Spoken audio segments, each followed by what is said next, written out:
Hello and welcome to our coverage of the second round of the Apex Racing League Endurance 2025. Today we head to Monza.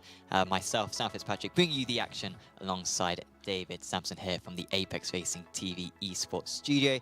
And David, it was a fantastic first round of the championship that we witnessed a couple of weeks ago in a very dry Spa circuit, and hopefully the competitiveness will keep up because yeah, it looks very competitive all the way down the field. It did. Obviously, we're here at Monza now. Trickier conditions with the inclement. Well, no, not inclement. It's here. It's raining. It does seem to be lessening what I saw, so we'll see once we hit trackside. But yeah, it's going to be a good test, especially Monza. Visibility down the main straight. There's white lines coming from the pit exit. You need to be careful. Drop 2 tyres on them and not paying attention. You're facing the wrong way. I'll pass one. Absolutely. Let's have a look at our calendar. Of course, like I said, last time out we went to Spa. Then we've got Monza this time. And then we've got about 3 weeks of, apologies, 2-week break to Hockenheim. And then a couple more weeks to Le Mans. And then it's the 3-week break to Red Atlanta and Imola. Closing out the season. And a reminder as well of our race format as well for tonight. So 3-hour-long events, just as all the rounds are. And we've got a half-hour qualifying starting up soon, which in these conditions is going to be quite interesting because I think the track's going to be drying out as qualifying goes on. And so perhaps the quickest times are going to be coming in right at the end of each 10-minute increment. Yeah, we'll have to see how it... The biggest thing with iRacing is how it ticks over from session to session. The practice to qualifying jump can catch drivers out. Sometimes it can dry a lot more than you expect. Sometimes, I swear, just leaves it as is. So we'll see how it goes. But yeah, you're right. It is going to change throughout the session. It just depends how much water's down. It looked very waterlogged when I last looked. It sure did. And that's why it's the weather report, 94% chance of rain. It has rained, and it's rained a lot. We're not quite sure what the intensity of rain is going to be because it can be a mixture of colours, which iRacing indicates. It could be red, in which case it's very, very bad. Or it could be blue, in which case you might need a raincoat. So it can sort of vary a lot. Safe to say, I mean, I've never felt more like Michael Massey in my life, but that's the feeling that I got because some of the drivers are not a fan of these conditions. Because the visibility is so bad, particularly when it comes to multi-class racing. And it's going to be very tricky for the drivers to deal with. Yeah, and I mean, they should be proud. They're doing things F1 drivers would never. Drive in the rain. I mean, what I would say is that their lives aren't at risk as well. The reputations are. And that to an F1 driver is... That's what's more important, sure. Well, it's equal. Yeah. But no, it's going to be tough. Visibility is one of the toughest things in sim racing. I'm not sure. I get annoyed by it as well. I watch live on-board footage and I get what iRacing's trying to model, but I mean, just 10% more would be nice. Yeah, sure. It's not easy. And those rain lights, even though they're better, you kind of notice them when you're about to say hi. Yes, yeah. It's going to be really demanding for the drivers. Let's have a look at our track then. And of course, T1 and 2, maybe one of the biggest overtaking spots on the circuit. Probably is the biggest overtaking spot on the track. And there was some pretty good side-by-side action in the LMP2 class in the Apex Racing League Prototype Championship. Then through Curva Grande, which the drivers might actually have to think about today. And then into the second Variante, T4 and 5, and into the Lesmo as well. Yeah, great circuit. I have done it in the rain, in GT3, single class though. This is what we're hoping isn't going to happen. This was a huge pileup. This was 4 or 5 years ago, but it stuck in my memory, hence why it's part of this track guide. Wow. And of course, we had all these LMP2s block the circuit. And this was before the yellow flag was invented by humans, right? I mean, how would they know? You think this is... Okay, actually, I didn't include the second part of that. The second part of that was a bunch of GTPs came along and made it 10 times worse. But here's a little bit of damp running. This was still on dry tyres, to be fair. Wow. But some side-by-side action between Hutchinson and Agard on that occasion. Was nice. Passing the Sky. And of course, then we've got the final corner or Parabolica or Alboreto to round out the circuit. And still a small chance that it runs the line. We'd love to see it. We've never seen it really in Apex Racing League Endurance before when it's come down to the final corner. But this race in the Rick Mittek World Challenge certainly did. Why do you go so left so abruptly? You must stay right for the shortest line, surely. Well, he won either way, at least. Fair. But yeah, that was the Mercedes Grunt helping out on that occasion. What I will say is that sign-ups for this series are open again, so you can sign up for the remaining 4 rounds of the championship over at apexracingleague.com. You can also sign up for a new series that we've got, which is in the NASCAR trucks. So if you want to give oval racing a go, it's a really good opportunity. It's on Monday nights, really convenient time for Europeans. I think it's standard Apex Racing League timing, so sort of 1900 GMT, 2000 for British people. And yeah, it should be a really great championship to take part in. 2 road courses. 2 road courses. And yeah, we've got Pro and Am divisions as well. So if you're not particularly comfortable with the cars, if you're a bit new to it, if your rating's a bit lower, then you can enter the AMs and maybe you could still win a championship. So it looks like a lot of fun. Honestly, if there wasn't a conflict of interest, I would take part in it. I've taken part in a previous season of it, actually. I would, but you want to put me in pro? Yeah, because you're actually... What? Terrible oval. Counter to what some people do say, you are actually quite good. Oh, no, and you would take to it like a duck to water. Yeah, sure. okay. But yeah. Yeah, do sign up to that over at apexracingleague.com. In terms of our predictions, I've been a bit boring. I think 2 of these 3, I think, are the same as what I put last time. Wait, we weren't meant to do that. I think I might have even done 3. It's an endurance, so I'm picking long as well. I will change week to week, sure, but I'll explain when. You're the floor. You see, mine did very well last time. Scooter Volpe. Of course, we can't pick Apex Racing Team because rules. But Scooter Volpe were runners-up last time. I picked them again. Effect Simulations. I just got a feeling. I think Frank Smits is in that car. I feel like he's going to be good in the rain. I've just got a feeling. Humanity Racing Green, very strong last time out. I picked them last time. They're the defending champions. They're looking very good. So I'm very confident about mine. I'm already 2 out of 3 this season. I could be all right. 5 out of 6 today. It's a long race. I went with RD. I think they had a solid race. Did they beat your team? No. Do I think they will this time? Yes. I've also gone for Effect Simulations, but I've gone for the 201 car. I think that's a smart choice, yeah. Yeah, thank you, yes. And in GTD, this team did terribly, but I still believe in them. I mean, maybe I would have thought about the fact the Ford in the rain isn't so great and they always drive the Ford. So I might change my pick now live. No, I'm joking. I'm going to stick with Valkyrie. Yep. It's just going to be tough. But yeah, they're a great team. They had a bad result, but they're still a very strong team. Let's go through the points as well. It's just the results from the previous round. Apex Racing Team currently leading the way. This was the results from last time. Volpe in 2nd place. Of course, RD, your pick for tonight, doing very well up there in 3rd position. In the LMP2 standings, Alpha Esports just about held on, but it was a bit of a controversial one with Effect Simulations losing out because they got held up on the pit entry after leading the whole race. And lost by... They just couldn't pull off the move in the last 20 minutes because of the P2 draft. Yeah, it was an interesting one. Yeah. The 208, my pick for today, in 3rd place on that occasion. And in the GTDs, Manatee did dominate by quite a margin. I think they were about a minute clear of King Racing in the end. Astral Esports, CRF, Kinesis, they all had a brilliant battle for the podium places, but Manatee were quite far clear. But really, anything could happen today. We will... Oh, and we've also got something else. This was designed by Joshua Wilson. Thank you to him. I like this rendition of me. I think they caught my good side. They really did. Yeah. I think it's really flattering. Yeah. Yeah. But I'm impressed by the fact that they got the facial hair pretty much. And I've always wanted that long hair look. Just haven't got around to it. But now I'm going to commit to it. Mine, on the other hand... I don't... Yeah. Would you say I look better in that poster or in real life? And think carefully about this. You look better in real life. I think that's the correct answer. Thank you. That is, yes. Because I think I look... Scary. I was saying earlier on, I make the avatars look more alien than they are, despite me. You might be now used to more alienify aliens. Yeah. In big movies. Yeah, Ridley Scott will be on the call saying, you're now my inspiration.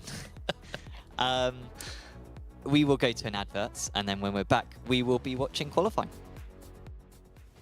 Are you struggling for consistency in your sim racing? Does your iRating look like a roller coaster? If so, we have good news for you. The way to get more consistent is to first understand what you're doing differently than the professionals. And VRS is the answer. With our competitive subscription, you will have the telemetry, setups, tutorials, and everything else you need to fully analyze your driving. Our data packs and the ability to compare your driving with the best in the world will show you exactly where to adjust your inputs, change your driving line, and shave seconds off of your lap times. And our powerful and precise Direct Force Pro wheelbase and precision pedals are being used by some of the world's best drivers. All these champions agree that VRS hardware is not just the best on the market, it's also priced well below the competition. So if you're looking to upgrade to direct drive and the best pedals in sim racing, VRS is your answer. If you want to get better, get faster, and make it happen sooner rather than later, you owe it to yourself to find out why so many people are switching to VRS. You'll be so glad that you did. Visit www.virtualracingschool.com and learn why the best use VRS. Welcome to Monza and the start of qualifying. We've got the GTDs just out on track at the moment. We did have a brief period where the rain eased off slightly between qualifying and, apologies, between practice and qualifying, but it's certainly back now. Yeah, but the drivers trying to put in the best times possible. I'm guarantee it does not look like that from a driver's perspective. I bet from cockpit cam, it is really tricky. Well, of course, around Monza, you'd maybe want to get a bit of a draft sometimes, but I don't think that's really in the It's of not the drivers. too bad at all. Well, I see the line they take. I used to keep the white line dead middle of myself here when I raced here in the wet, and he is as well. It's the best and safest way to do it because you cannot cross onto it. Gives you a nice braking point. You can open it a little bit, but you want to miss the apex a little bit. On the second part of the corner, and try and just focus on traction. Let's see how the line evolves if we follow a lap. Problem is tyre temps. They're probably going to stay left all the way around here because that puddle really builds up on the inside. Here you can kind of use the curbs to literally skip some of the worst water, but you need to be careful not to go too far to the right under braking.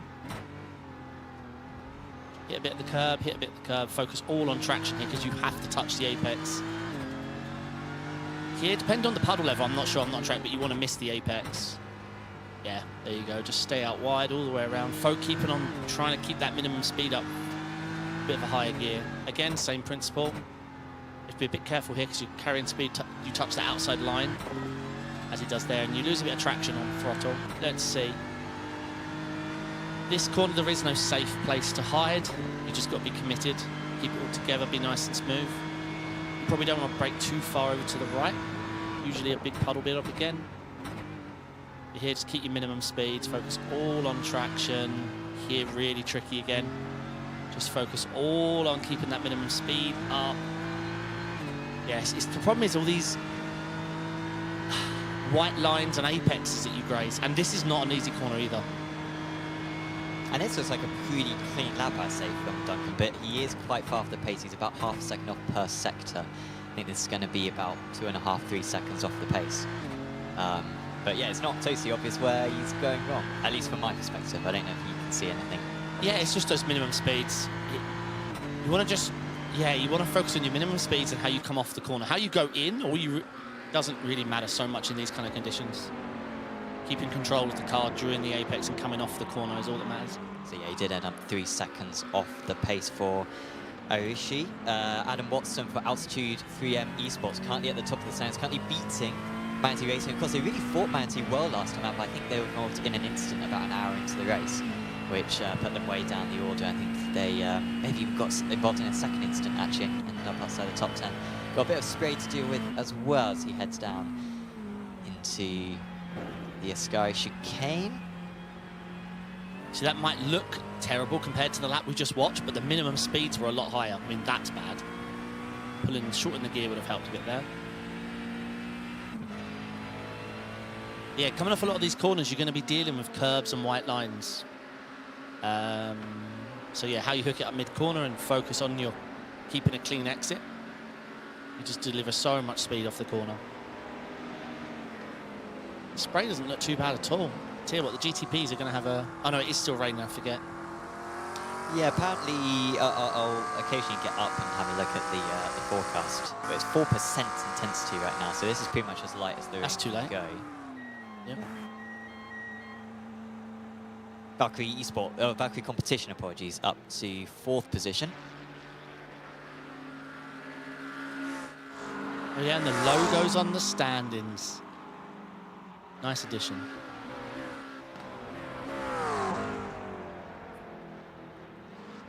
We've got one extra logo as well this round. I can't remember who it was, but I will say who it was later on, once I remember. Altitude 3M338 up to 9th position. How long do they get? 10 minutes each? Yes, so this is all their last attempts now. In fact, they have all completed their laps, I think. There, under braking is exactly why I keep the middle of the white line centre under braking. It's a really good car in the wet. So now it's time for the LMP2s. Tom Griggs in the 201, your pick for the race win tonight. I think Paul was saying how it is Benjamin Frigerio, apologies, and Tom in the car today. Yeah, nice lap, Adam. Love to see it.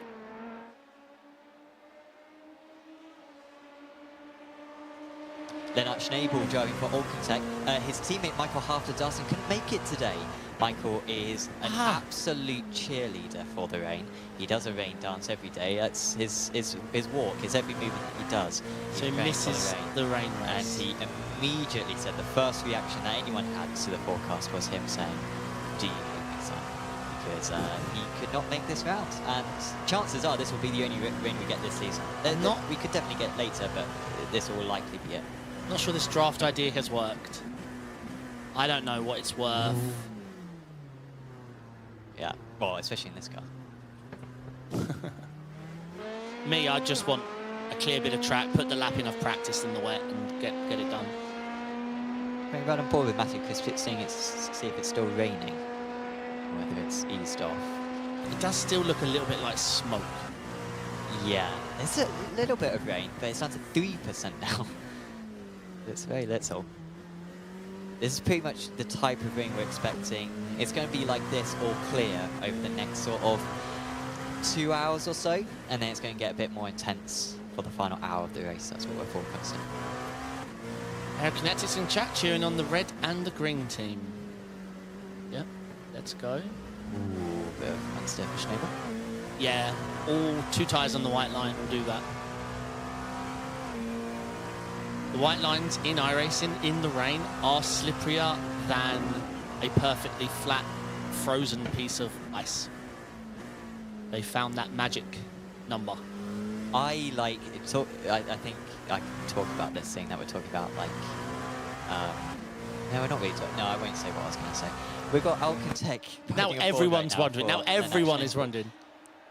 If you remember to bring it up in 2 hours. Okay. And I'll say what I was going to say, but it's unrelated, so we shouldn't talk about it. VPS will be the first, I think, to cross the line. It's looking very good, though, right now for this car. Matthew Crisp, really quick first sector. Actually dropped quite a bit off in the second sector, though. So it might actually be the Effect Simulations 201, which goes to the top for the first times. Let's see. Project synced first, Fury. Here comes Delatraz. Oh, I forgot we had the Delatraz team. What happened to their last race? I don't remember them finishing strong. They had a hardware failure. Ah, what a shame. Yeah, I mean, I have to be fair. I didn't That even... was the Fanatec thing, wasn't it? DWR with a bit of a spin there. Yeah. That I didn't even consider picking them. I forgot they were... Yeah, what a shame. Not that I forgot them. I mean, the hardware failure. Job. So yeah, the lap started really well for the 201 Effect Simulations car, but it dropped off in sectors 3, 4, and 5. So a bit of catching up for them. But Delatraz automated by Majors, Darius Andre in that car going even faster in the first sector of this time. So I expect times to find some improvement, but it is still raining, so the track's not necessarily getting more grippy. I think with the low rain intensity, I think it is generally getting drier. Let's see what this car is going to do. This is altitude 212. Looking like a decent lap time. It's only good enough for 11. That's actually slower than one of the GTDs. Oh, so DWR did put a good lap in, by the way. Fastest. Then they blew T1. So they can almost think of it as a celebratory spin if they pull this off. Delatraz to second.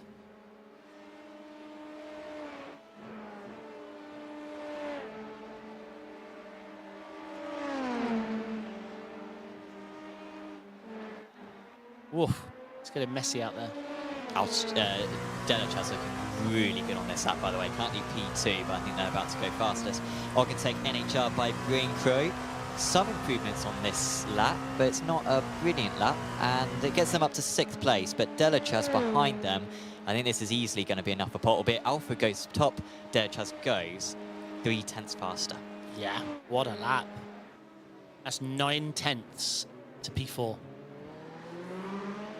What a drift.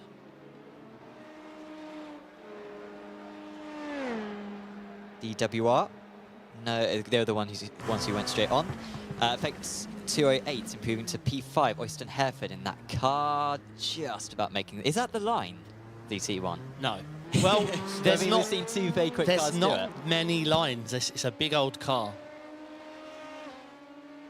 But no, ideally, you just want to find any line that can just get you to that second apex and set up how you come off the corner. But no, there's no traction to be had in the phase from 1 to 2. Welcome to everyone in chat. Very much appreciate you guys supporting your drivers.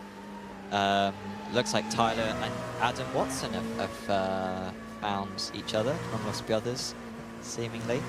And yeah, got some support for Eric Netix, got some support for DWR, who were on pole for a bit, not anymore. So affects it in 4 and 5 at the moment. Let's have a look at the laps, how everyone's doing. Yeah, Effect had a bit of the 201 car had a slow second sector. The 208 car had a slow first sector.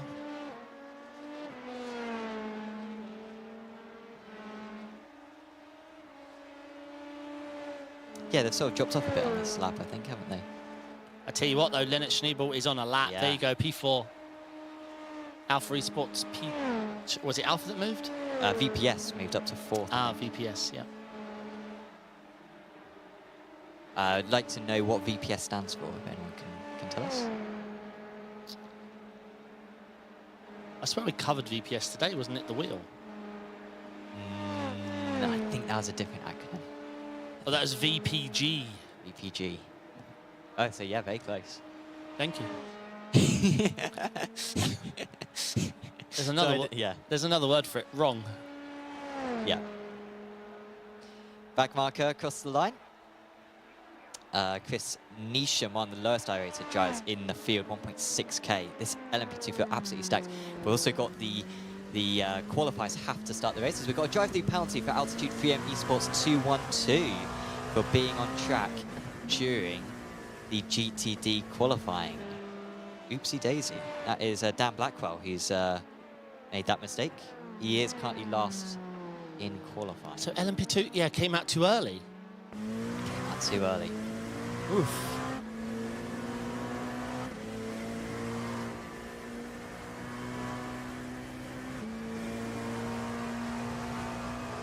All right, anyone on a heater? Let's see. Alpha Esports. It's not looking. Yeah, no, Stop first training. sector. Oh no, no, sorry, it's still raining. Over. So I feel like the track's getting slower in the first sector. But that's just going off my glancing at the telemetry. I mean, Alpha are finding some good sectors. Sector 2 and 4 fastest for them. Tom Griggs as well is finding a bit of pace. Zach's asking who's in the car for DWR. That is Lucas Diaz. Did Alpha improve? No, they didn't improve. Effect didn't improve in the end. DWR didn't improve. So they got one more attempt. We didn't bring it up, did we? we've watched enough F1. In the rain, your best lap needs to be as soon as possible. You can't have it in the bag for later, because sometimes this happens where the track goes away from you. You know, doesn't look like it's much heavier or harder, but if you're losing half a tenth in every corner, it's a lot over a lap. I mean, someone may still improve, but we're just looking like we're going for a phase now where technically it's just a little bit harder. Okay, I think on this part of the circuit, I mean, it's down to 1%. I was about to say I don't think it's raining around this part of the circuit, but I think it's very patchy clouds at the moment. You can see how much blue sky there is up. I know that's not totally accurate necessarily to where the clouds are, but it gives it's you not an bad. indication. It's pretty good. Man, LMU's funny. No, bright blue sky and then bam. Yeah. You are being rained on. There's clouds now. It's quite a surprise. So Delachers aren't finding any personal bests. No. I don't think their pole position is going to be in any threat here. No one else. They're not is even finding close. the quarter of a second that they need. To be honest, it's 1 second, over 1 second to fourth. We know the Effect Boys are fast. Tom's quick. He's 1.3 seconds off pole. I'm calling it. I think just lap at the wrong time. Like what Adam did in GTD. He got the lap. And it was worth 3/10. Again, in the rain, you just cannot afford to make those mistakes and the track go away from you. Sure, it can go the other way, where the last lap's the fastest, but when it's raining, it's usually the other way.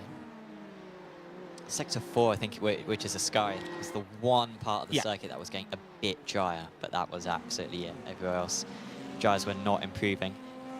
And they all returned to the pits. So, shout out to ApexRacingAC.com, Apex Racing Academy. And of course, if you want to get setups and track guides and coaching sessions as well from some of the best drivers in all of iRacing, do check out ApexRacingAC.com. Get yourself a bronze, silver, or gold subscription and get faster on the sim. Just watching Augustin Bernier coming out of the pits quite a bit later than everyone else, it seems like, unless he made a mistake on his outlap, which forced him to tow back and almost getting in the way of another driver. So that's the new wheel, right?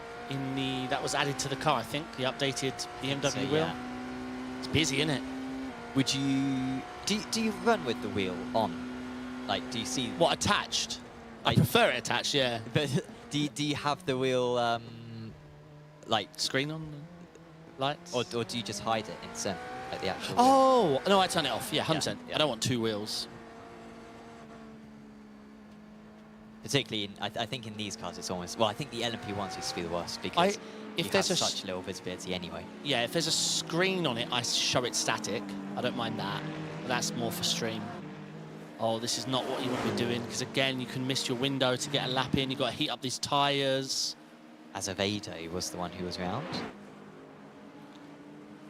But he's still around. Is he? He's obviously not damaged the car, so wants to wait.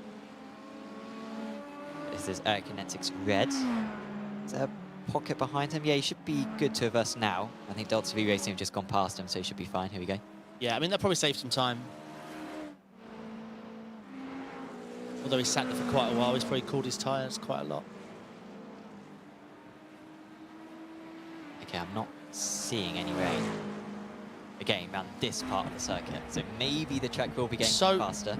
Do you think, and the answer's no, the GTPs can go quicker than the LMP2s? Yes. Yeah, I do as well. Around Long Beach, it might be a question, right? But around a circuit like this, where they can use their power, it's, yeah, not much of a competition.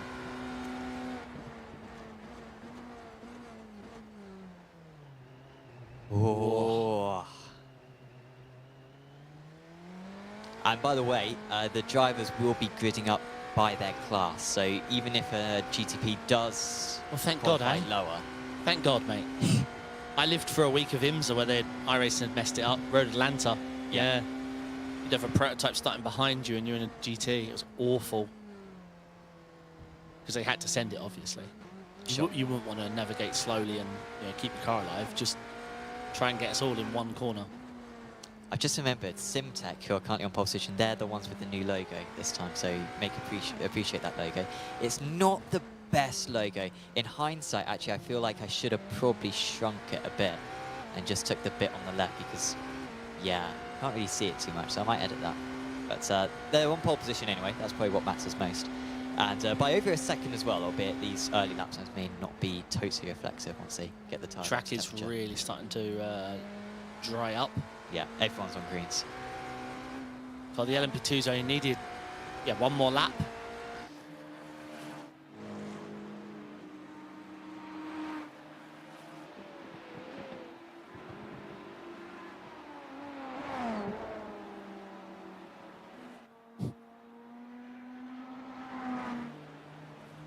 So Melanzani now go to the top. Simtech go faster. I think Apex might be going faster though as well with their first attempts. No, only third place for Augustin Bernier. RD Simspot up to fourth. Scuderia Volpe by P1 up to fourth for momentarily, but the Orbit Drop Bear Neptune now moves up to fourth. And their teammates, the Saturn car, right behind them in fifth. SimRacer247 in chat, cheering on the RD Simsport. My pick for today.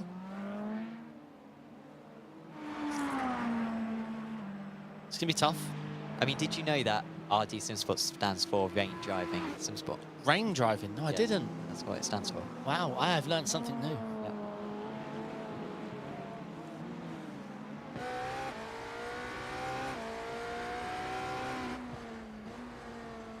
I wonder if our genius producer can turn on the car logos while maintaining the...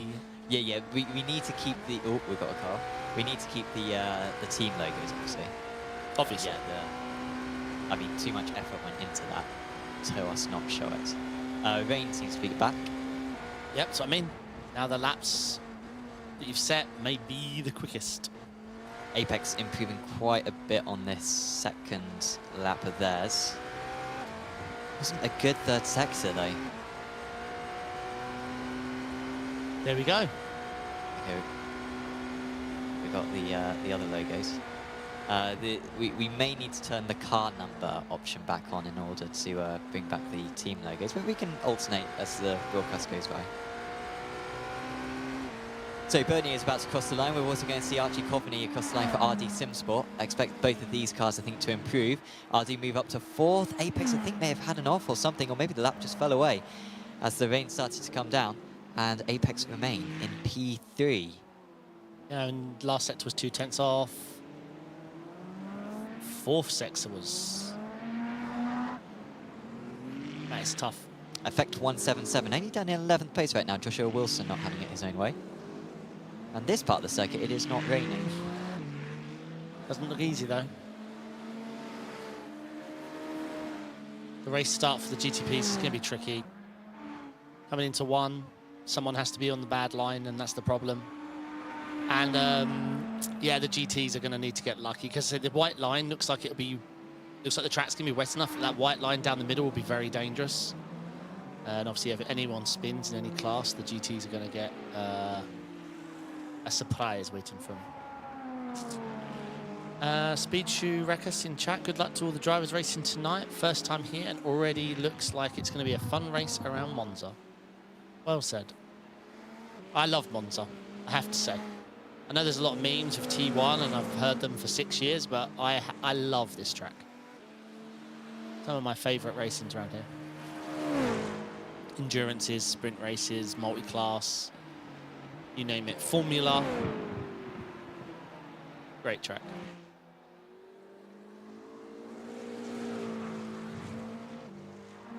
So we're on board with David Grands. Pace Monkey up to 8th. Melanzani looking good. Sitting P2. 3/10 off pole. Scuderia Volpe up to 6th place, so there is still some pace out there. It's maybe not quite at its peak. We are entering, by the way, just a period of not raining for at least 10 minutes. That might, by the time the actual race starts, maybe the rain will be back, but expect the track to be a bit dry once we get to the race. Aerokinetics Red are currently sitting without a lap. As I say that, P12. Now it's Azevedo who spun right at the start. Yes, they had a spin on their out lap or first push lap, I'm not sure. So yeah, they didn't have a lap, but now they do. So this is everyone's last attempts. The checker flag is out.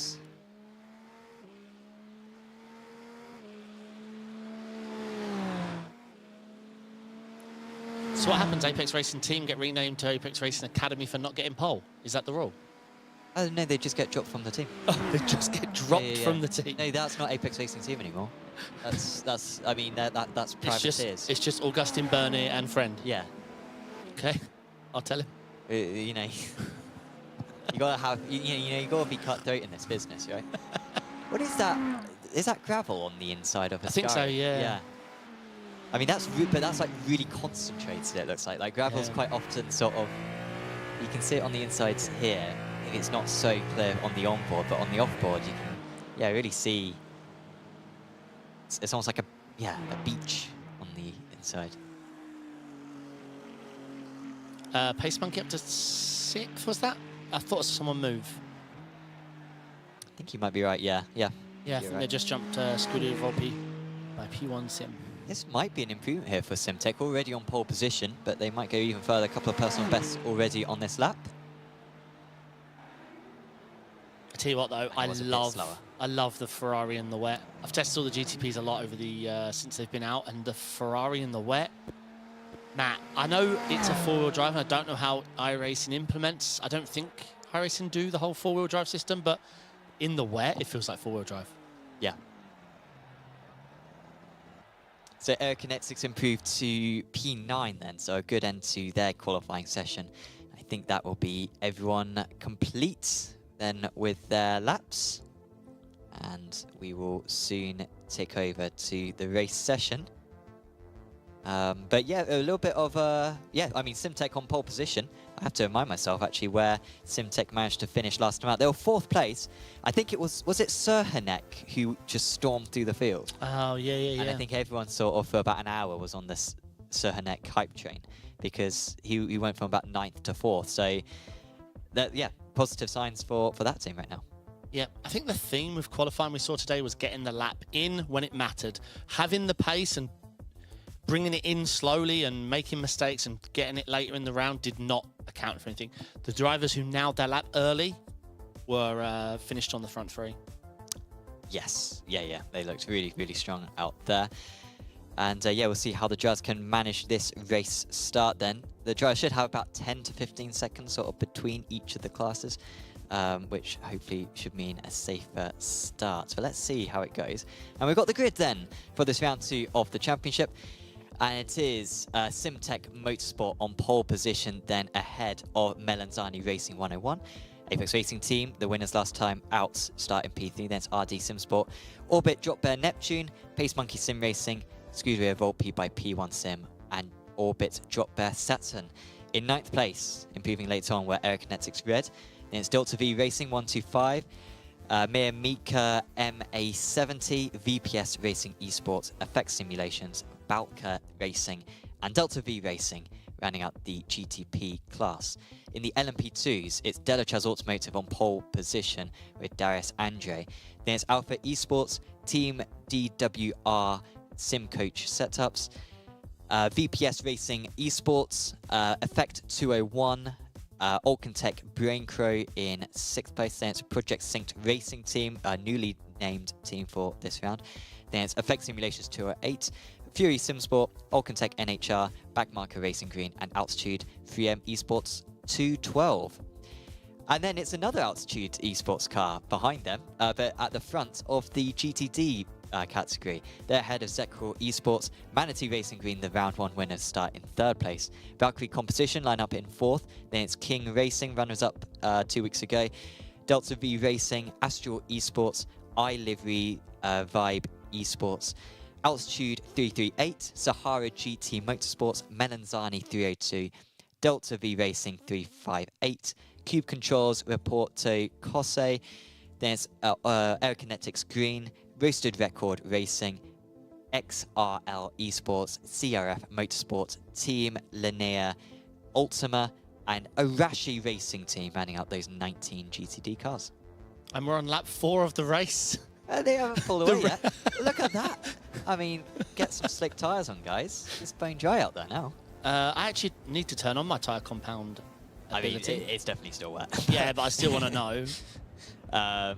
But yeah, I think under the bridge. No, well, I'm seeing a 4 LMP2s on dries. I'm Wow. seeing the leader of GTD on dries. I'm seeing P9 on dries, and last place who hasn't gridded on dries. All the GTPs on wets.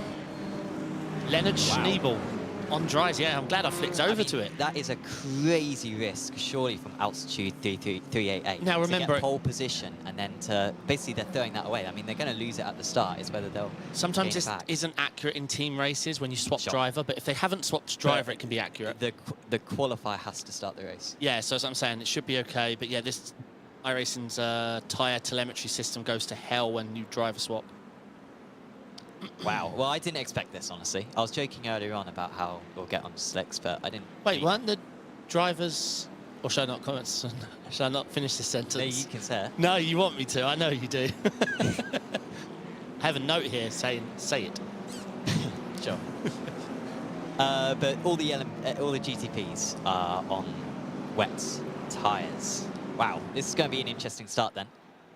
Pace car will soon come in. Well, yeah, the GTP it's an awful car in the wet, Yeah. so you can't just wing it. Let's see if they can hang it out on the wet tyres for a while before the rain inevitably comes back.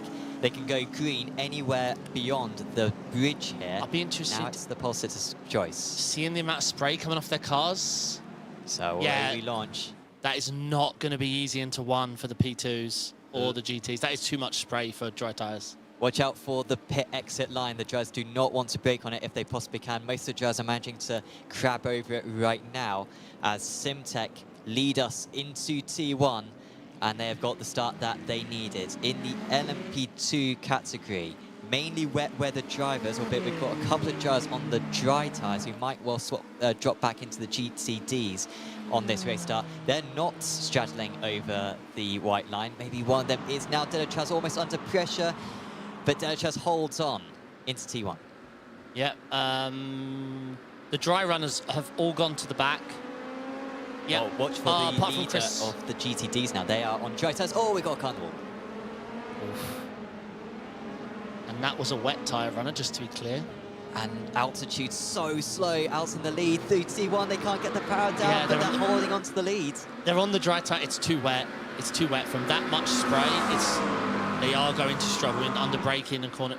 I mean, they can defend, but they have the straight line speed. Or dry tyre is quick in a straight, but right now they're going to have to nail this braking. Can they get it stopped?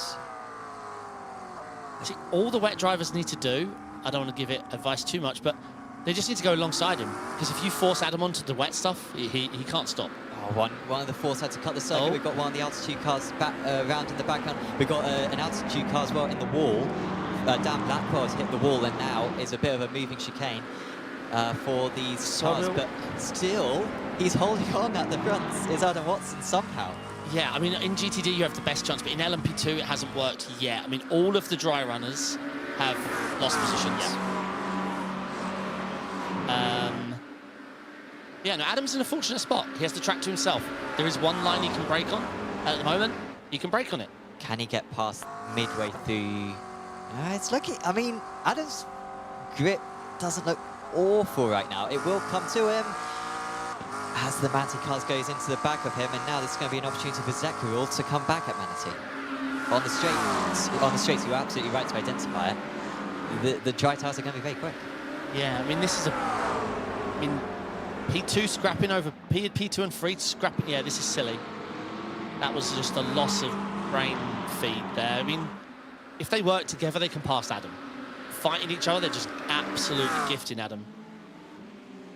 So in the GCPs, there's been no changes in the top 9 positions so far. In fact, really no one's had any casualties whatsoever in the GTPs. Yeah, top 9, no position changes. In GTD, you cannot find someone who is in the same position they started. Only altitude are in the same place as they started, who are the leaders. It would be interesting to get a replay of what happened to altitude 212 Dan Blackwell, and then also what happened to Aerokinetics Green, because I think they died before they even got down to T1. This is what happened to Dan Blackwell. He was on the dry tyres. And oh, wow. Oof. Where did... we just missed the corner, and then there was sort of another LMP2 which was just minding its own business. And what a crazy exit as well in the GTDs. But yeah, that was... Oh, so they were both rejoining. But yeah, obviously it's Dan's fault because, well, they were on the track. They weren't rejoining, they were on the race track. So, yeah. So, right now, as Mansi have got past altitude, but altitude aren't going to get it done here. So, Mansi moved back ahead. Now, it might look like the slick tyre runners have maybe pulled this off because it's going to get dry, but it could start raining very, very soon. So, maybe the wet tyres will be better in the long run, as here's how they got past. Yeah. That was very well positioned by Nicholas. Yeah, it was indeed. Yeah, Adam will have incredible speed on the straight, especially in draft as well, but there's only one line he can brake on.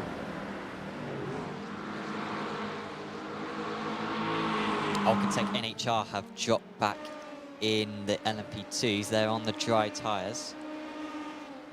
Adam Watson is back in the lead. So I assume they've gone door to door. Yeah, it's just so quick in a straight line. So quick. If he touches that white line on a dry tyre, he's dead forever. Oi, oi, oi. Wow, that's a move. That's a move to be pulled off. Yeah. They also roasted record I'm getting confused. Roasted record maybe just cut the chicane. That's why they were briefly up the order. Colin Queen is dropping. Roasted record has just lost 3 positions. Yeah, I think they cut the chicane. So I think they gained a bunch of places and then let them all go again. Aerokinetics red up a position. Right, looking at the draft. The spray. Adam's looking like he's in a really good position. Yeah, he's just going to drive away now. Yeah, I don't see any spray. Maybe this part of the circuit's a bit drier because it looks a bit wet to let elsewhere. There you go. He can stick to this line. Multi-class isn't going to be easy, but the line looks big enough at the moment now. I think he's got this. Unless it starts raining, I'm going to check what the weather forecast is. Yeah, go.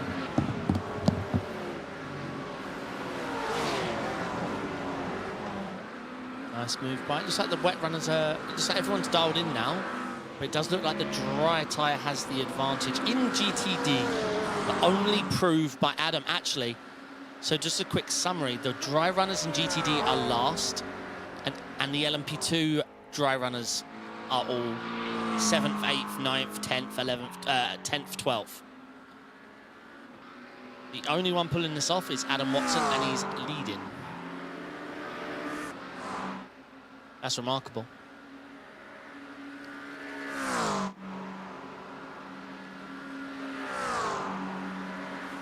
Oh, we've lost Joanne Martin in GTD.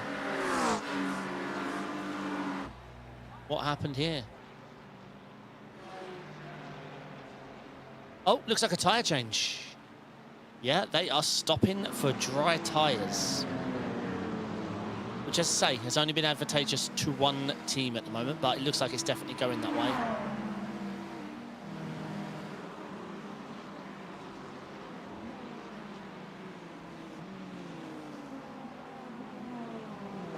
How's the weather looking? Rain update. It's not going to rain for like another 45 minutes. So okay, yeah, so, I think these guys who started on the dry tyres have basically saved a pit stop, which is worth 40 seconds. I was just noticing all the LMP2 drivers that tried it, it fouled. All the GTD drivers, it failed for them, but one, Adam. But yeah, the LMP2s, it might, like right now.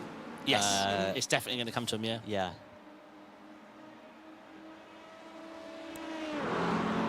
But of course, the LMP2s are going to have to come in about half an hour into the race anyway. So, in that sense, it's maybe not quite as bad. Whereas the GTDs, or here comes a move, onto the grass or the white line. Well, that's a good point. We don't have any gaps on the screen if it's possible to add. Do we usually have gaps? Yes, rather than the little timings. There you go, that's the gaps. There, that's it. Good spot to... Acaronzo. That's what I was about to say, of course. Yeah. Acaronzo. Okay, so we've got a bit of a pass through. But one of the cars missing. Whoa, the whoa, front of whoa. their car. Whoa. Whoa. Whoa. And that, sir, Colin McQueen, is what happens if you brake on the wet line, and that's going to hurt as well. So that was wasted record.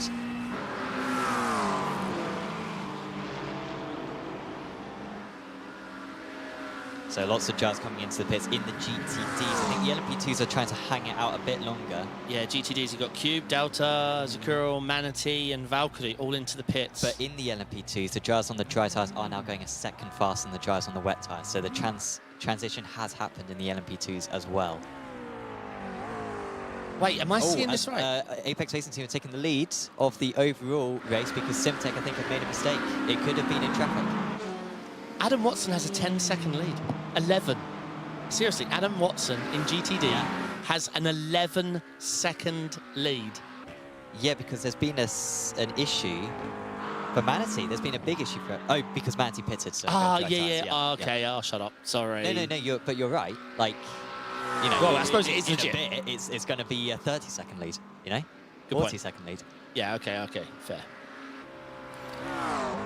Wow. And it is flying up because it's now 12 seconds. And yeah, they all need to pit. So this is how Apex took the lead, but I think it's going to be what's going on ahead, which is that the former... Oh yeah, look, over to the left, yeah. Simtech all the way over. I'm not really sure what happened there to say now.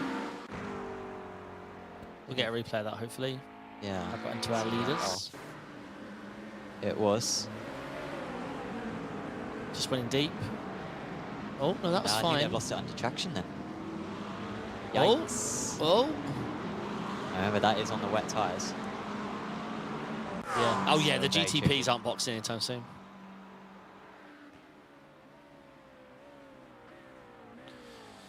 You know what? Something I was going to joke about earlier on was going to be, in these conditions, Butson would be in the pits by now for slick tyres. When, you know, as it's pouring down with rain. But now, you know, Jensen Butson, use some inspiration from him. Costech in Fury Simsport, they have gained 5 positions. Uh-oh. Absolutely cooking now. So that's a bit naughty there from Melanzani because they've cut the chicane and not given the position back. That was... basically, Simtech would have an argument to protest that. Let's say that. Well, there are live stewards. There are live stewards. But unfortunately, they can't watch all 60 cars simultaneously. So... There's 11 of them. You divide it up. Yeah, Fury Spin Spot, the tyres really come to them. They are going to be the net leaders very, very soon. Now third, everyone's pitting. Yeah, Delachaz, Yeah, that cost the... Oh, Alpha's so close. The teams that started on the dry and didn't get damaged or spin and stuff are starting to cook now. We're expecting more rain, I think, about an hour into the race. But that's perfect, especially for Adam, because that's a full pit stop away. This is a really good forecast, isn't it, in the end? This is... I love the way you said that. Yeah, No, you're right. Yeah. I mean, 62 people are wrong and you're right. Take it. Take it, mate. Take it. More than 62 teams. Yeah, 62 teams. 150 drivers. 100 were wrong and you were right. No. Take it. It's all just random in No. Just press a button. But no, this is good at the moment. All right, Delta V Racing and GTP are in the pits long. Apex Racing Team and Simtech are both in for dry tyres. They are Jensen Button. Wow. The LMP2 leaders aren't going to be far behind these guys. Here they are. That is the leads for Fury Simsport, who put them down as potentially winning this race. They're going to be a pit stop clear before long. The thing is, it's tricky as well because you can't say, okay, we need to get 15 minutes in and then we can plan out our stops from there. Because depending on the rain, no one knows how much fuel you need to get to the end of the race here. So it's not necessarily a number you need to get to. Drop Bear doing very well, up to third and fourth, albeit yet to pit.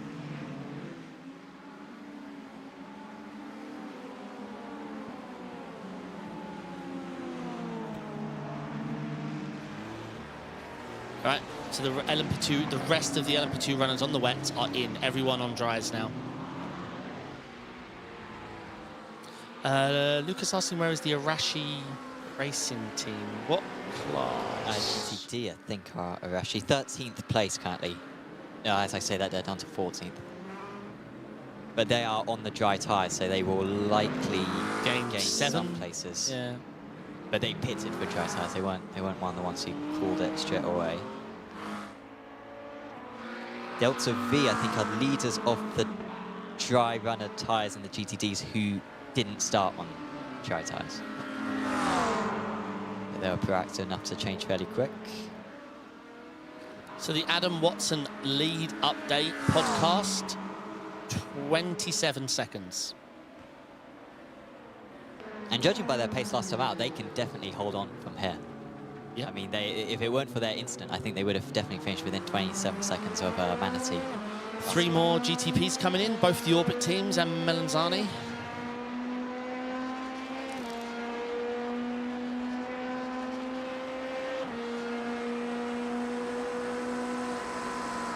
So here's Delachas, who were leading earlier on, but did not change. I mean, credit to the drivers who started on the slick tyres as well. Like, because it did not seem anywhere near like that in qualifying, but then the session ticks over for 15 minutes, and it must have just been dry for those 15 minutes, and it really dried up quick.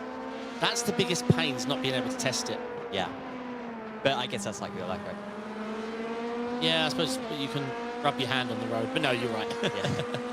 Can you pit? You can pit on the formation, right? Red line what? What did you say? True. Yeah. No, okay, yeah. No, you can. You just can't tow there. Yeah. Red line. Yeah, technically you can drive to the pits on your outlap. Towing there is not. We always see that in Formula 1, right? Where like they all mess up the tyres and they all have to pit on the formation lap. But you don't really see that in sim racing. They tend to sort of just stick it out. Oh! What a nasty hit there. So Zain Khan is still in 2nd place after that. He started on the dry tyres. He was one of the ones who really benefited for altitude 3M through 3A. Whoever's doing altitude's I just strategy nailed it. Just a quick update on... Oh my god. Oh my god. Oh my god. Oh my god. Oh my god. Are they going to take out his teammates? Yeah, I don't know about that. Oyston Hereford across, and the Delachas car lost it. I think they were just trying to avoid the effect car hadn't knocked the brakes. Yeah, I mean, it looked like that car just kept releasing their brakes to try and keep it in, and then lost it. They were leading, remember, earlier on. As Orbit, Drop Bear, Satson have had a big issue. Big issue with Drop Bear, Satson. What, they've just come onto the dries, haven't they? Yeah, I think they've had a crash because they're now last, basically, out of everyone. They've had to take back to the pits. The last from... Oh, no, 2 more GTPs into the pits. Yeah, the top 3 still hanging out there. So this is a bit of the aftermath. It's down your line. Oh, sir, stop flashing your lights. What? Why was he flashing his lights? He has half a car. Great avoid from the Mustang. So lead gap now in the GTDs, 45 seconds. Did DWR pit? Let me look. DWR... that's what happened to Jackson Dial. Why can't I find DWR? They're GTP, right? Oh, no, they're LMP2. They are on... No, they were on... They started on dries, didn't they? No, it's not the wets. So, quick update on ride heights. We never talk about ride heights because, I mean, what would we discuss? The teams who started on the wet tyres will be lower to the ground for the remainder of the race. They will have, quote-unquote, illegal ride heights. Legal, but illegal if you tried to do them. Yeah. Great down the straights. I don't know about the sausage curbs. Sure. So you probably... Yeah, if you were a team on the wets and you're now on the dry, you are testing ride heights over those curbs that you've never tested before. iRacing have patched it a bit, so I haven't tested what the difference was. But we had it at Bathurst. Same situation. We literally did the red line strat, but with the bit where we started from the pit didn't tow. Sure. So we had... No, we didn't do it for the illegal ride heights. We did it because of a setup mistake. Yeah. Yeah, the car was amazing to drive up the mountain. Can't recommend illegal ride heights enough. Yeah. Well, I mean, to be fair, I remember you telling me about that, and I have thought for a while before that, like, would that be could you do that? Like, if you want the lower ride height, yeah, just start with half a tank of fuel, and then take the benefit for the 24 hours, even if your first stint is a bit shorter. But genuinely, teams don't do it. Yeah, now no.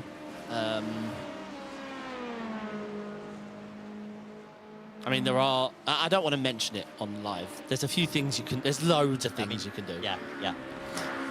There are, yeah. There's plenty of tricks.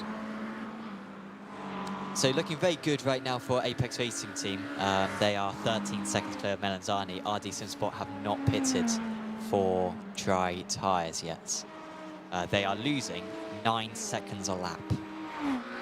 I do question why they haven't pitted yet. It's not going to rain in time for this to work, and they stay out again. There is a strat, well, not 9 seconds a lap, but the one strat, yeah, not 9. What I'm about to say does not fix 9, but you want your fuel to last till the rain. But yeah, 9 seconds a lap is a pit stop in 4 laps, so yeah. Yeah, but it's only going to rain in about 40 minutes time. I mean, he's being overtaken there by GTD, so that's sort of the state that he's currently racing in. Nicholas last. Did we see what happened to Nicholas earlier on?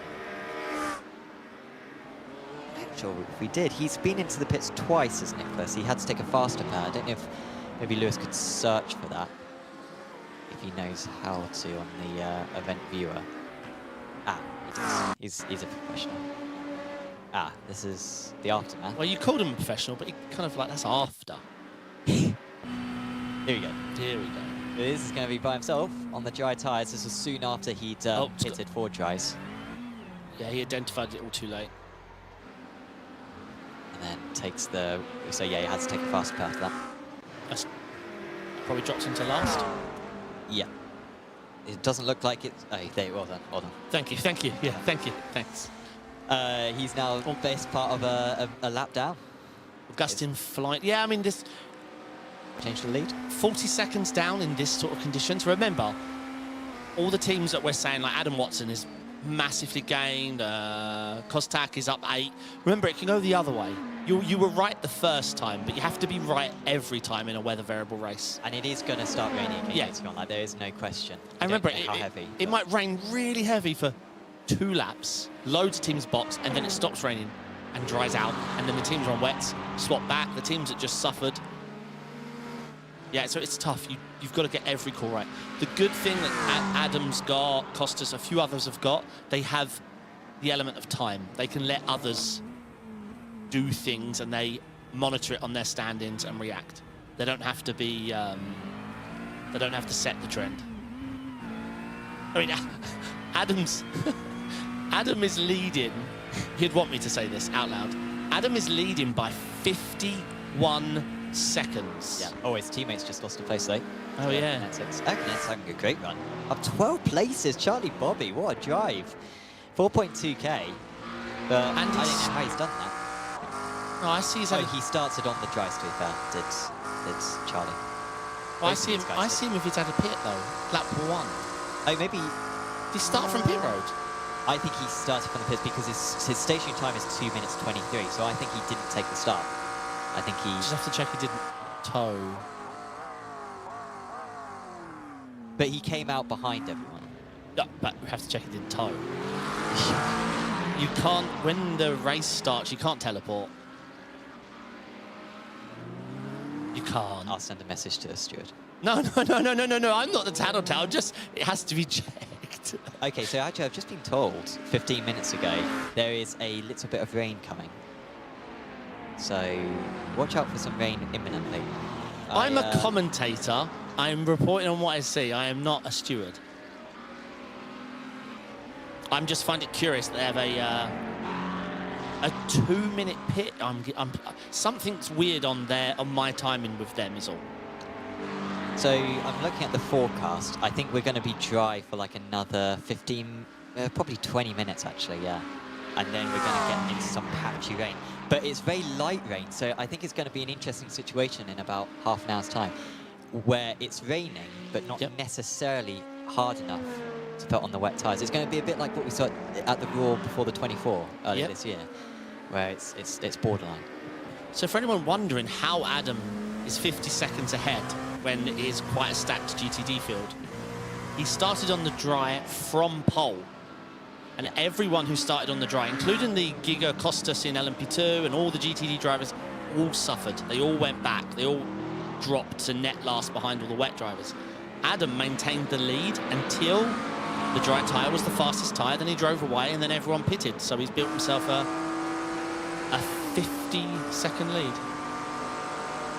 Yeah, and just an update, in the GTPs, everyone started on the wet, so no one really benefited or lost apart from the ones who were very stubborn and stayed out on the wets far too long. And then in the LMP2s, we had a few drivers who nailed it. Fury Simsport, I think Project Synced nailed it, and Orkentech NHR. But then Orkentech NHR by Brain Crow. Oh yeah, I think they all nailed it as well, but then Team DWR and everyone else started on the wet tyres and had to change tyres as well. But they've got a slight fuel advantage, so they might make up that pit stop later on. We've got side by side here between Delachaz and Altitude. And Delachaz, who were leading earlier on, are back up to P9, but not only did they make the wrong call on tyres, they also had an incident about 10 minutes ago, which sent them down the order. They are now 50 seconds off the lead. Can we look at the Zenkan Charlie Bobby battle in GTD? They're battling for P2. Aerokinetics Green and Altitude 3M Esports 338 car. They definitely did just swap positions. Oh. And that's ruined the battle. Oh well.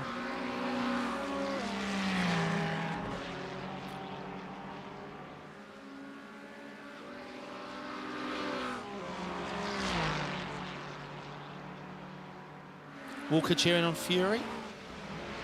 Yeah, I believe they're having a very good go at it. Kostek is up 8 positions, starting on the dry tyre. What's happened to Tyler Watson here? What? They need to be careful they don't beach the car.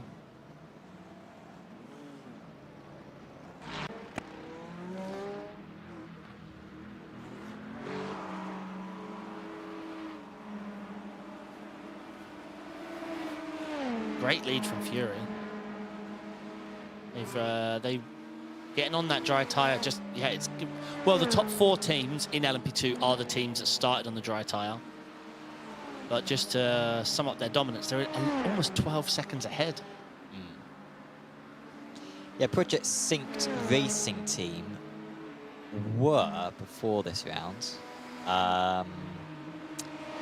Viracho Esports Team. So they're not a new team, but they're renamed from Viracho Esports. So best of luck to them. Maxim Rubuk, Ricardo Michalewski, and Cohen Klopman, the drivers of that team, running in 2nd place right now under their new moniker. I like that word, moniker. Yeah, I wasn't. As I said, I wasn't quite sure if I was. Yeah, you used it correct. Using the right word. But yeah. I used to use the company moniker.com, same spelling.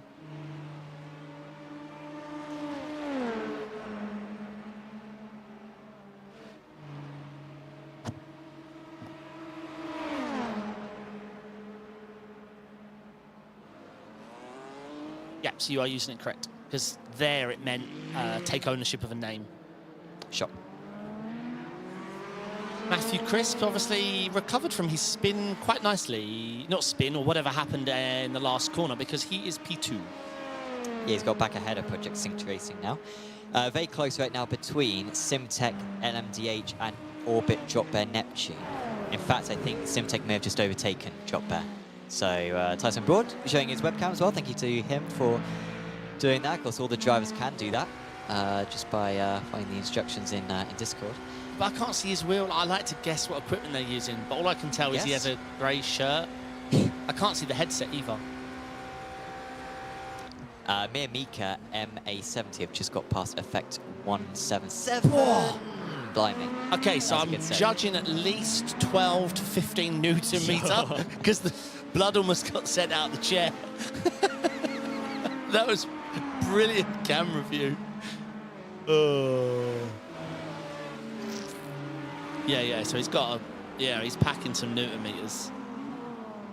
Great save. Can't quite make out the wheel, although I can see it enough. I think that's a GSI. Sure. But it's really hard. I can see 4 millimeters of it. Early hours of the morning, of course, for Tyson, being based down under, as well as his teammates.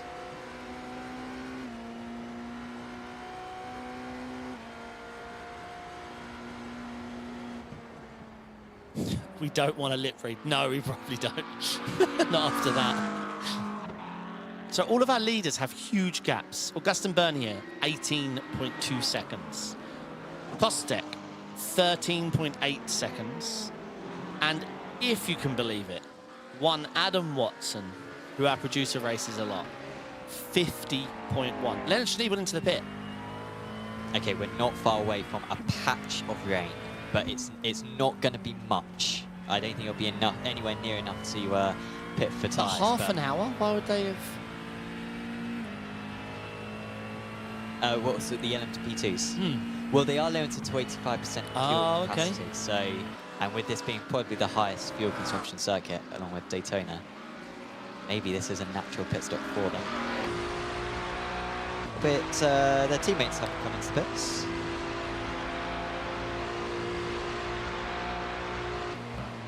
Yeah, if we get a patch of rain and all the teams try and stick out dry, content. Well, this Click button, TikTok. It should be fine. I think it will literally be like a 3-minute patch of rain. That's what we want, mate. That's TikTok. Later on, that will be when it's chaotic. But it should be about 3 minutes of rain coming up, and then it should be dry for another 10 minutes, and then it should start raining again a bit more. Again, really good forecast. Really good forecast. Yeah. 128 drivers wrong, Sam right. No, iRacing was right. iRacing. Take the win. Uh-oh. iConnect 6 Reds. What's happened here to Tyler Watson? I assume traction out of 2. Not a good day. These guys are actually running behind yeah. the lead LMP2 car. Yeah, he just realised there was nowhere to go, and then obviously broke more, which we all do. I don't know if that's your reaction, but that's sort of my reaction as well, where I'm like, let's just put this in a spin and see where we end up. Well, no, these guys in this car, he's just broke 10% more, and then it's looped. Sure. Ironically, if he could have had a cool head, which none of us can, he would have just lifted off the brake and gone left, taken the slowed down for it, and not nearly died. But, I mean, none of that will occur to you while you're traveling 300 kph at a GT. So, yeah. He did what we all would do, brake more.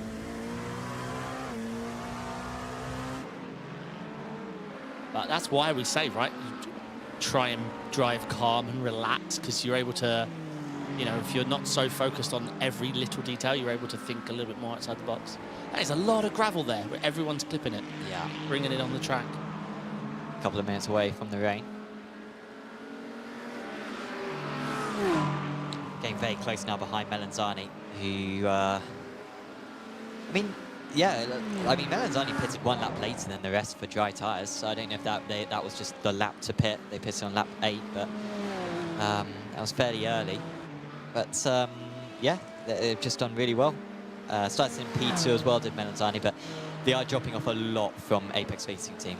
A lot. It's difficult to tell by the traffic, but I think they're about a second a lap slower. And on that last lap, they lost 2 seconds to Simtech behind them. So not sure if Melanzani is going to be a hold on to this second place for long. And then, of course, Orbit dropped by Neptune just behind as well. Still on the wet tyres, by the way, I've just realised, Delta V Racing. Delta V Racing pitted for wet tyres on lap 6. Well, remember, if there's a driver swap, sometimes it breaks. Sure. I can only imagine it is broken. I can't imagine a team still being on the wet tyres now. Yeah. iRacing will fix it soon, defo. Actually, their pace is fine. So yeah, they're on the dries. So ignore that. Everyone's on the dry tyres. Lovely break in there from Christopher to clear the LMP2. Oh, the LMP2 is fighting it. It's done off the corner. That's the 212 machine. Randy Martin's had an off, I saw it, and now he's towed, I think. Scooter Volpe by P1 Sim involved in that. Yeah, let's see. I saw him go off the track, well, on my telemetry. Oh no, it's going to be with this guy, isn't it? No, just... What on earth? Yeah, just too focused on clearing the prototype. Not sure, that was really weird. Obviously just caught a wet patch, I assume, where he tracked out quite far. What's the problem with testing lines? Akaronzo asking Sam, are they hired again? Yes, we're very fickle. We've recently brought on Helmut Marko to the squad. And so, yeah, he's decided, yeah, Apex Racing team, Augustin Bernier, he's back in the team. So, well, I think it'll be a post-review, right? Post-race review. I mean, it's being assessed constantly. Yeah. I mean, he's one lock-up away from being in the academy too. But for now... Oh, LMP2's a box-in. Here we go. Our leader and Maxim. So Project Synced and Fury into the pits. This is as far as we expected the fuel to go, really, as Alpha Esports move up to second place. Remember, they didn't nail the fuel, but or the tyres, but they are moving their way back through now. Still 26 seconds behind Alcantech, who are yet to pit. They will need to pit soon. Where's this rain? Where's this rain? Oh, I mean, I don't know. Keep an eye out for it. But we might just divert between two clouds. Yeah? There's two clouds, and we might be skimming through them. But just keep an eye out for a bit of future. Again, it's not going to be enough to force them to do anything, the drivers, but it will be a thing. Yep. Tyson Broad, we ride on board with again. He's just behind Simtech. He's kept up well with that Simtech car, actually, as Pace Monkey have had an issue. It looks like they've recovered, I think, Pace Monkey. As Alcantech NHR in from the lead from the LMP2s. That's a pit stop for fuel. Yeah, the rain is not far away. But yeah, like you say, I love the patchy. Yeah. And it's so accurate as well. If you use the zoom-in feature on the radar on iRacing, you know, and it says, oh, it's raining at the second Lesmo. It's like, yeah, it is. Alcantech into the pits. Mark Fletcher in chat says, no one sing, please. Yes. Walker in chat saying Alpine would box for wets right now. That is true. Anticipate the rain. Don't be on the right tyres at the right time. Oh. Guess the weather. That was the mistake then. From Pace Monkey. Did well not to hit a wall.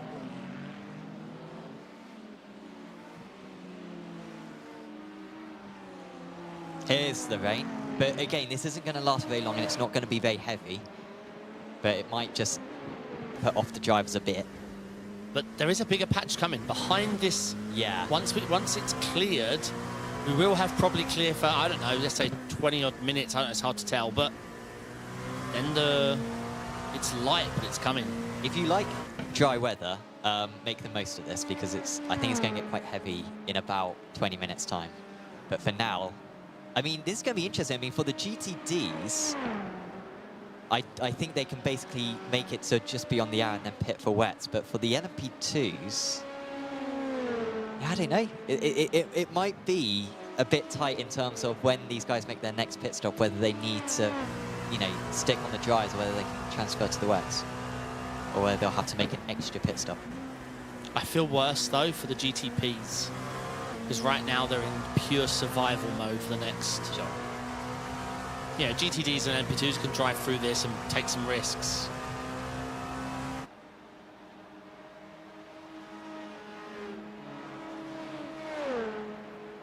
Yeah, just as a forewarning to everyone in chat watching along, if you see mistakes on the tyre compound, it's normal business in team racing, unfortunately. It's just the way the telemetry is gathered from iRacing. Once you start swapping drivers, it gets very confused, and that's all the overlays. So so I'm thinking about this quite a lot. I'm really curious now as to what tyres Alpha and Co are going to put on, because I think it might because they're going to have to pit in about 3 or 4 laps. I think it might be best for them to put on the wet tyres, even if it means they're on a dry track for a couple of laps. I think it might be best for them to anticipate it rather than lose half a minute making an extra pit stop, because it's going to be wet tyre conditions in 10 minutes time. I agree. I agree with your assessment. This rain's going to pass ever so slight, but then it's coming back and it may stick with us till the end. Yeah.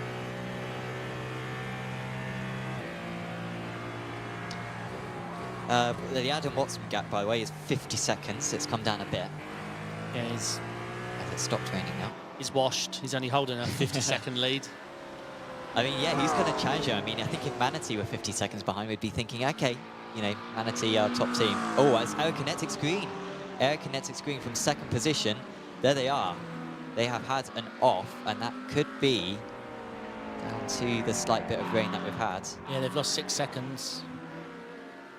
And they've had a proper spin down into... Assume white line. Nope, just hooked it. Yeah. Is that because of the rain? No. Or just the curb? No. Just bad luck. So, of course, they started from the pit lane, but on the dry tyres. That's why they are up 11 places. Do check out the live timing link in the description below. It's what you, David, used to follow all the action. It gives us a lot of details. It won't give you the weather, unfortunately, but I'm sure the developers at SDK Gaming will be hopefully adding a weather feature, because it'd be awesome to bring you the radar. No, iRacing do not expose the radar yet, unfortunately, and everything else is... Well, we can show the percentages at least, can't we? Yeah. But unfortunately, that's not especially detailed. No, you don't win a race using percents, definitely. Even if it says 80%, you just... That can be dry tyres. Yeah, the radar tells more. Yeah, shows the intensity of rain. Yeah. Oh, here comes Neptune. Oh, on the wet bit, and they make contact, and contact again, and that might be in the wall, and that will be unquestionably a penalty. I need to see that again. Bear. I need to see that again. You could just tell as well, they were so far on the inside, they were going to splosh through the water. Here we go. And it was just way too ambitious. Yep. Just go straight on. Yep. Yep. Definitely pen. Oh, Tracked man. out. Blew the corner.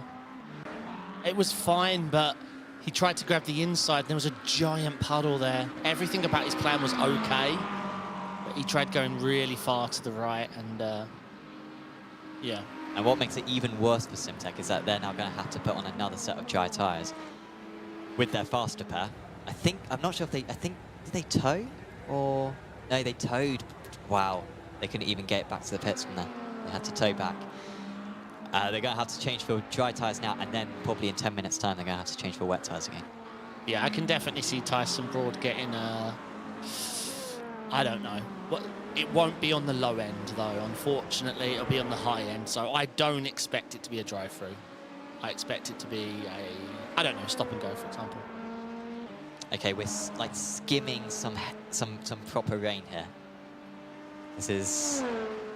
The weather could really go one way or another. We could either get to wet weather tyres within the next 5 minutes, or it might actually stay dry for another 10 minutes. But we're just skimming a big cloud right now. Hopefully this is good for people to watch, because we are talking about the weather a lot, but this is really fun. I mean, this is what we always say, right? This is the weather we want. Yeah, I'm staring at the radar more than I am everything else. Right now it's 50% radar, 30% live timing, 20% cars. What's the max pen? Well, I assume the max pen it would be a DQ, but I don't know. Yeah, I think realistically the biggest it's going to be like 30 seconds stop and hold. which in reality would lose you about 50 seconds.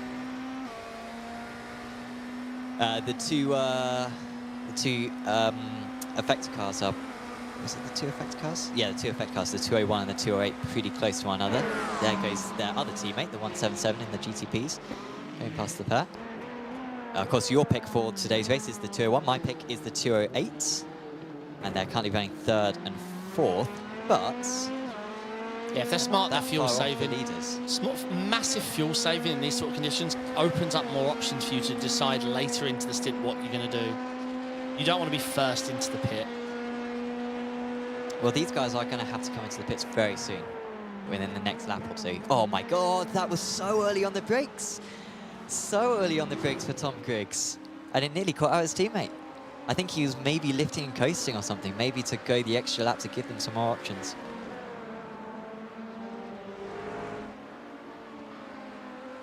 Because, yeah, this rain, I think, is going to get quite bad. Yeah, it is. We're heading to, I mean, what, half an hour away from a green patch? Yeah, I think even closer than that. Yeah. It's more like 20 minutes. No, maybe I think you were probably right, actually. But we're currently in a blue patch, which is the lowest intensity of rain, but it can still be enough to tick it over. Albeit this track, of course, you want to be on the dries as long as you can, with it being a straight circuit. I mean, to be fair then, actually, it wasn't even his teammate who was early on the brakes. It was the GTP ahead of his teammate who was early on the brakes. RD Simsport, very close to Effect Simulations 177. That's around these guys. I think if you're pitting now, you have to, as Team DWR are into the pits. So they've got a decision to make, whether they go for slick tyres or whether they go for wet tyres. I'd certainly be going for the wets. Yeah. As these guys are alongside. Effect's trying to gain back this position. Effect won't get it done. Not like that. RD move ahead. They were second fast on the last lap, but maybe it's not done yet. Oh, around the outside, we'll probably have the better traction on the wet, of course. Didn't even think about that. What? That GT3 helped. Nicely done. Right, there will be a short gap in the rain, but nah, barely. We might even be in it. Yeah, I think they're going to stay in it.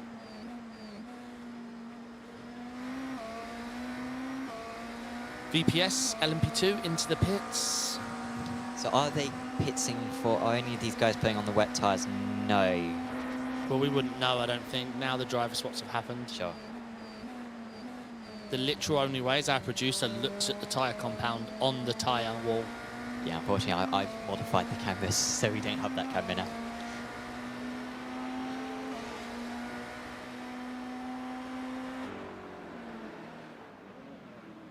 Well, apparently Balco on the wets, if that's true. Has it got worse for Orbit? Right tyres on the white line under the... Oh, no, it's not what's caused it. Yeah, I think it affected his braking, yeah. Yeah. And then, has he... Oh, did he get beached? No, I think he got away with it. Yeah, we saw him drive away. He's probably feeling a little dejected. He probably knows he's got a pen coming his way. It's frustrating for sure. Oh, that's too deep. Coming back. Gives up the place. Yeah, these GTPs will... these GTPs can stay up for another 10 minutes or so on fuel because none of them starts it on the dry tyres. They will pit it about 10-15 minutes into the race. So they've got a bit of time to think about this. Adam Watson's having his day in the sun, even though there is no sun. Where's the phrase in the rain? What is the phrase? In the sun or in the... I can't. His day in the sun. I think okay, yeah, so, okay. Yeah. So I was right. Brilliant. So how's Charlie Bobby getting on after that spin? He is... It's hard to tell without the GTD selector because Adam's got such a lead. He's second. Yeah. What happened to the other altitude car? Where is the other one? Oh, Zane's pitted. Yes. I don't think we saw Did that. Zane start on dries? Did, right? So they're limited to 90% fuel tank capacity, I think. Right. So I guess the leader's going to be in soon as well. Oh, again, tricky decision here whether they could change. I think, yeah. Oh, man. Decisions. Delta V apparently on the wet tyres, if that's true. Now, I mean... Oh, this... Oh, no, he's going to go into the back of him. Joshua Wilson, can he get it stopped? He does. The Swedes coming to blow. Oh, it's Archie Company, sorry, he's coming to blows. It's Swedes versus Spirits as Archie gets on the curb and he could not get any power down. And Joshua Wilson moves back past. And yeah, Archie's nowhere to be seen. Yeah, not his finest moment, my pick. You got to take wets now. You'd be crazy to go out on a fresh, cold set of dries in these conditions. Absolutely crazy. It would take 4 laps to warm them up, and then you're on the wrong compound. Well, Delta V, I think, just set a legit time on the wet tyres and was 4 seconds off the pace. Augustin Bernier, though, is in. So maybe he's decided that this is getting a bit too sketchy now. I mean, you could half fuel and leave on your dead dries. But no, like, look at this. I don't see much spray, though, to be fair. So we might actually be... I think it's going to keep raining for another 3 or 4 minutes, but then we're actually going to have about 5 minutes of dry. And then it's going to start getting properly heavy. Yeah, then the big stuff picks up. We're going to go into the yellow. There is a patch of red on my radar. I don't know if we're going to hit it, though. Oh, yeah, I think we are. Yep.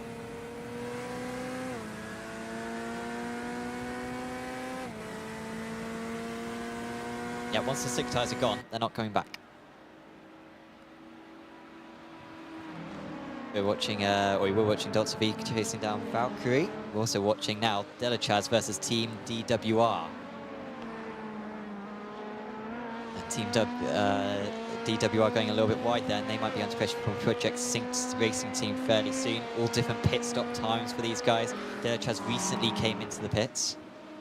Walker's asking for our graphics settings to get rid of spray. I think if we go a cockpit cam, it'll be correct, but these replay cameras always show the track kind of dry looking. If we go on board with Delachaz, for example. There you go. So yeah, we'll let you know the price and we'll send you our graphics settings. There's an innie, it's called spray. You just set it to 0 and yeah, Sure. We don't worry about things like that.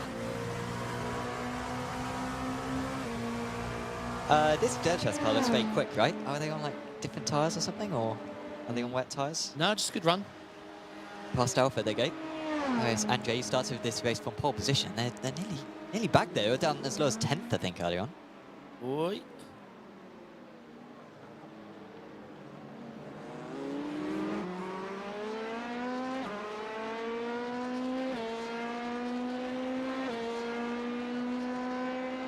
And now they've got a little gap to the cars ahead, about 10 seconds to second place.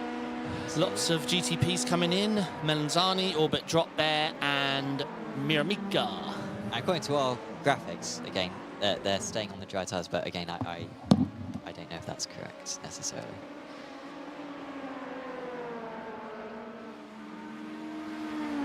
So there is Augustin Bernier, 11 seconds ahead of RD, but remember they have made an extra pit stop. Delta V also in the pits. Connor Nixon might be on the wet tyres. Again, sorry guys, we just don't know. Ah, there's a move for Molina in the Astral Esports car. He's just got past King Racing, our runners-up last time out. And these guys are due to make a pit stop in about 10 minutes' time. And actually, in the slipstream now, might be a really good opportunity for King Racing to come back, if they're willing, to go offline. Now, they're going to play it safe. And to be fair, that works out very well for them last time out. It's going to keep them at P9 for now. I tell you what, it went unsaid, but the teams really handled the transition from the wet to the drier conditions really well. We didn't see too many dumb mistakes, sorry.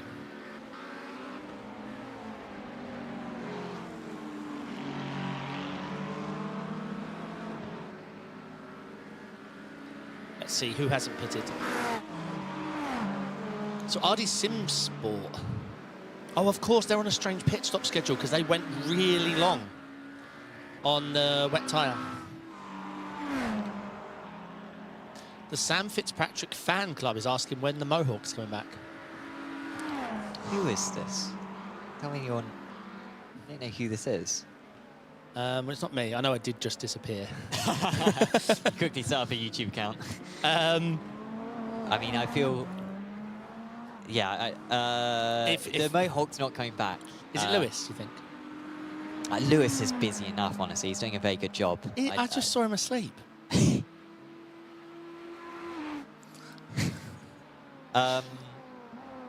He's not coming back, by the way. Who is this? I don't know who this is. It's not my family because they're not intelligent enough to set up their own YouTube account. It's probably one of the drivers. I feel quite, it's quite creeped out. It's probably, it could be Michael Halford does. It could be one of the other. Oh, that's a car on the side of the track. What's going on there? What's that? I think that was a Valkyrie competition. Julian Fernandez won his first race of the season. Suck his toad. And that was a strange place to stop, but yeah, let's see. Let's get an idea of what happened. Loop the loop and hit from behind. No? Could be the second part. Yikes. Blimey. Whose fault was that? Surely it's the GTP, right? Well, it's a multi-class race. There's a dance to this. Why is the GTD tracking off that line? Yeah, you don't want to be full on the inside because of a massive puddle, but you don't wander in a multi-class race. Now, was it his fault? Oh, that's Saint Khan with a Delachaz. That's damage as well. And that's the third. I'm not sure if that's the third place running. I think that is only one Delachaz car, sorry. Yeah, that's the third place running. Oh, no, he's Delachaz done. car. He's done. Oh, man. You can't drive in the wet without a rear wing. So that's the 338 out of contention. Zane is a, yeah. They would have fancied their chances. Of course, they nailed the strat earlier on. They were in the podium places. If we could get a replay of that incident. But yeah, the GTD was just wandering, like checking his phone on the pit X, like on the corner X. Like, I'm not saying it's direct fault, but you shouldn't. You can't just drift off and wander like that in a multi-class racing. It's raining. Let's see. No, I mean, if you do stupid things, you win stupid prizes sometimes. If you're going to fight a prototype, don't cry if you get fought by a prototype. Like, sorry, but that's multi-class racing. It sucks. Is he in the wrong? No. But sometimes if you apply for stupid prizes, you win. It's another replay. Oh! That's one, the Orbit car in the puddles. Are they going to make the corner? They do. But still went through. Was Pace Monkey, who have since come into the pits. We're now in the brief period of dryness, but it will not last long. Yeah, Walker saying he turned in early. Yeah, I mean, we do it. Look, I do it as well. You intimidate the prototype driver to say, no, this is my line. But sometimes they say, no, it is, watch. So that's why I say, sometimes you win. So, I think Connor Nixon is on wet tyres.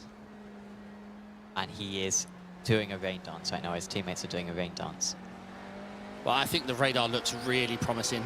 Yeah, like the next drop of rain we get, it's going to keep raining to the end of the race. And it's only going to keep increasing with intensity. It will be very, very wet by the end of this race. Very wet.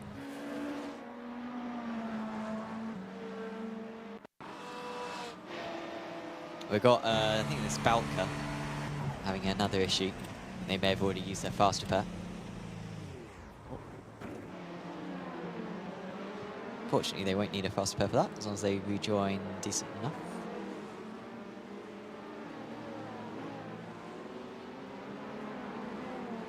Oh my god. There's a TC button. Where is it? I can't bear to watch that. Austin Bowers. The Neptune car still going slow on the wet tyres. I think they... What? Did they just come into the pits? The slicks? I don't know. What just happened? What lap are we on? 34. No, they didn't just pit. They were just going really slowly on the pit straight. Is it constant rain? I don't think it's raining right this second. Yeah, it's constant rain soon. constant rain soon, and the intensity will keep tearing up. Okay, drive-through penalty for the 102. I think that was the murder at Parabolica. Is it? Is that team? Oh, I think so. Not sure if Connor Nixon was in the car at the time. It's one of the Orbit cars, isn't it? Yeah, I'm not quite sure which one it was. Simtech.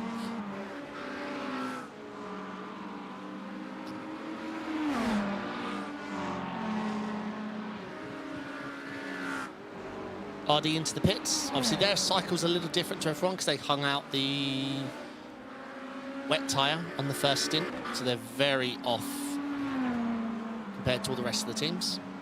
But if there's a splash due at the end, then they won't be due it. So yeah, have to just see how the long game goes.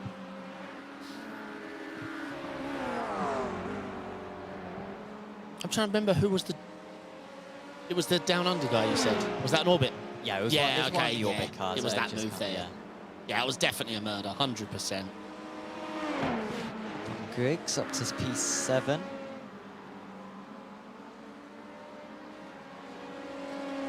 So I'm just trying to figure out for the GTDs then. So all the cars who started, okay, a few of the GTDs are into the pits. So Delta V, Zekril, Delta V. So all the guys who pitted for dry tyres in the first few laps, they're having to pit again now. It's still not wet enough for wet tyres. I tell you what, wait. But it's so soon. Oh, that's off for the leader. Oh, they got away with it. Blimey. That could have been, that could have been in a wall. Yeah. Explain how Manatee is still out there. Faster pair. No, I mean, they're a P2 and they boxed on lap 6. A bit confused. Yeah, that is, I mean, they will drop back. But yeah, it's not, what did happen to them? They didn't have to, what happened? I can't remember. Something happened to him because I said he dropped to last. Yeah. It was obviously just a spin then. They've recovered. But they were a lap down, I think. But yeah, they have altitude. The lead altitude car has made an extra pit stop.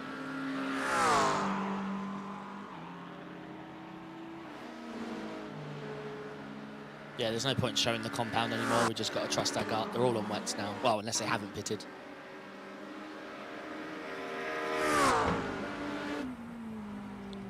This is what happened to last at Sky. We remember now. Oh yeah, of course. So yeah, he had to crawl back to the pits, take a faster pair, and was I think about close to a lap down. Oh, that's car off. It's Lucas Diaz for Team DWR. That was one of our front runners earlier on. They qualified up in P3, and that is a big shame for them. So the Sam Fitzpatrick fan club's leaving a clue.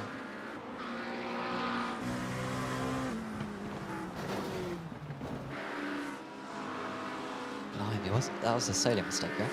Oh, wait, the car got fully repaired. No, it's crabbed. It's completely crabbed.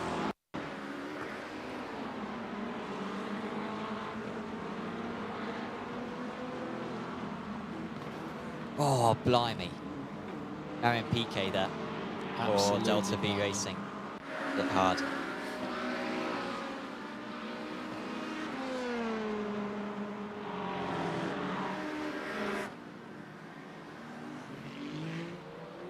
I don't know if the fan club is Jack Stiles potentially. That's my guess. But please let us know, because I'm scared. Air Kinetics are close to Zekril Esports, Team Linear Ultimate as well, in P10.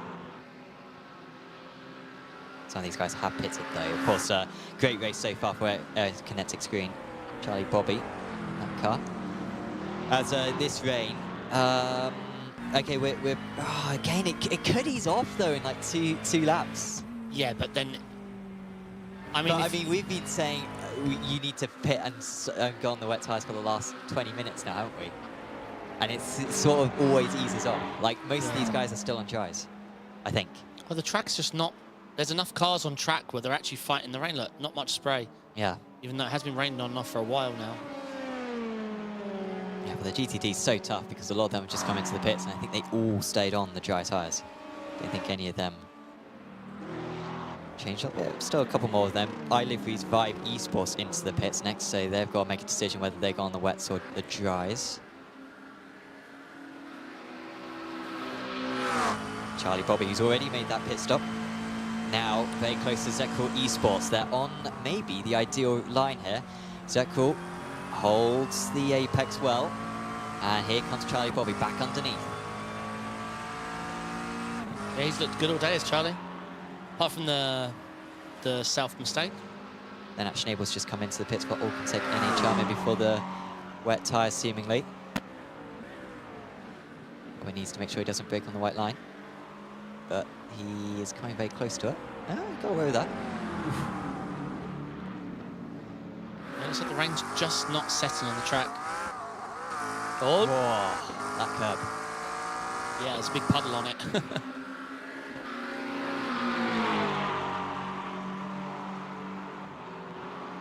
Gustin Bernier, 30-second lead. Absolutely cooking. Oh.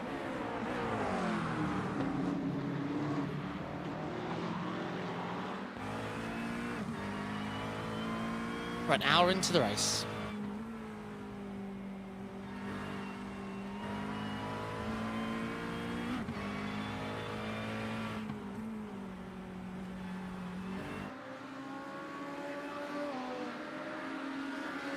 So surely Manatee Green are going to be in soon. Yeah, I mean, oh, here we, well, oh, I mean, thank you. Yeah. That's why the drivers pay an entry fee to get. And that's why I get the big bucks, right? Exactly. That's why you're all being paid twice as much as me. Oh, there's a big check up there and a slowdown. Blimey. Well read there by Charlie, really well read. Trying to figure out who that could be. Maybe Mike Mad for Roasted Records? Oh, blimey, Whoa. Look at the GTP all the way on the inside. So, surely, yeah. So how do you think the timing? Do you think our timing page could be correct when it comes to the compounds, or do you think it's definitely wrong? I don't know. It's definitely not worth trusting. Sure. Because I really when think they swap Manatee driver, it does break a lot. Okay. Well, Nicholas Last stayed in the car, and it seems like they've kept the dry tyres on, which I'm surprised about. Because yes, it's not raining right now, but honestly, we are in the tiniest pocket of not rain. But there's no spray either. I mean, the drivers are seeing the same radar we do. Well, not the drivers, they're spotters and teammates, but look how dry the track is. Yes, the heavy stuff's coming, but maybe the wind is just... Oh, wow. God.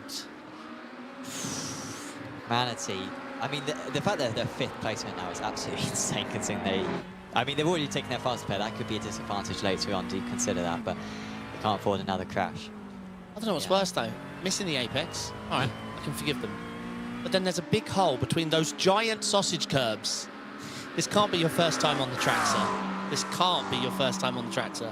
I'm really sure 7.5k iRacing driver Nicholas Last is appreciating your points. Well, yeah, his thumb's hurting after driving into that curb, though. So he can be angry with me all he wants, but his thumb's more sore. Plus, a car behind could have easily taken him out after pulling a wheelie, a sideways wheelie. Already on the back of Zekul Esports. Yep. And here comes Effect 177. Let's Go Green Team smashing it. Indeed they are. Effect up 6 places from their race start. Not that the race starts really counted for too much.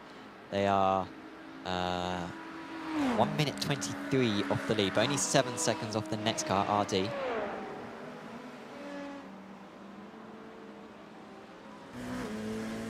Here's Jentel van Thielen for Alpha Esports, winners of the first round of the championship back in Spa.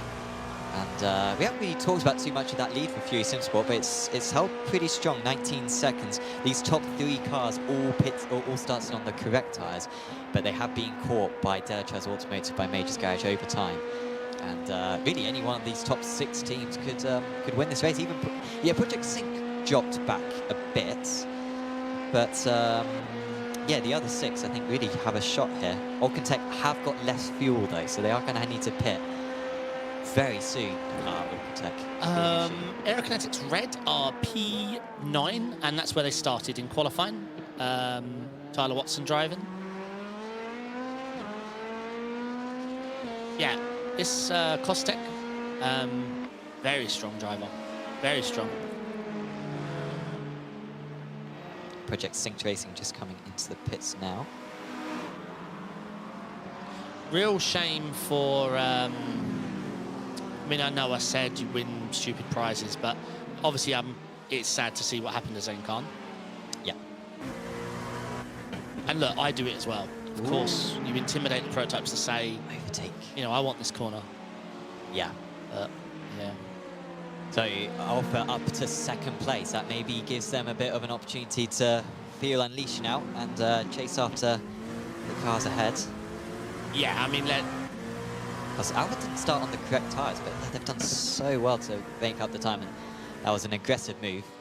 yeah, because they can fight for the lead. There is, I mean, yes, there's a 20-second lead, but they're fast enough. Yeah. And there's 2 hours left, or whatever it is, an hour. They're 20 seconds behind, but they've made an extra pit stop, which sort of demonstrates that they have had more pace. But here comes Arcantech again. Here comes the rain again as well. Kostek into the pit. Okay, yeah, they've got to pit. I know I've been saying it for a while. You've got to pit for wets here. It's not worth it. They've stopped listening to us, mate. No, they've stopped listening. But the forecast. Yeah, I know. But we've been lying for an hour. We have been lying for a while. I always preach, be on the right tyres at the right time. If it's dry, be on the dry tyres, because by the time you anticipate it, you could have lost a lot of time. The But English... in Formula 1, that's certainly the case, because you can lose 10 seconds a lap and it only takes 20 seconds to change tyres. In sim racing, it is a bit different, because you only lose 3 or 4 seconds a lap if you're on a bone-dry circuit with wet tyres, and it takes 40 seconds to change tyres with the pit lane loss. Is the English language broken very lightly? Isn't by definition lightly an adjective of... But what about very soft? Or very hard? Yeah, no, they work. Very hard is harder than hard. Very soft, softer and soft, that's fine. But very lightly. Yeah, it's almost to say the word lightly. Exactly. It's like very lightly. Whatever you think lightly is, honestly, it's so that. Correct, yeah. It's not below lightly. What we need is a number, which, to be fair, is what we have. You can say extremely small, but extremely tiny, again, it's weird, because... Yeah. Again, that's like... You're saying it's tiny. Yeah, whatever the definition of tiny is, it is that. Yeah. All right, let's resume race commentary.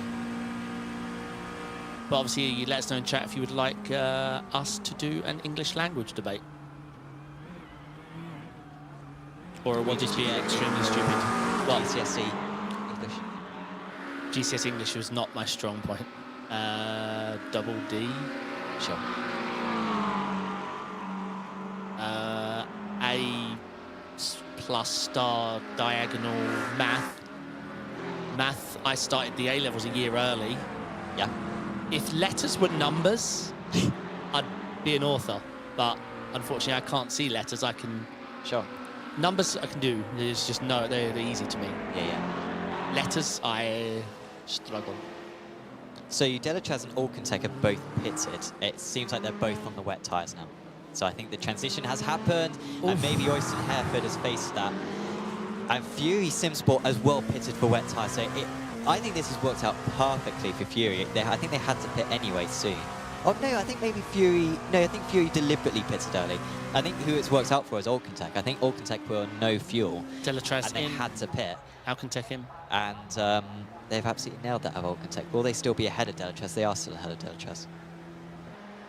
So that's, worked out really well for Alcantech. We've got a 6-car battle for the win here in LMP2. It's really great stuff. We are moving into the tier harder of rain intensity. We are close to the heavier intensities. And then, I mean, there is a lot of red out there. All the concerns that the drivers had before the event about the intensity of rain, I think are about to come true. Yeah. As there goes Jens Van Thielen, almost past one of the GTPs. I think that's Connor Nixon, who is, I think, on the wet tyres, but I think has been suffering on those wet tyres for a while, and maybe they're a bit burnt out now. Busby's saying too early for wets. I agree, but mate, have you seen the radar? What's coming? Yeah. It gonna rain, and it's gonna rain heavy. If you have to pit now for fuel, you have to take wet tyres, I think. It's tough. Really is tough, because you want to be on the right tyre at the right time. It's tough. Oh, slide for Connor. I mean, this is so frustrating right now for Alpha Esports because Connor is so slow through the corners, but he's still got enough pace on the straights. He can't get the power down on the exit. I sort of hope that Connor doesn't re-overtake here, but he's got every right to, really. And there he goes again. But he's just going to hold him up at the chicane as well. Unless, I mean, I think the Alpha will just send it straight back down the inside. There you go. Had to be done. So Alpha are still on the dry tyres, we think. Is it even raining now? Yeah, 100% This part of the look how dry, how wide the dry line is, though. It's massive. Yeah, you got those inside puddles, but look how dry the track is. I don't know what you did to the asphalt absorbency setting, but you will not be saying you saw what it was like at the end of practice. That asphalt is not absorbing much water. By the end of this race. Oh, we're gonna have a move here. Uh-oh, uh-oh. Oh, hell. So both of these cars on the wet tyres, we think. What are their lap times like? We can't tell because they just didn't outlap. But Furia on the wet tyres and then losing 9 seconds a lap to the... No, 5 seconds a lap to the dry tyre runners. Yeah. But yeah, look how dry it is. It's bone dry. It seems like it's dry around this part of the lap. Oh, blimey. Yeah.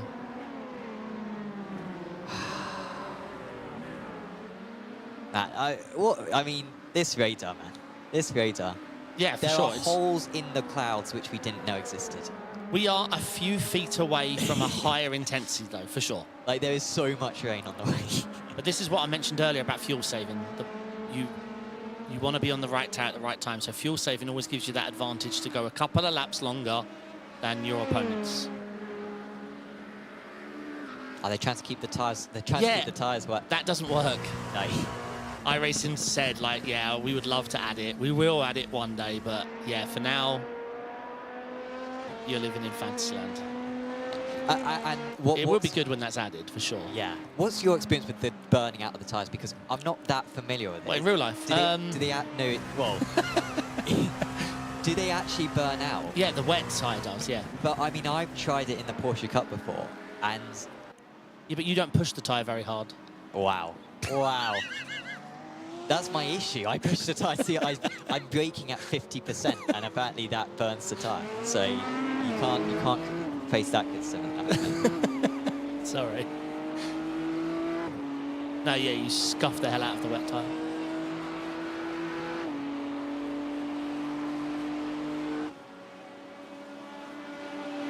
No, yeah, iRacing have said they will add the temperature deviation thing. So yeah, finding the wet line on the wet tyre to cool the tyre down, I think. It'll be called Watergate when everyone's using the outside of the curve to float 2 tyres. Yeah. So bad news for Alcantech NHL by Braincrow, who were one of the first teams to go onto the wet tyres ages ago. They're now losing 7 seconds a lap in the LMP2s. In the, and in the GTDs, Astral Esports and iLivery's Vibe Esports, they're losing 8 seconds a lap on the wet tyres. Yeah, and plus, as we've talked about, when the rain does come, they essentially won't have a wet tyre. Yeah, they're going to have to fit again anyway. Yeah. Well, this is really educational, right? I hope everyone's learning. In the last video we had, on the last broadcast, we had 3,500 views. So thank you for everyone who tuned in. I don't think we're going to have quite as many today, but still 100 of you watching live. We very much appreciate your attendance. And let us know any information you have in chat or just any thoughts you have. Ooh. Passed. Yeah, nice move. I don't think it's done, though. Well, one of these cars isn't on the same lap. Who's this ahead of them? This is Effect 201, who are in 2nd place. Arashi GTD are And I'm struggling today to find team names. Usually I'm really good at this. They are P13, up 6 positions. Duncan's driving. Oh man, this. Oh, here comes the rain again. This is so bad for Delachas. They've just lost a place now to BPS because they're losing 5 seconds a lap. BPS will just drive away from them here. Okay, rain intensity is literally about to increase. Not. Yeah, so far all the rain we've had is very light rain. Yes. But now we're actually going into stage 2 rain, green rain. Stage 2. Arc at Sam. Are we saying stage 2? I think You said stage. Nobody's ever said that. I think there's genuinely 1, 2, 3, 4. I said it'll there's be 5 stages of rain, and we're going into stage 2. I said it'll be very extremely lightly increasing. Oh, Oh man, I've never seen that move happen before. Air Kinetics Reds round. Simtech are into the pits, I think, for wet tyres. I think they were going to have to make a pit stop anyway. Maybe. Just want to fuel safe, fuel safe, fuel safe, fuel safe, fuel safe. Replay of Lucas Diaz, how this race has gone terribly for Team DWR. I think this might be the end of their day. I feel like they've already used a faster pair. Oh, okay. It was something else. Maybe the rain was intensifying. I'm like, nah. We've done enough practice in these conditions. Don't fancy doing it. Chat is saying the rain was about to increase like 5 times. Yeah. The problem is, the harder thing to factor is the wind. Like, it's so easy to use the radar's position and movement as, like, gospel, but wind can throw it. But no, we are as close as you can get to it, the intensity increasing. The I lap can assure times you. are really dropping off now in the GTP, so lap times are 4 or 5 seconds off. Melanzani are pitting for wet tyres. We are on the transfer now, at least in the GTPs. Sam, there is a chance we can hit the red, and then you'll go from... I've not been arrogant. No. You'll go from being amazing, like, because this has been awesome. Yeah. If it touches that red, it'll be back to what it was at square one. Cancel the result. Yeah.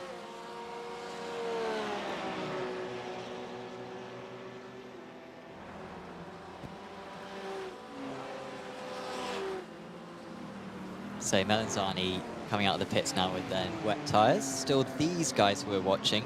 Oh, all the GTDs have pitted for wet tyres. Yeah, the intensity has picked up. Apart from Altitude 3M, who I hope haven't gone too long. Oh yeah, it's just lap too late. Emil Koopman's round. I guess that was on the...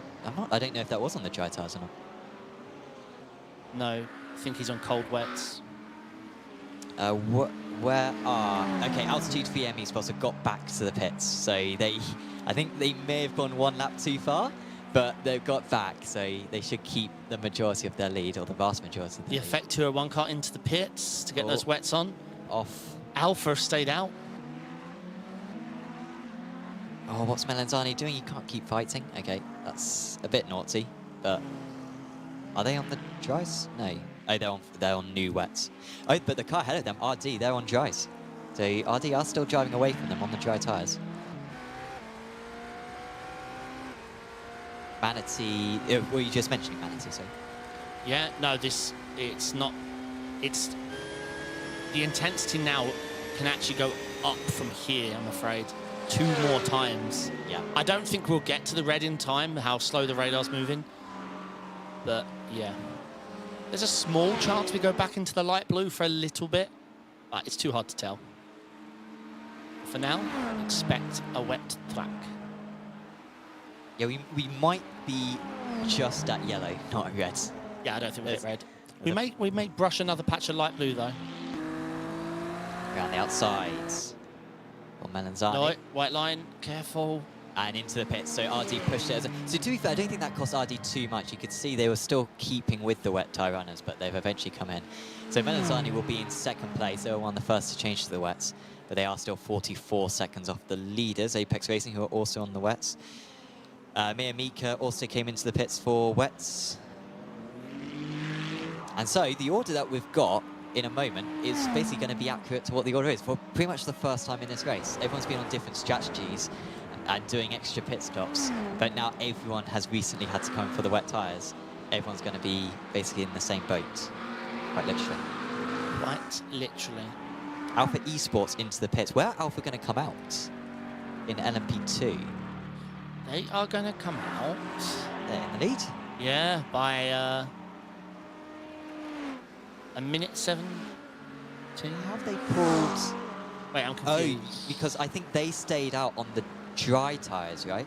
If for someone from Alpha or someone who knows... Wait, Kostek's a minute 17 off the lead? No, that will reduce in a second, but it's still like 25 seconds as I think Alpha have gone across there. But I think Fury pitted for the dries, for the wets too early, and we're losing 6 seconds a lap. For like 5 laps, lost 30 seconds. Yeah. And now their 10-second lead has turned into a 20-second deficit. Adam's in pit, chat. Hello, mate. GG's, by the way. Great call on the dries. Yeah, Adam, we were really quite scared for you when you were the last driver on the dry tyres. So And those first 2 laps looked sketch, mate. Well done. Very well done.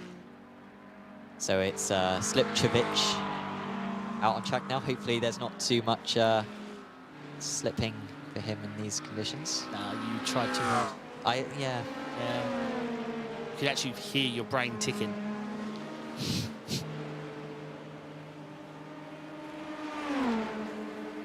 Project Synced close to VPS, who also... VPS is pretty much now. There's Project Sync were really high up earlier. I think they nailed the strat in the early stages, but they're falling away a lot. Okay, the Effect Tier 1 car is definitely closer to Kostek as well.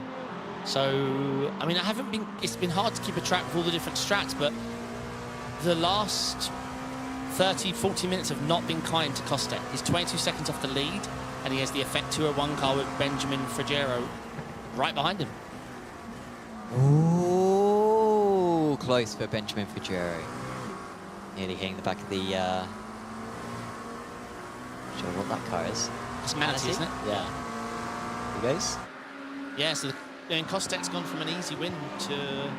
I mean, we knew Alpha were going to catch up, but, I mean, they've pulled 45 seconds. But I think that's... Yeah, for sure, pit stops and stuff, but pulled is pulled.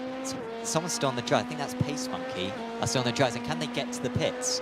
Because the whole right lane is covered. Did Pace Monkey make it in? Pace Monkey... No, it wasn't Pace Monkey, sorry. It was Melanzani. I think it was Melanzani. 382. What Melons? No, oh no, that's the GTP. Yeah, I was thinking that was second place, but no. The GTD car has always been a bit low now. Effect on effect. Obviously different classes, but... These two are? Oh no, they are, sorry. Okay. But the other two effect cars are only 5 seconds between each other in the LMP2s. Yeah, obviously Benjamin lost a bit of time there with the coming up on the GT3. But yeah, I mean, Kostek isn't looking... Oh, he's really going to be tested now, is Kostek. So this is a good test now to see how quick Fury and Effect and Alcantech are in comparison to Alpha, because they all pitted for the wet tyres early. This is a lapper, isn't it? This is Dan Blackwell in the white. Or is that a GT? I'm confused what I'm seeing here. Wasn't that Kostek on a... Yeah, Kostek's really losing out there to... I assume it's Dan. There's been a mistake for the Effect 208 car, by the way. Emil Koopmans has made a mistake. He's just lost a place to Delatraz. And we're going to find out how it happens.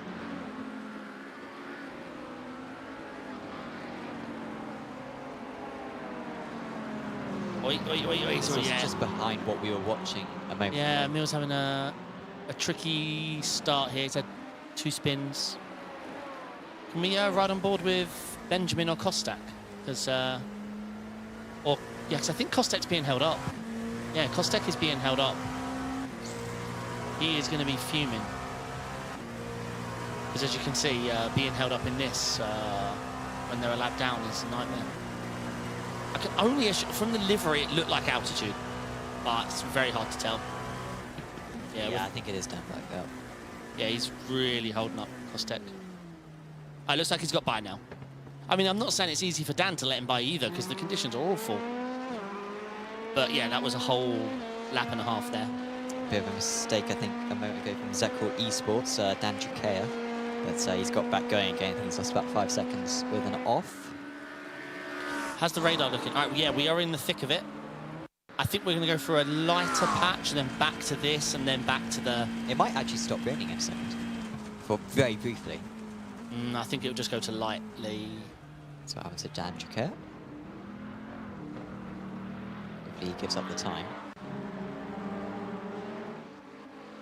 Graham in chat saying, great strat so far for the Alpha Esports team. Yeah, they didn't nail the start in terms of starting on the right tyres, but they didn't go to the wets too early, and it's really worked out. And they might have the best wet tyres of anyone to deal with these heavy rains. So this is again, Benjamin's being held up by the altitude car.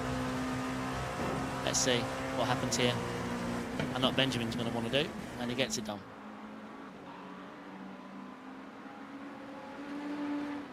So Benjamin now half a minute off the lead. And that last lap, Alpha Esports extended their lead by 2.5 seconds, but it was maybe traffic affected. So a run through of our podium sitting positions at the moment. Augusta Bernier first in GTP, followed by Felix and Metek. That's Apex, Melanzani, and Simtech Motorsport. In LMP2, we've got Alpha Esports, Fury Simsport, and the Effect 201 car. And in GTD, we have the Altitude 3M Esports 388 car, Delta V Racing 314 by Keyshot, and Securo Esports, Dan Jacrea, who we just saw with the off in third. But still all to play for. We are, believe it or not, at the end of this slowly drawn-out sentence to make it work. No, I'm not going to. We're halfway, but we're not. I wanted to just mummer for 15 seconds, but I couldn't think. This is going to end in tears. No, he backed out. He's defending. BPS ahead of Alcantech Brain Crow, who were probably made the worst strategy call of anyone, I think. I think Lennart Schnabel spent about 5 laps on some, or 10 laps even, on some wet tyres on a dry track. Drive-through really pen for the Delta V Racing 125 GTP team. Running in 5th place. Collision with the Aerokinetics green. Did we catch that? Aerokinetics Sure. green. Aerokinetics green. Currently running in P7, so it clearly wasn't too bad to the Kinetics green car. The Latvian Sergej Zagorskis in the car.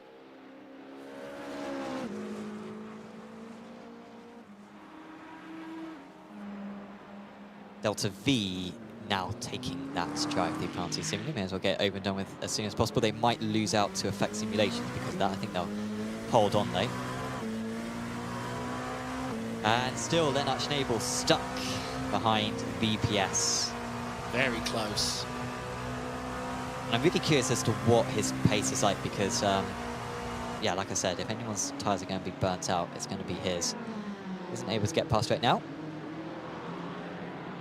Oh, oh. Yeah, BPS doing well. Andre Juna in that car. Is Augustin Bernier going to let his teammate drive? Well, he Who? can drive for the... Remember who was Busby's teammate last season? Andrew Dawson. I think at Baltimore, I think Dawson drove the first 2 hours, 10 minutes. Oh, we've got a spinner. It is Matthias Beer. Great to see Matthias around. Absolute veteran of ARL. He's been racing in these leagues for about 5 years. Oh, the MP2 sorry, thank God. That's the Menzani 202 car, which I think was the last car to change to the wet tyres. Wow. Aerokinetics saying the green had to take a fast repair, so yeah, it was bad enough. So, yeah, I didn't mean to underplay it too much, but yeah.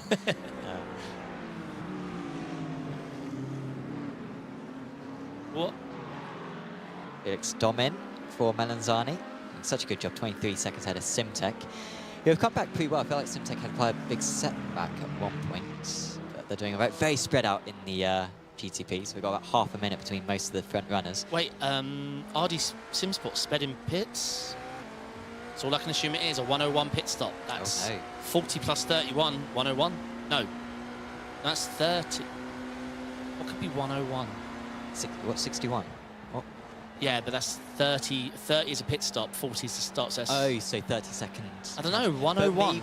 Maybe they didn't need to take so much fuel. Yeah, okay. But yeah, I think they sped on pit road, which is a big hit for them. Ah, it's basic ollie in this car. Yep. It's a P5 now. Of course, Delta V just served their drive-through, so they were 20 seconds ahead. They've now lost that place. So I've raced Ollie here a bunch in the wet. He learnt the hard way about that white line down the middle. I think 3 races in a row, he went backwards through T1, T1 from touching the white line under braking. This was when rain launched. And another good race me and Ollie did here at Monza was SFL in the wet. Oh, what an earth. Whoa. Who else? I think that's the Balka car around that. Why won't it stop dying? Unfortunately, there wasn't a group Is he trying to drive? Sir. Let him cook. No, let him cook. Uh, I don't understand what happened there. Wasn't that on his own? Well, we're going to need to get a few more replays, I think. Unfortunately, the spray's not making it easy for us. Okay. Oh, bad. That was the. Was that the Balka? It was the Balka car. Could we get maybe a? I don't even know what the best angle is. We could maybe go slow motion potentially. I'd like to get another clip of it though. Yeah, but if he does it wrong, it'd be an hour clip. True. It's gonna be the end of the stream, guys. I think the Balka car moves across on him. I think the Balka car maybe is looking ahead to the GTPs and then. Bad news for Mark Hilly. Do you know what though? This guy tried to drive back to pit road. I don't know whether I respect that or it's pure madness. He saw tyres going everywhere. You need at least probably 3. Sure. To be fair, most of the tyres probably went over the fence, so he can't. But the fact he was, when it landed and he was facing, he was like, okay, let's just drive. That was his instinct. Young Su Moon is in chat, our championship leader currently in Apex Racing League Touring Car Britain 2025. A resident TCR alien. Very good in the wet as well. We doubted him in the wet back at Brands Hatch, but he proved us wrong at Silverstone with a couple of race wins. Next round of that next week. Wait, I don't see the radars now moving really quick. We are now about to go into the 3rd stage of intensity. But we are going to miss the red. Yes. And we are so lucky to miss the red. There's so much red above. There's hour 25 left. There's plenty of chance it can go into the red, mate. Depends what way the wind goes. Well, no, but the wind's quite consistent. The wind is going southwest Yeah, but it's been all the way. consistently random. No. It's been southwest the whole time. Yeah, okay. I know we're trying to make excuses for basically telling the drivers to put on the wet tyres for half an hour. But to be fair, I think we've got to take the blame on that. We're literally stepping into, what we call, what we're now coining the 3rd stage of intensity. 3rd stage of intensity, out of 5 stages. The very extremely mildly heavy. Yeah. At least there's no purple. Purple would be basically 100%, but you can see it's now up to 39% intensity. And then visibility is going to get very, very bad. Yeah, it's going to get tough out there. Busby's just said there's been some disconnects. Oh. We lost Orbit Saturn. No, he was the one who had the crash. Oh. I'm not seeing... Perhaps Busby just means in general on iRacing, because he's had a disconnect. Sure. It's a 45% intensity now. It's really getting bad up there now. 22 degrees though, it's quite nice temperature as we got a cast going straight on. Who was that? We're currently watching Burelli. Was that RD? Yeah, it was RD. Yeah, not a good time for RD. Yeah, it's so tricky to remember what's happened to all these cars. It looks like a speeding on pits, because yeah, of course, yeah, sorry, yeah. There's no reason a 61-second pit. 52% intensity is really getting heavy. Can we go on board on a GTD soon that's in draft, if that exists? I see, this is how Ollie got past Delta V. We saw this a couple of laps ago. And yeah, getting underneath nicely. We saw that at least. Yeah, nicely done. 2.5 seconds ahead. Let's show everyone the spray. Let's find a GTD that's close to another one. So, who we got? Yeah, they're all Marcus, quite spread out, XRL, I suppose, is the best shot we've got. Marcus Crawford. 64% intensity, 65% intensity. I mean, listen to it. Oh, what the hell? What is that sound effect? You can hear it on the roof. Yeah. To be honest, I turn all those details off on stream. On my settings in iRacing, but Okay, we've got a patch of, a bit of red has just come up. That's stage 4 rain. Stage 4 we repeat, but it shouldn't last for too long. So there's 74% rain. I think it should go back down to 50 in a couple of minutes. That roof sound is rather ASMR, isn't it? Should we shut up a bit, turn off everything, and just let that play for a bit? I'm not sure. I mean, I don't know if I've just been babbling about absolute nonsense in this race. It's really tricky to commentate on this. So maybe we should have just shut up a while ago. No, mate, we do a great job. I think we try. We try. We really do. But We're like the top gear without the third. No, I suppose Lewis is the third. He's May. oh, that means that I'm Hammond. No, I don't want to be Hammond. You mean May? I mean May's the only one who I can stand. Yeah. Okay. Does So that mean- I'm definitely taking May. I'm Clarkson. Okay. Lewis can be that dog from one of the episodes in the specials. Like, sure. Yeah.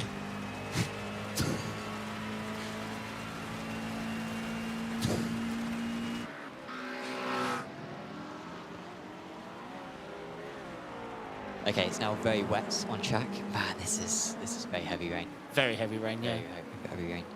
Everyone is very sped up, but RD might come back against Delta V here. Here they come, getting onto the slightly less slick part of the circuit. Yeah. Yeah, that penalty's not them, but let's not forget, they're not slow. They have every chance to get that P5. And they are past.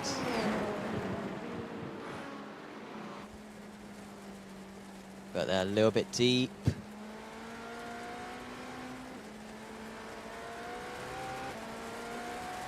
He's got to try to spot where the GTD cars are ahead. He just about finds a way through. Drive-through penalty for Delta V Racing. Collision with Team Linear Ultima. Can you see the reports? Didn't they just get a drive-through? The same team? For hitting Aerokinetics You're right, green? yeah, they came into the pits recently, didn't they? Yeah. Yeah, I think Aerokinetics green and now... Aurelien Bieri making some... What'd you say? Sorry, say again? Bieri. Aurelien Bieri. I think we went through this last week. Sure. Yeah, they... Sure. Yeah, they... Whoa. Wait, have we checked if the LMP2s are now... I don't know if the LMP2s Got are... hard to the side of the circuits. Manatee Racing Green. Manatee Racing Green have had an issue. Oh, no. And they have had to tow back to the pits, I think. Let's see what happened. Oh. Looks like it was with another car as well. And another car. Looks like there's 3 cars involved. I reckon they've just picked up the tale of an incident with 2 cars, an LMP2 and a GT3 in the exit of the corner. Let's see. Yep. Oh, no. Oh, no, he's going to move. Oh, he tried his best, did Tavares, to get through that. Yeah, I know, but hear my education. You may think you know why not holding brakes might be better, but it's never better. Hold your brakes. That's it. He killed another car. Yeah. Oh, wow, and the LMP2 just tried to get out of the way. Wait, they both were here and they both spun by Yeah. themselves in the same spot. But then again, if one spins in front of you, you I brake think more. I think yeah. you broke mid-corner, basically. Yeah. Oh, no, wait. Did they actually... Yeah, the LMP2 has to react, yeah. So the GT3 did the spinning and the GT3 also did the killing. And the LMP2 did very well to avoid all of that nonsense. As she threw by 212 off the circuits. Intensity just dropping now a bit. Back down to 73%, but might increase again. Oh, we got a spin around as well. Another GT3 round. Oh. It's Cyril Blondeau for Delta V Racing. Yeah, let's just see what happened here. They've lost it on the exit of this corner, right? And who's had to avoid? Yep, they've gone round. Hold. Oh my God.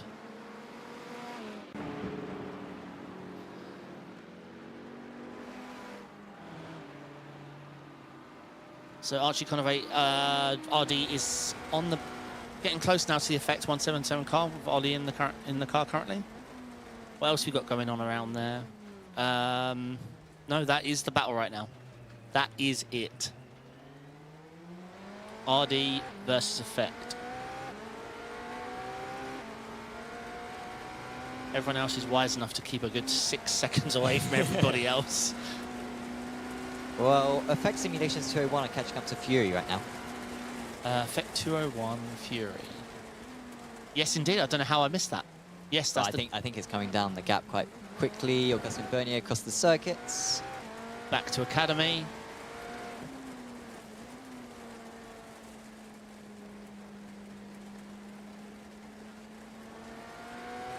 Listening to Augustin's throttle trace there. If he's struggling.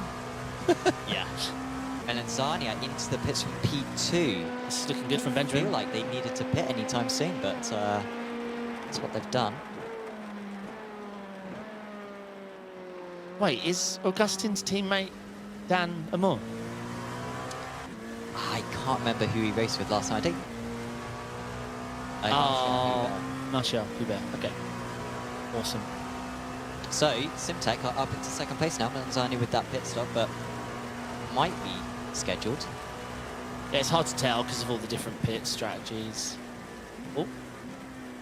Ruggiero almost on the white line.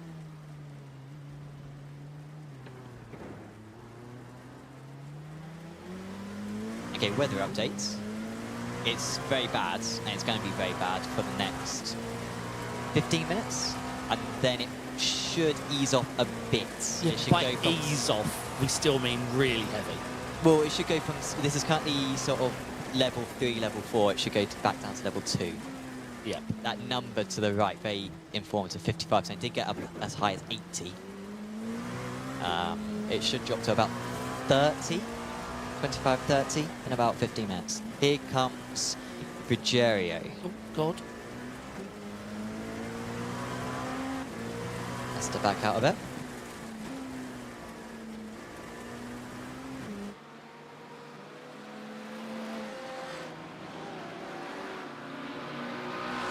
Yeah, visibility is definitely the worst it's been. Well, there you go. Holy moly. It's just about not making calculated risks. If you lose time just following a GT3 for a complex of corners, then fine.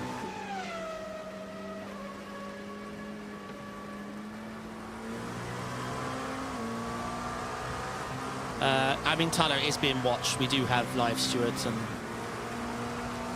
Yeah. Unfortunately, like we said before, they have limited number of eyes. They can't see everything.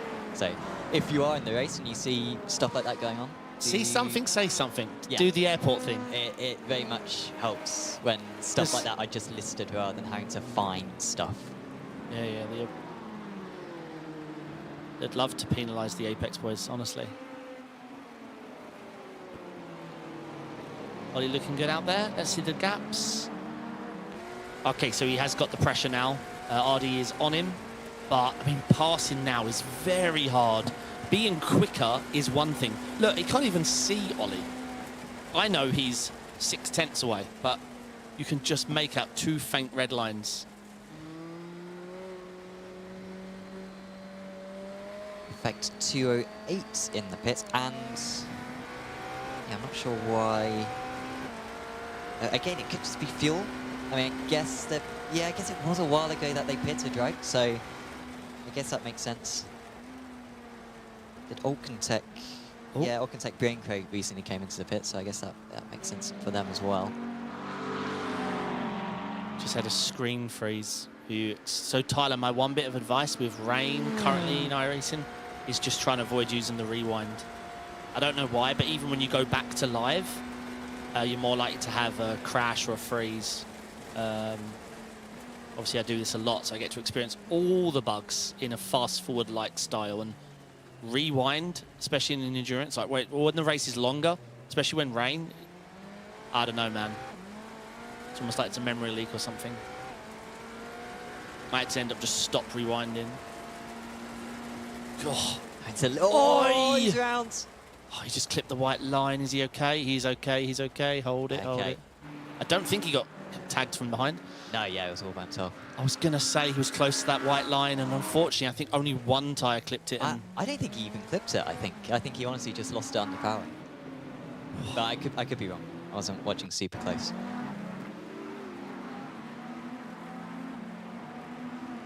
Let's see what happens. oh, no. Yeah, it's all by himself. Yes, I think he was trying to avoid tracking out further. But yeah, strange one. I really thought that might hit the wall, actually, but the gravel's still No, grippy gravel's enough. really grippy, yeah. If that had been grass, possibly in the wet, yeah, then... But the gravel's less grippy in the wet, right? Yes. Yeah, but still, still very grippy. Yeah, Sorry, yeah. yeah. Less, but very grippy. But no, the grass in the wet's like the old version of grass. Whoa. So Delatraz and Fury in from the LMP2s. They're definitely pitting for wets. I was a bit uncertain for a bit, but no, they Yeah, had I gone think- about 40 minutes on. I think we've just that tank. glanced against stage 4, which is, Sam, what they make movies out of, mate. You know, Twister, Tornado, Armageddon. That's all stage 4 rain, mate. Sure. Yeah. So we need, what's his name? Bruce Willis to save us. Is it Bruce Willis? Yeah, Armageddon. Good movie. I've not seen it. I've just seen the. I mean, come on, it's not Citizen Kane, is it? But No, that's homework, or no more broadcasting for you. I've just seen the Ben Affleck commentary of it, where Ben Affleck Oh, yeah, goes yeah, on yeah, about yeah. how he really criticised the movie. It's just, yeah, says that it's a dumb movie. And the space suits as well. Yeah. How they had a French designer and they had to redo the space shoots a week before. Michael Bay, director, obviously. Oh. Yeah, Slipjovic still leading and still extending that gap 1 minute ahead of Delta V. So update on Ollie, he's absolutely fine. Yeah, he's 11, 12 seconds back from RD and probably a little shaken, but he's got a big gap behind to Augustin Borelli, so he's absolutely fine out there. Gaps are quite spread out now. Possibly RD's on the charge from Melanzani. They really did lose themselves out a lot there with that speed in LMP2.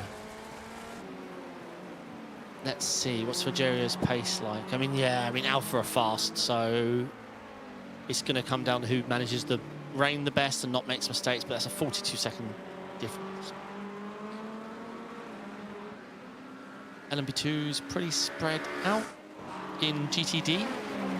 Aerokinetics Green are fighting with Marcus Crawford of XR Esports. He is 1.4k.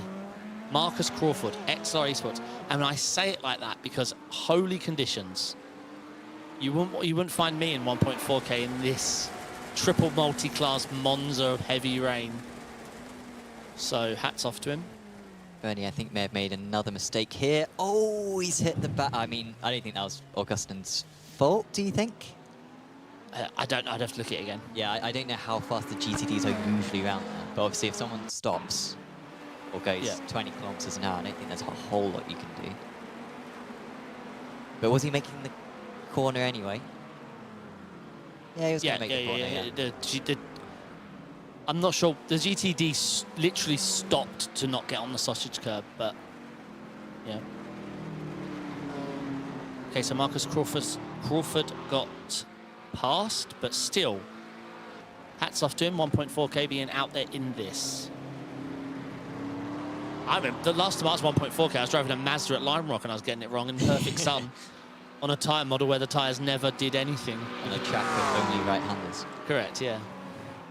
Yeah, here comes Crawford. He might be up a place here ahead of Sergej Zagorskis, but backed out of it, really dropped back. Oh, and there goes Zagorskis. That was why, because I think Sergej went way too deep. Drove through penalty for Augustin Bernier for cutting the circuits and not giving up the position. They were notified, the drivers. That was one of the things in the pre-race briefing, that if you cut the circuit, you've got to demonstrate that you've lost time. And I think when we saw Augustin do it, he gained time. A lot of time. It's not going to make too much of a dent into the 1 minute 20 lead he's got there. But he needs to make sure he doesn't do it again. Exactly. Otherwise he'll keep going dry, please. Graham asking, is the rain in for the duration? It's not at this intensity. Correct. It's going to be as bad as this. I mean, believe it or not, we're actually going to reach a dry patch in about half an hour. But this is going to be about this bad for another 10 minutes. You said it's just this yellow, this stage 3 just won't give up the goose, mate. It almost feels like the radar's working in the opposite direction now. I swear, we are not passing through this yellow at the moment. We've been sat there. Well, I mean, look at how close we are to the entrance of the yellow. Do you agree? Like, it's not moving. The rain is just on us. I'm just glad we're not in the rain. It could have been worse than this, guys. John Williams, legend in chat. Sam is sat smiling at this, I bet, murmuring under his breath, fantastic, while twiddling his fingers. I wondered what he was doing, John. Yes. No, I think he was proud of himself, happy. I mean, Sam doesn't create these sessions. I've said this a few times. I don't think people... He just presses random once and walks away, because he doesn't want to do it twice, because then he's manipulating it. So he presses it once and it's set. Yeah. I've begged for control. RD off. I've begged to take control of the whole weather system for ARL, because I mean, you think this is bad? I would like to experiment with the instant on, instant off concept. 15 on, 15 off. Sure. 15 on, 15 off, half an hour off, half an hour on. No. I quite like it where the race starts and ends and you have to deal with the middle, like, strat-wise. Yeah. Like. But, yeah, I mean, you don't always get lucky.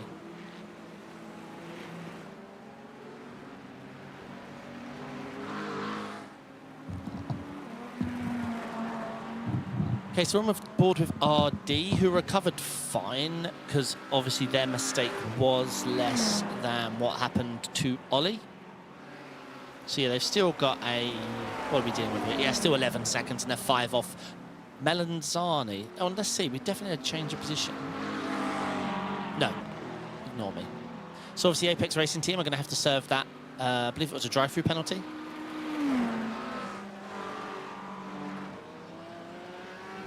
For cutting the corner and gaining a lasting advantage.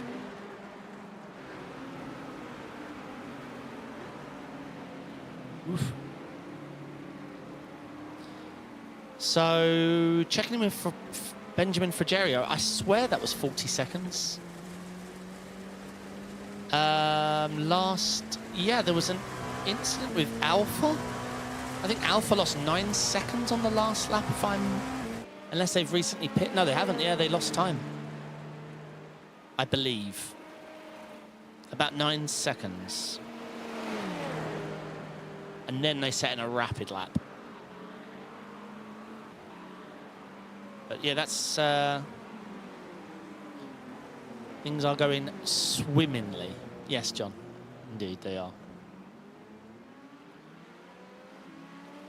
I 100% agree, Adam. I just wish the staging was better. Like, I like rain for strategy. How I feel is if the rain was there before the start and gonna be there for the first hour, in real life, they just delay it. So, like, I like the rain coming and going, or... Yeah, I agreed not staging, and I like the patchiness of it when even the person holding the radar can't really predict. I mean, long is VPS. Yeah, so I like the rain impacting the strategy, and I love it when a race finishes where 2 compounds are in play. The guys that went on the rain were quick during the rain, they're coming out of it, and the guys that stuck on the dry are slow, but they're now fast at the end of the race. I love it when you've got that 2 compound race, but that's quite rare. I just don't think iRacing should have allowed such intensity or such... I just don't think it ever should have been allowed to have been 100% rain before the race start, and for the race start, and for the next half an hour to be solid, heavy rain. Because they just don't do that. So, just wish the rain had a chance of coming and going. No predictability, no control, no staging, like you say. But maybe they'll tweak it.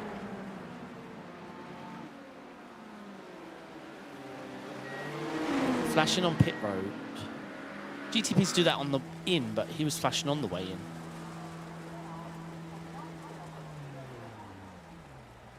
Yeah, what John said. Yep. Getting intense now, though. It's been an intense page. All right, VPS and Project Synced, LMP2 in. And Sahara X GT and Team Linear Ultima in. Just keep an eye on all them. Although, Sahara X GT are in the pits for a rather long time. Maybe we can get a quick look on them. They've now been in the pit a minute. So I assume it's something serious. Minute 2, minute 3. If it goes past a minute 10, that's not even speeding territory. They're just done. Yeah, it's a shame to see. We'll keep an eye on them. But yeah, they've now been in a stupid amount of time. So unfortunately, something is wrong.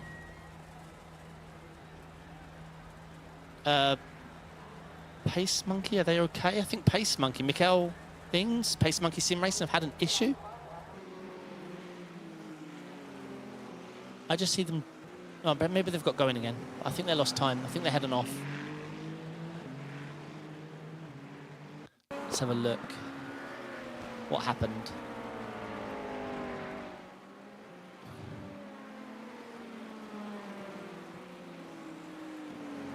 Oh. Oh, is that hardware failure? Didn't look like he was slowing all that much.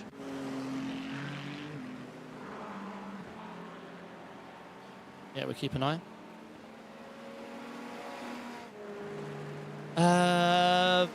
Effect 201 into the pits, and that was 5 laps ago. So what's...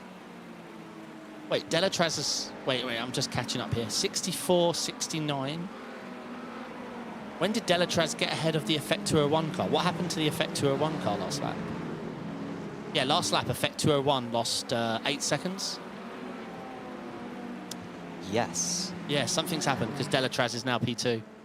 I thought they'd pitted, but it isn't. They just boxed, apparently. That's the reason. Why are the laps not? Oh. Yeah, 64. Yeah, they're a few laps down, aren't they? Oh, I'm sorry, LMP2. Ay. Sorry. Oh.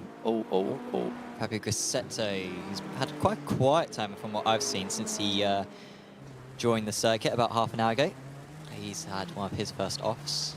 Yeah, sorry, Paul. I completely blanked. They're not on the same lap as the GTP leaders. I would love on the overlay to show the lap for each class. Oi. Okay, to be fair, when you were saying earlier on about when we're being stuck in the yellow, the yellow is following us. These clouds are like following us right now. Yeah, I don't know. Yeah. Yeah, the radar seems strange, right? The yellow is just... But like I said, again, it could be worse. We could be gaining some red. But yeah, we might have a dry patch in a bit. Yep. Which hopefully will take a bit of water from the track. We might go from extremely wet to moderately wet, hopefully.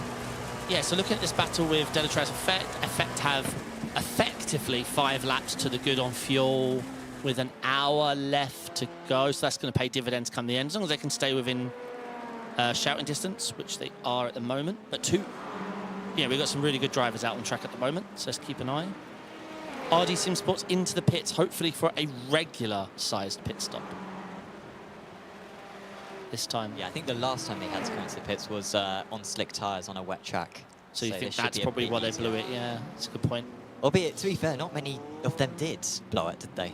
I think on the most part they managed to nail that. And I think generally the Jazz done a good job in these conditions to have as few incidents as they have done, particularly in the last 20 minutes or so. But everyone has been quite spread out in terms of the battles on track. But we've still got most drivers running. Joshua Wilson, the creator of the meme, did 8 hours of monsoon practice and I end up driving 98% of my race on slicks. We are having words, Sam. Maybe you should have photoshopped him a bit better. Oh man, Lewis. I think Lewis might bring it back. Yeah, we can shout on screen. 3, 2, 1. Who needs to see the race? We can't see anything anyway, so let's have a look at that. There you go. Thank you, Josh.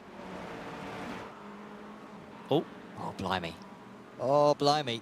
Oh, yeah, Ollie backed out. Weren't worth it. Done really well to stay in 5th place, actually, as well, considering he had that big off. Yeah, there was a nice gap he could fall into. P2 into the pits, Simtech. Yeah, RD miles. Oh, RD made a pit stop, didn't they? So Yeah. yeah, that's why they in fact are back ahead of RD. Yeah, we have that on ready now, Josh. Forever, mate, so don't you worry. Forever. So feel free to make more. Yeah. Especially if you make me look like that, mate. You know, we'll leave it on an overlay in the top right.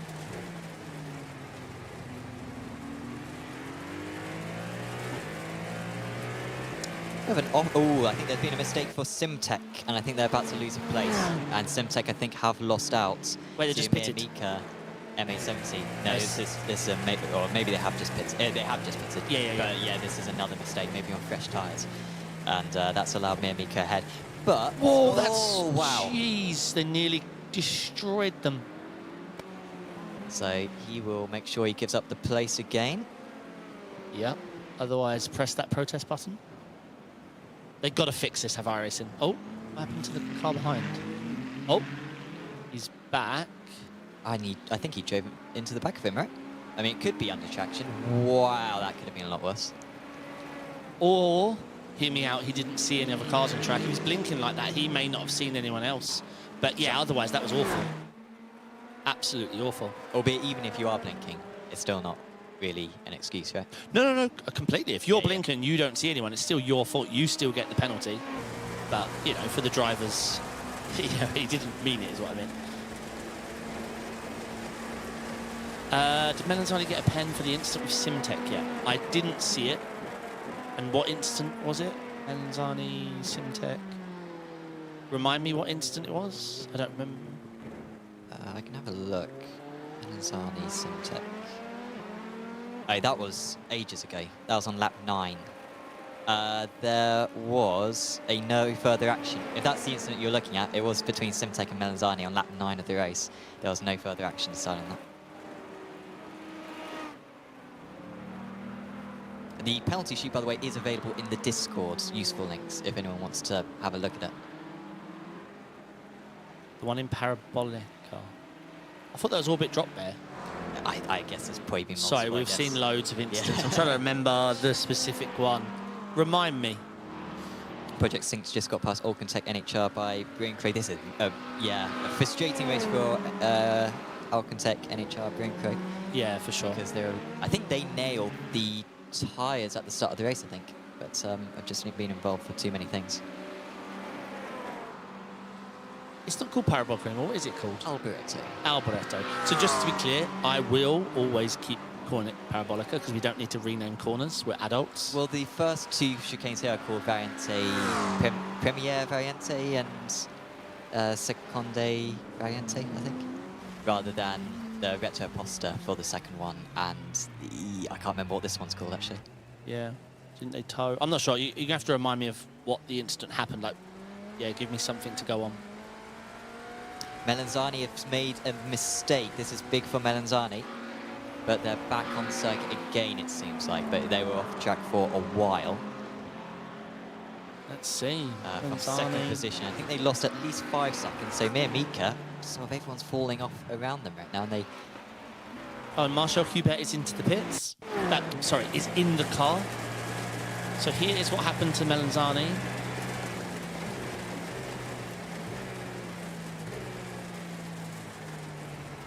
Okay, it wasn't. I think it. Oh, that gravel. Wow. Was so sticky. Yeah, it's his wheel. I thought gravel. I know that you can get stuck in the gravel, but I thought if you carried enough speed, I thought you sort of skidded along the gravel. Yeah. But I must be wrong, because that you almost got beached. It almost looked like. Can you get beached? Like, do you sort of have to drive it reverse? No, you can get beached, and it is difficult to get out. But if you put it in 5th or 6th gear and just throttle, you're out easier. But a lot of people who rev out 1st or 2nd gear and spend a few seconds and wondering what's going on, then they tow. But yeah, if you can just be progressive with the throttle, or just pull a high gear and you'll be out in no time. Oh, he released the brake.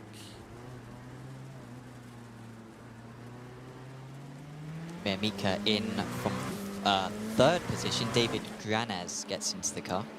They were chasing down Melanzani, of course, before. That means that they can now go to the end of the race from here. they're using so little fuel. Usually the GTPs would be able to go about 40 minutes on a tank. So I think 52 minutes in these conditions should be But yeah, I tell you what, possible. I know this yellow is following us, but again, There's a bit of red, right? no, there's a bit of chance it could stop, but not, I don't know. I was really looking forward to the patch of dry. Yeah, but that patch of dry is that's gone. shrinking. Yeah. Not sure. Oh.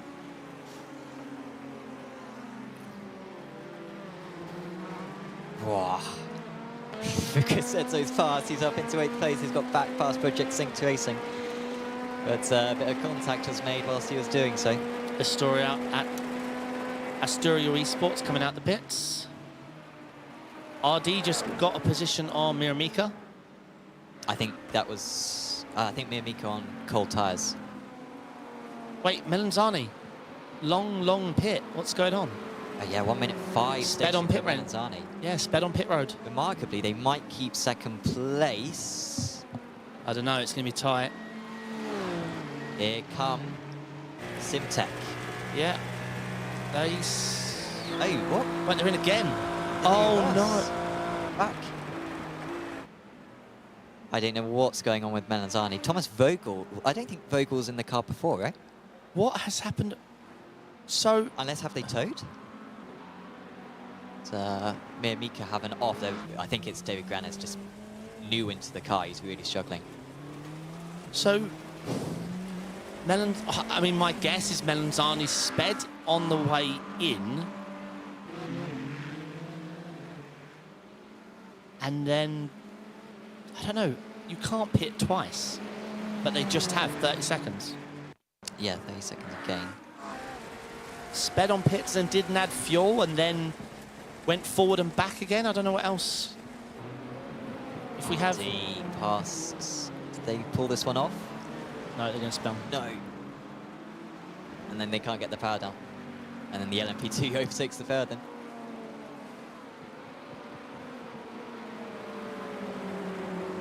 But they did eventually make the move stick on Miramika, because Miramika went off a couple of corners later. Yeah, I don't know, Melanzani. They definitely sped on the way in. They must have done a lap. They must have sped on the way in and out, and then did a lap and then boxed. Now, why would you just try? I don't know. I give up trying. They spent a minute 1 in pits and then another separate 30 seconds. And they're still third. And don't need to pit. Oh, I think, to be fair, pretty much everyone on the GTPs are on the same strat because, of course, they all had to pit for the wet tyres at the same time. So I think they can all get to the end of the race, but it might be a bit tight. We run on board with Axel Slipčević.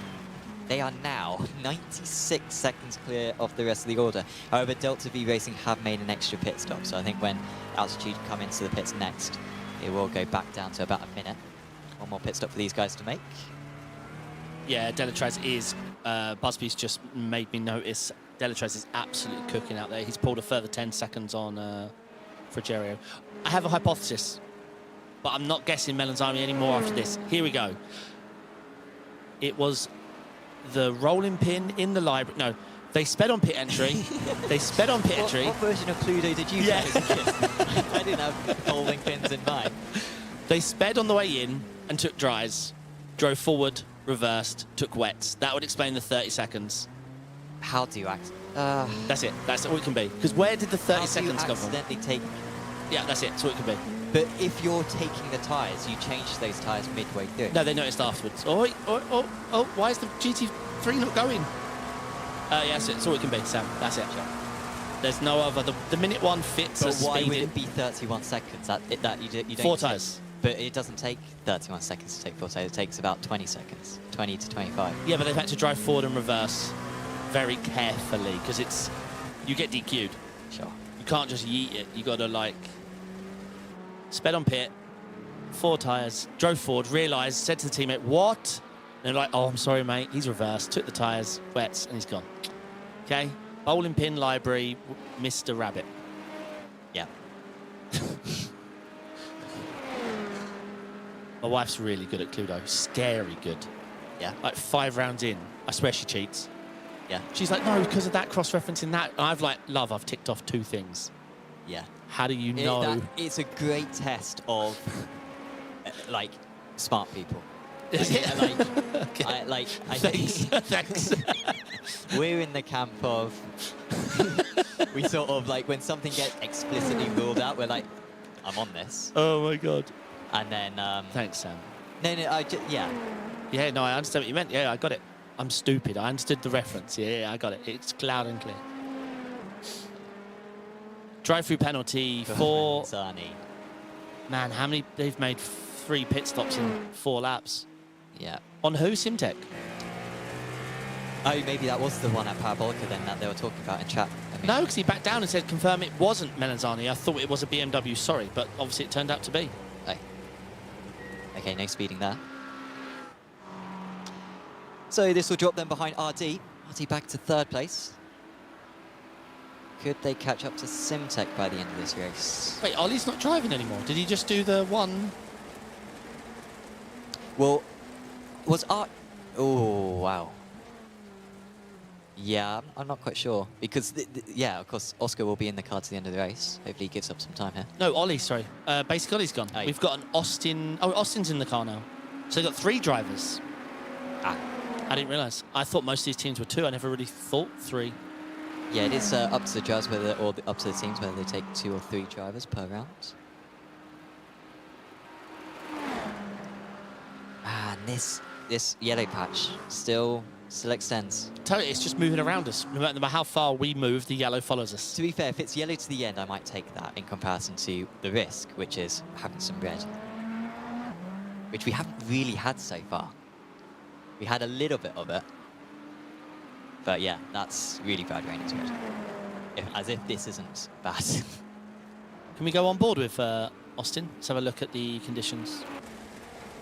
Sort of weird though how Look how glass it looks. we've still got a lot of drivers running in this race. We have 37. I think we have 48 cars running in this race. As a fact, we've just got past BPS. 48 cars running in this race still. The track doesn't seem that full. Like you sort of... Sure. I haven't seen as much lapping. I guess that's because the gap between the fastest and the slowest classes is reduced. But I don't feel like we've seen as much lapping as I thought, but I don't know. I don't know if you get the track map of it. Maybe just everyone's on the other side of the circuit to Austin right now and it's actually really bad. But yeah, it's not rare Can that we you see Austin jump to Miramika? Go on the back of a very flailing Melanzani, who have had quite the time of it. Well, David was having a bit of a time of it a few Yeah. laps ago when he first came out, but I think currently Thomas is going through what David was going through a few laps ago, where they get in the car for the first time and then have to learn the conditions. It can't get worse. It can. There is a stage. There's 2 stages. This is only stage 3. Stage 3. Only. Oh, who was that going across? Was that Melanzani? Need to give up the time.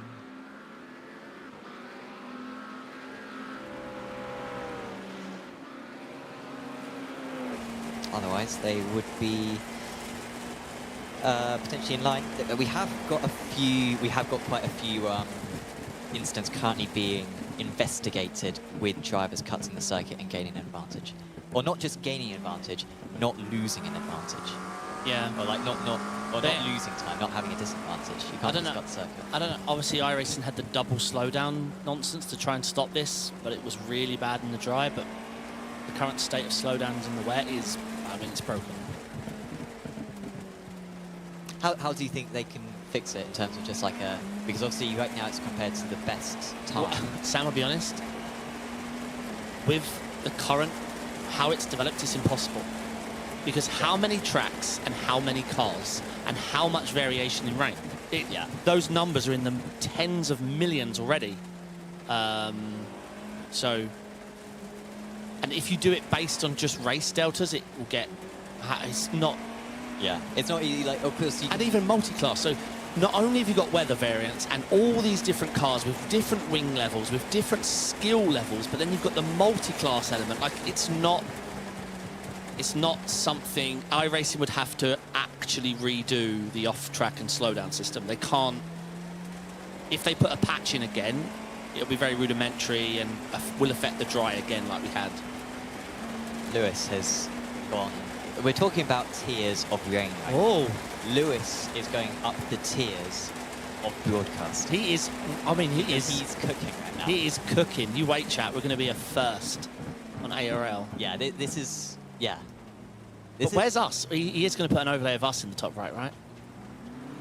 Yeah. We're not going to see any of the action. We're just going to see us on the big screen, and then whatever he's bringing up right now on the little screen. See, I've often thought for it, should we be in the bottom right permanently? Yeah, it's tricky. The problem is, like, there's not much space for the overlays on the smaller thing. I mean, look how small the names are already when it's full screen. If we go for the large screen and the small screen, then the large screen has like half the space. So it's tricky. We're running on board with Mika, but of course right behind us is Melanzani, who are... Apologies, did we just overtake Melanzani? I think I might be blind. Sorry, I should be paying attention, not looking at what Lewis is doing. I think Mika has just passed Melanzani, my bad. And are up into 4th position, which, to be fair, is about right because Melanzani cut the circle in the previous lap and really should have given it up beforehand. So, yeah, up to 4th place now. They've got 21 seconds to gain to catch up to RD. Seem fairly comfortable in these conditions right now. Here it comes. The leaders in GTD are into the pits, Altitude 3M Esports. They will stay in the lead despite making their last pit stop already. The team behind them, Delta V, I don't think need to pit again. So it is important that Altitude stay in the lead, and I think that's what they're going to do, and quite comfortably so. I think they're about 25 seconds clear right now, Altitude, so looking good for them. I know it says 2 minutes right now on the timing tower, but that will update in a second. He's cooking in there. Wow, oh, look at that. He's done so well. Look at that. Now you can finally see... We can... I mean, Lewis has done so well there. So there you can see sort of how the yellow just keeps following us. This is what we've been talking about. The yellow has been following us. And now we're heading to red. And red is not that far away. But hopefully the yellow will keep following us. Yeah, good job. Now we need a shrunk down version of that in the top right under the Apex Racing logo permanently. It's not much to ask, is it? No. I mean, what is in the air actually doing? Well, yeah, currently there's no one within a second of each other. Yeah, and I see him in there on his Nintendo Switch. Yeah. He just puts the iRacing thing to most exciting. And then... Feet up. Yeah.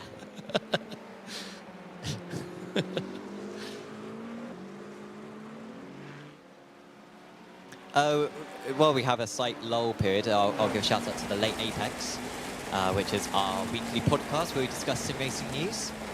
This week we discussed about Turtle Beach's continued exploration into the sim racing hardware markets, as VPS have a drive-through penalty, as well as a new pentathlon sim racing event, which is starting up, and lots of other updates when it comes to Rennsport and other games as well.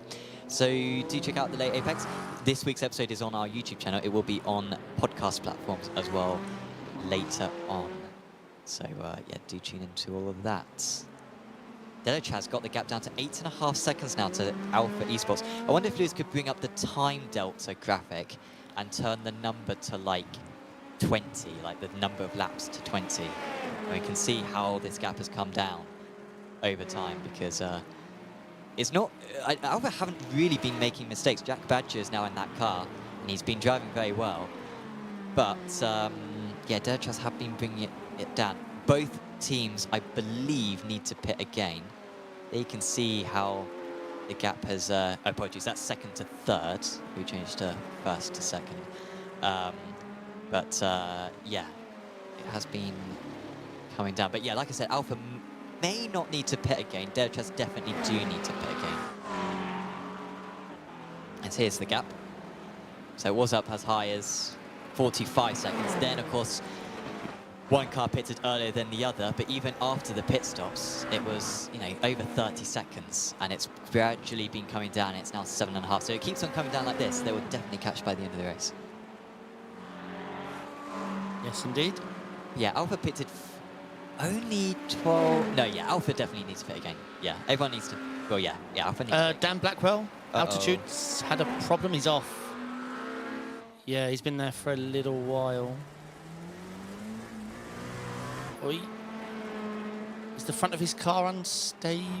Yep, it came off. Wow, I've never seen that in. Oh, why is he not coming into the pits? Well, he probably didn't know. And remember Netcode, he might have seen it. I'm not sure if I've seen something like I that. thought I saw it wiggle as he pulled away. Let's see what happened. Oh, the GT3 is going to open up. Yeah. Oi, oi, oi, oi, oi, oi, oi, no! Oh, I wasn't even back that. To be fair then, I can see why Dan didn't.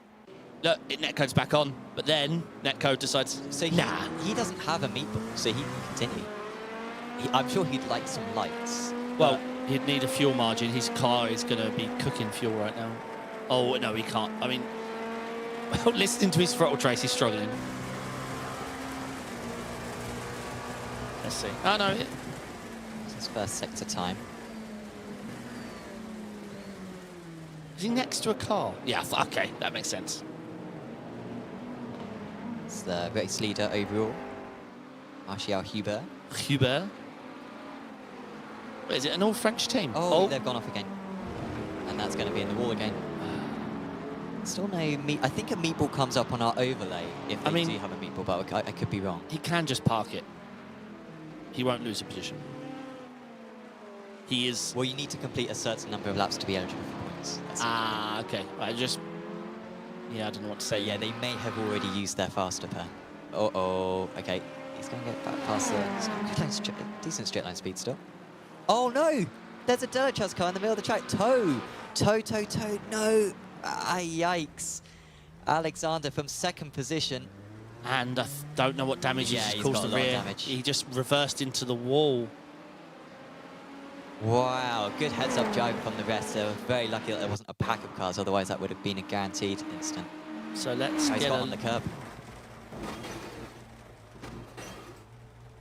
And believe it or not, Effect still haven't caught up from this. That's the gap he pulled. There was a 5-second difference between the Delachaz and Effect. So that means Alpha are almost guaranteed a second race win of the season, and it's just a bit of lack of concentration, I guess, for Delachaz.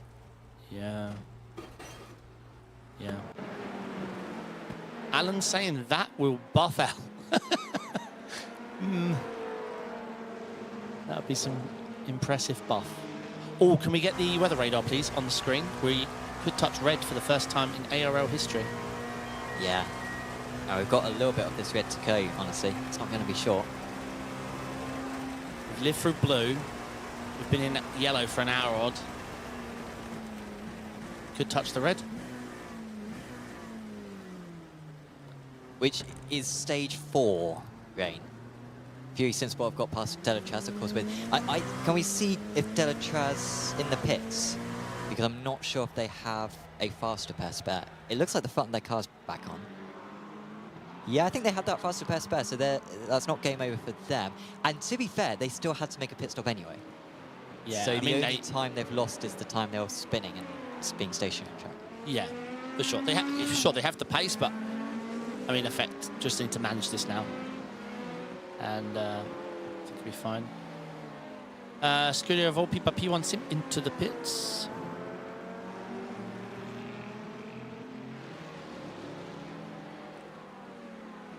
Walker asking, does it matter when the track's already extremely wet? I think it can always get wetter. Yeah, the intensity can... What is the intensity? So the intensity recently has been sort of 70%, I think. So extremely wet is giving you the definition of how much water is down, but there isn't. There's no limit to how much can go down, unfortunately. Yeah. And visibility. Like right now, the rain has eased off a little bit in a few of the corners, just where there's a small green patch, green patch we're passing. It ain't gonna last long. Look at the visibility, man. Oh, Fugerio up the inside. Doesn't make contact. So yeah, 30 seconds. So that is the gap now that Alpha have got to deal with. I'm sure Jack Badger will be so relieved that Dirge has had that collision, because they were going to be caught by the end of the race, without doubt. And now, they really don't need to do a whole lot. There you go, still 74%, so it hasn't gone up yet. Yeah, Fury have passed Delatraz. You know what, that red patch has actually eased off a little bit. It's sort of turned into orange instead. Let me just look at this Fury. Delatraz. Yeah, even when Fury pit, they're gonna... Wow. It's gonna be tight, right? Who's gonna be ahead, Delatraz or Fury, after the pits from Fury? Well, just before we talk about that, Melanzani have got a drive-through penalty for cutting the circuit and gaining an advantage. I think that's their 3rd drive-through. It's their 4th pit stop in 20 laps. Yeah, I think it'll be their 6th visit to the pits in this race.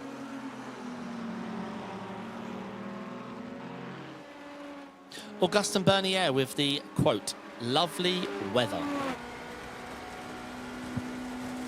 Hope you're enjoying it, Augustin? Yeah, hey mate. It can get a bit...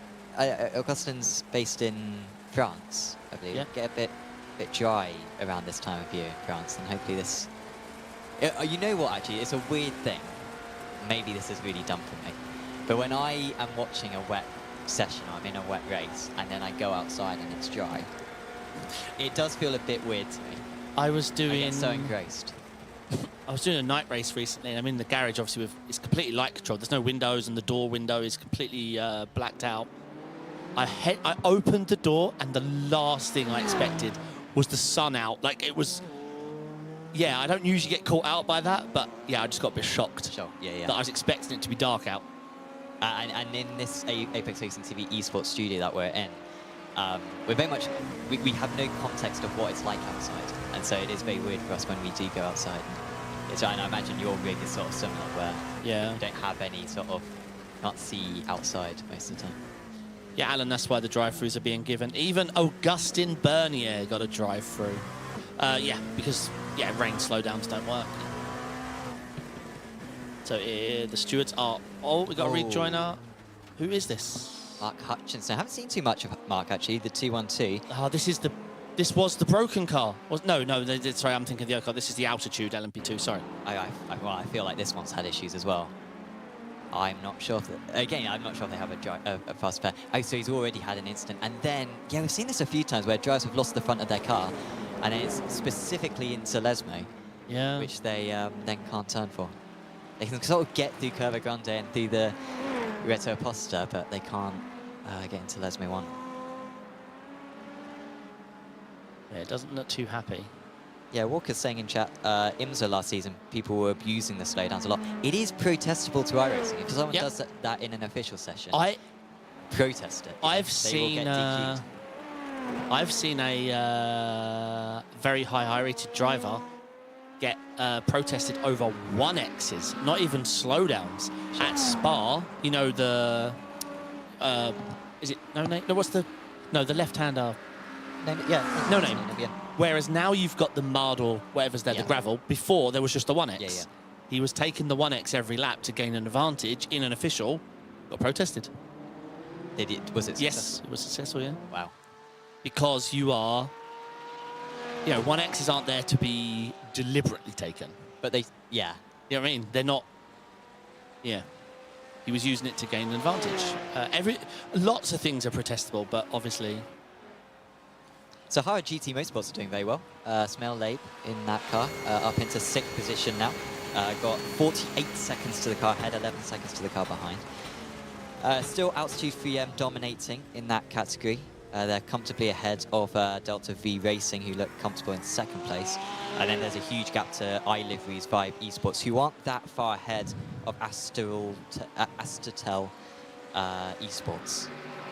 Philip Eckert being caught by the Argentinian of Augustin Molina. Wonder if we could get the gap up on that as well over the course of the past 20 laps or so between those two cars. Because I think that gap has been coming down. I don't think they've been 3 seconds apart for particularly long. And on that last lap, Astral up up by half a second on their rivals. Very tight, Busby. I was just trying to work it out. Yeah, they didn't lose. Well, they lost a lot of time on the spin, but they had a short run to box, fast repair, and they needed to pit anyway, and they can make it to the end. Yeah, we saw that. It's going to be... Oh. That's been the most common mistake, has been these curb hooks. Don't do it, son. Yeah, Busby point that's going to be close. As you mentioned as well, Delatrez, well, yeah, while they lost a lot, when it happened and where it happened... will definitely get to the end, though. Yeah, exactly. Yeah, 100. Oh, yeah. Oh, sorry, is it effective or tight on field? No, it's going to be tight between them. Oh, sure. Yeah, I'm very slow. Yeah, 51 seconds. Why do your timing's got 1 between P1 and 2, and it's got 50? Oh, someone's off to the side of the track there. I'm entirely sure here. I think it's VPS Racing Esport. Adrian Michaud is stationed on the side of the track. Fortunately, he's not really in anyone's way. It'd be quite a nice cushion if someone did crash there. And now he toes back, so maybe he had a hardware issue, tried to fix it, and then had to give up.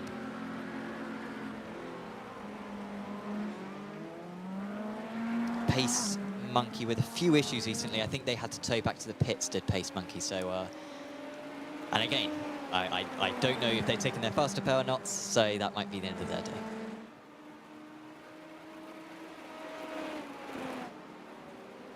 Hey. Delta V Racing 125 catching up to Melanzani very quickly. Melanzani recently serving another drive-through penalty. Yeah, they've been through the wars, haven't they? Really, like... I don't think drive-throughs actually counts for the pit counts. No. So I think they've been in the pits 8 times. 8 times? 5 times for a pit stop and 3 times for a drive-through, I think. Plus the 2 they did. Was it Melanzani that sped on entry and then repitted? Oh, yeah, of course. Yeah, I forgot about that one. I don't know if that counts as 2 or 1. Oh, my system, it counted as 2. Sure. They did a 1 minute 01, then moments later a 35-second. Yeah.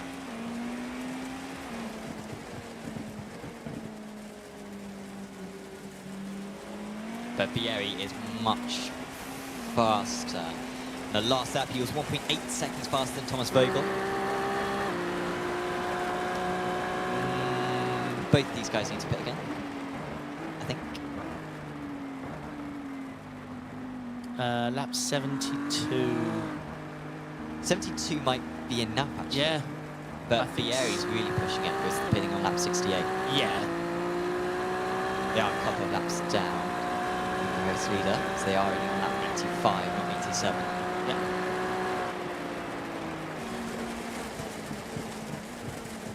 Yeah. So this is, I think, as bad as the rain will get. We're actually re-entering some yellow, but we could still get a little bit more red right at the end of the race.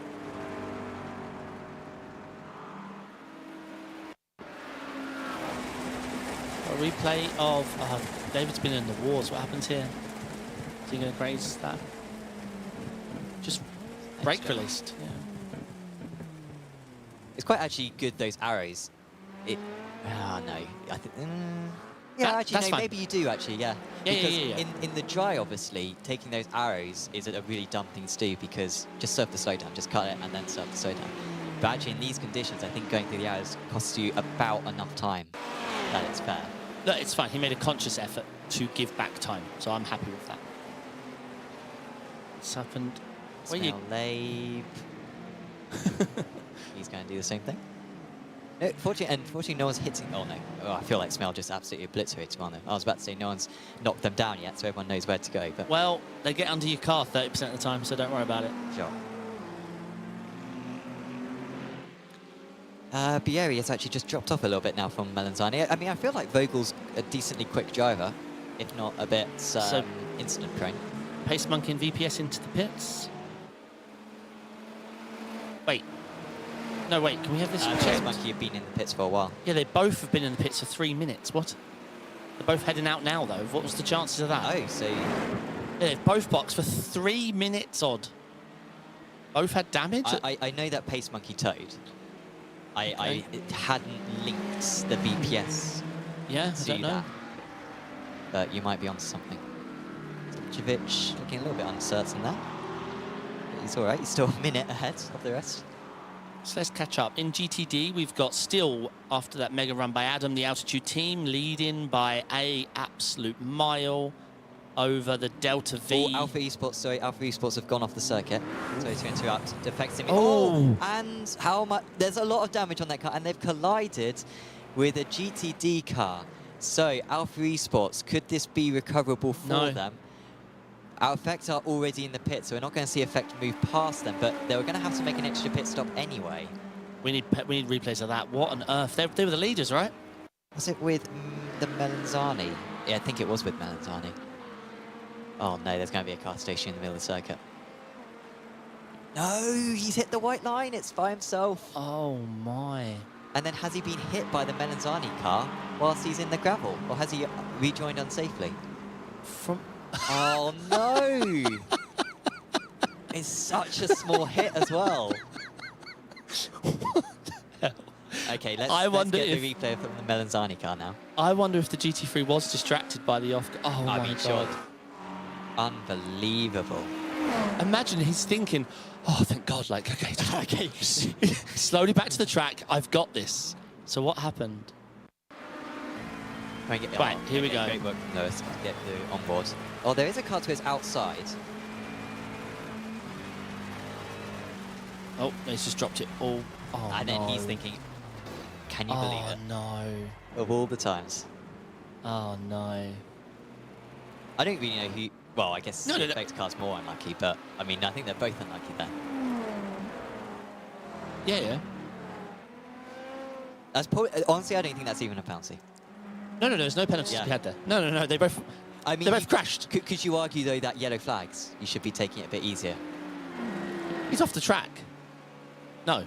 No, his mile was off the track. It's not part of my race. But in real life, yellow flags mean there's marshals off the track. You need to slow down, otherwise you might drive over the marshal. Dude, no. A racing incident at most. Like, it's just bad luck. Well, we'll find out. I'm not a steward. Yeah, the stewards may... Whoa. What? Oh, that's unlucky for... I mean, he won't let them go, will he? That's King Racing. And they sort of just continue. Yeah, let's look at that.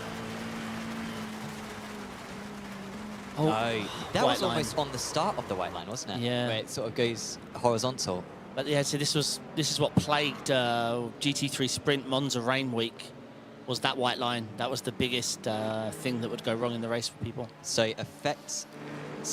Where are Alpha Esports? Alpha... Oh, why are they staging for so long? I think Alpha Esports have lost this. Yeah, well, they obviously didn't have a faster pair left, mate.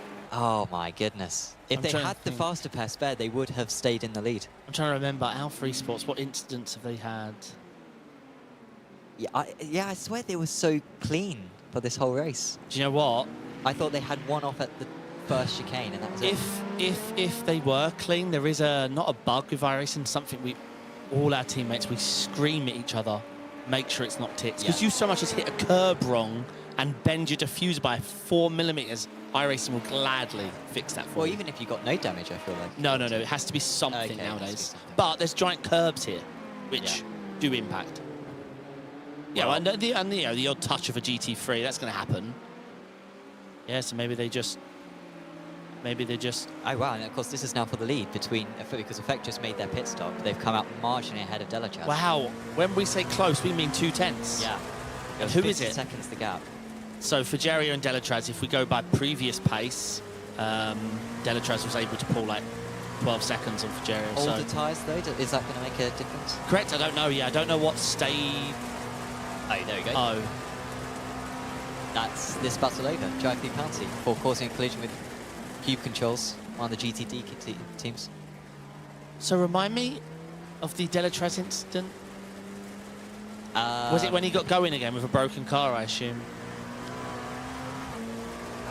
Oh, he was the one who hit the curb between Lesmo 2 and Ascari. Right. Remember where that GTP went on the outside? Yeah. And then he was stranded in the middle of the track. So hopefully Alexander will just serve this straight away. Or maybe he'll want to take the lead just to say, I would have won. But I don't know what is... any chance. There's no appeals. He's boxing. Sure, not to speed. It's not worth it. His race is over. So, can he stay ahead of Fury Simsport? He will easily stay ahead of Fury Simsport. He'll be about 20 seconds behind Effect, which is going to keep Effect on their toes. Thomas Vogel running in P7 for Melanzani. Yeah, Busby, we saw the alert. Well, we don't have a flag system, unfortunately. That is one thing we don't have. So we have to see the incident report.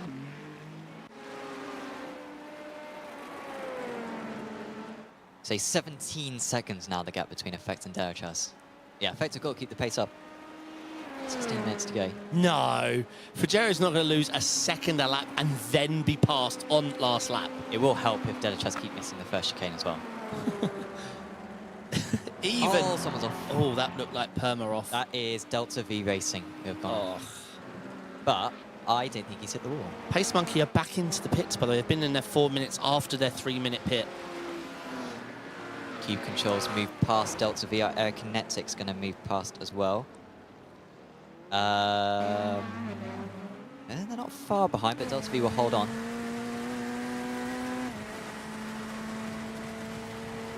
Yeah, so Pace Monkey are essentially out now. Oof. I'm glad that that grapple is as grippy as it is. Otherwise, we would have had a lot more incidents like Kirby Grande. Do I think Aerokinetic's red will catch Melanzani? At the moment, Melanzani... Aerokinetic's red's made a mistake. Aerokinetic's red. Can you see Aerokinetic's red? Are you sure they made a mistake? I think so. Or Melanzani did. I saw 2 off tracks on them. Let me see their last lap. Air Kinetic's all right on that last lap at least. Okay, well, red are flying. I could have sworn I saw 2 off tracks on them as we looked. But yeah, you are right there. Oh, okay, there's another off track. Does he slow down? I don't know. I don't know if that's enough.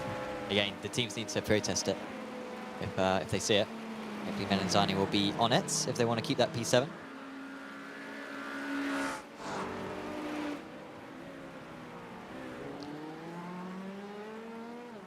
Comes on the rain. We're still in yellow, as we have been for a while.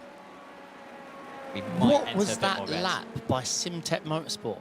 Is it a 55.2? Or shall I say 2.5, 3 seconds quicker than everyone else? Could have cut a corner. Oh, is that them off? Yeah. Oof. There's the radar again. The yellow keeps following us.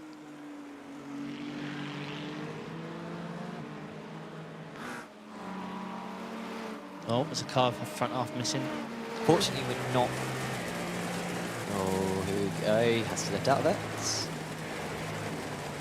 That was past the Effect Simulations LMP2, which I think is leading the race. That is the LMP2 leader that just moved past. Yeah, Fujerio's job now is just stay out of trouble and don't get collected in any crap. That's it. Oh, we've got a car to the right. Yeah, was that a rejoin from the right? Just trying to see who that could have been. Could have been, I don't know.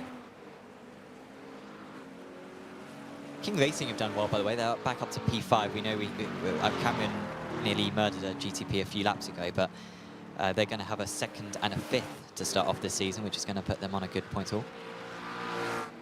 Alpha Esports got back out on track, by the way, in the LMP2. They're 4th and not far behind Fury.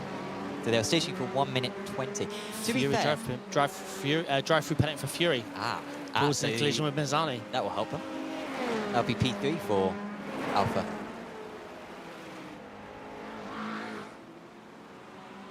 So yeah, I mean, it was a small hit for Alpha, wasn't it? In terms of that car hitting that. It was sort of just a small tap on the rear. So I guess they only needed 1 minute 20 of repairs, and they were good to go. Are you sure Fury are going to lose the position?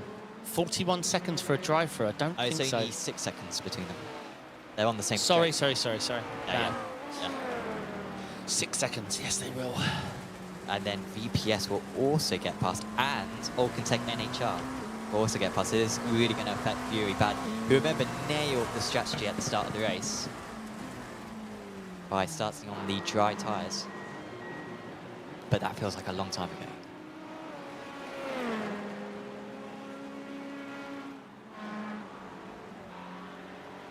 So Alpha move past. Well, so VPS will just about get past, but I don't think... But Alcantech won't. Apologies, VPS are a GTP, my bad. They're on the same lap, but VPS are a GTP, so that doesn't matter. So Alcantech are still way behind Fury SimSpot, so it's not too bad for Fury. Yep. They remain in P4 after that drive-through. Or drop to P4.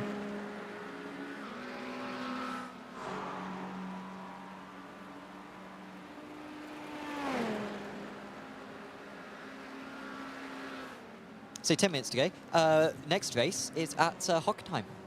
Hockenheim. How do we feel about that one? Yeah, it's tricky for multi-class, especially the last sector can get a little bit... Yeah, you need a good rhythm for everyone. Yeah. But overall, good one. Yeah, it will be its first appearance in Qualifying. Qualifying's just all about, am I going to get an off-track on the exit of T1? That's it. Sure. You absolutely lob it and hope. You're skating across, getting nearer and nearer and nearer. You're not even looking at your line anymore. You're staring at the top of your screen thinking, no, no, no, no, no, no, no. Because if you safe it, you lose so much. But at the end of the straight, like at the hairpin, like you're down so much it wasn't worth it.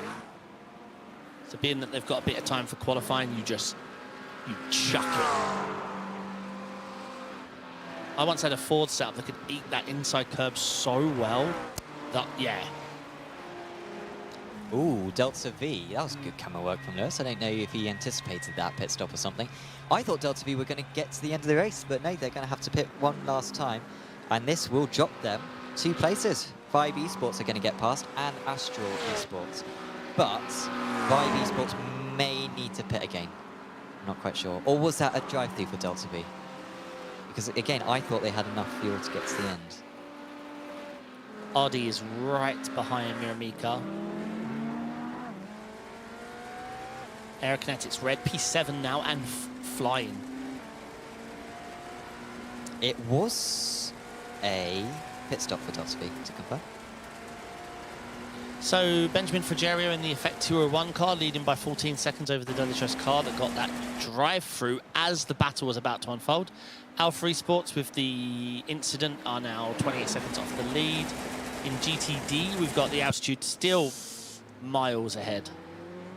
The iLiveries, V1B3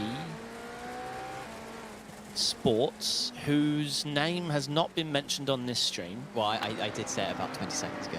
Oh, well, how are they P2? Well, Delta V just made a pit stop. Right. Or it was a pit stop, so yeah, for a splash and dash. But I think Vibe Esports may need to pit as well. Marcel Hubert into the pits. Ah, yes. Did I do my good French? Yeah. Oh, it was good, yeah? Yeah. I'm fluent in French when you say it in English and just had a French accent. Fluent. Yeah. Yeah, seriously.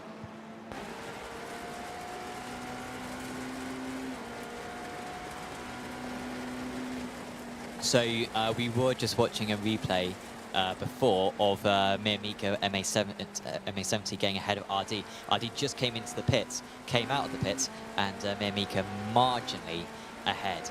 I do not know if Miramika needs to come into the pits again. They pitted on lap 71, which was a while ago. But I think they're going to be all right. I mean, Effect Simulation pitted on lap 70, and they're still going. We've only got 8 minutes to go in this race, so I think this is going to count for position and the final spot on this rostrum.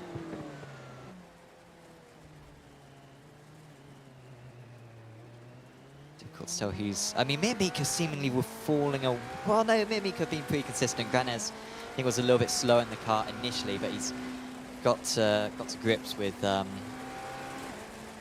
where he needs to drive on track.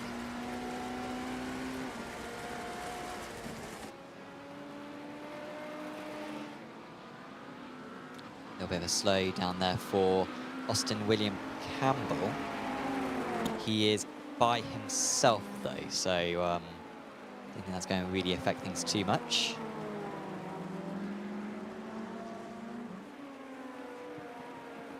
So Aerokinetics Red are coming into the pits. They're not sure if they're going to stay ahead of Delta V. I think they will do because Delta V pitted recently themselves. So it seems like all these LMDH cars are having to make a pit stop with a few minutes to go. I wonder if one or two of them, though, by fuel saving over the past hour and a half, might just be able to save on the pit stop, and it might really benefit them.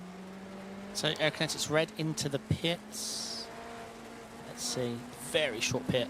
Yeah, are they going to be ahead of Delta V? 7 seconds, man. Delta V. No, Delta V are clear, I think. No, they're alongside, heading into T1. Delta V are ahead. But they're alongside. Delta V on the outside. And he's gone straight on. And as long as Delta V made the corner, Air Kinetics are going to have to give up that place. Yeah, they've done quite a few cuts to see. Oh, was that them? Oh, that was... He really slowed down there. Blimey. I mean, there's giving up the advantage. They did have a hefty cut.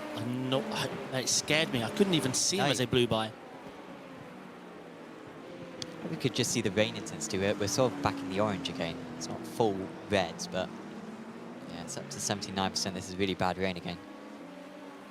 I know it was bad before, but like it's really bad. Effect 177, they've had to come into the pits. So we've just got Mir Mika MA70 who haven't had to make a 5th pit stop in their GTPs. Can they get to the end? If they can get to the end, then 3rd place is on the cards. Yep. Effect Simulations, meanwhile, will lose out to Melanzani, I think. Oh, I don't know. It's going to be close between effects. Oh, we got everyone off. Oh, and that's iLivery's 5 esports from, were they 2nd place, I think? Yeah, and there was another car. I swear out of the corner of my eye, I saw another, green car. We'll get a replay. Yeah, there was a 2nd car. I can't quite catch the number of the other car. There's one on the side of the track as well.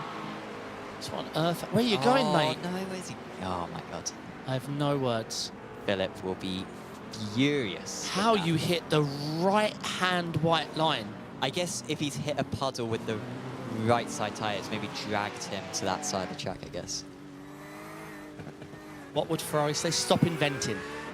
No way. You don't hit the right-hand white line into a right-hand corner. So, Mir Mika, are they into the pits this time? Because it doesn't look like RD are going to make this move on track. Yeah. Okay. Are they pulling to the sides? Yeah, yeah, they had to do it. Well, we thought someone might be able to do it in the GTPs, but no, everyone has had to make the 5th pit stop. Crazy. So that will mean that they will drop down to 4th place now. So RD back to 3rd. Delatraz, how long's left in the race? Okay, we're okay. Delatraz have caught Effect quite... Effect lost 4 seconds. Wait. Is Fagerio okay? No, something's wrong with Fagerio, mate. That's coming down like a stopwatch. Yeah, he's lost 1.2 seconds in the 1st sector of this lap. He's still got the front of his car. He's lost 3 seconds since I started looking. He's still got the rear of the car. He's down to 6. Is there anything on the event viewer? I don't know. Yeah, this no, is... Sank's wrong. Is it low on fuel? He's not passing the GT3, man. Maybe no? Could it be... No, he's not low on fuel. He pitted on lap 83. He should be, unless he's under fueled. But like... 6.4. Slow down, apparently. Car is fine.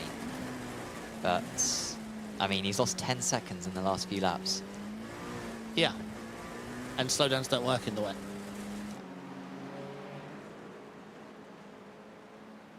I mean, since I've mentioned it, he's lost 5 seconds. Yeah, he's still losing time. It's down to 5.5 now.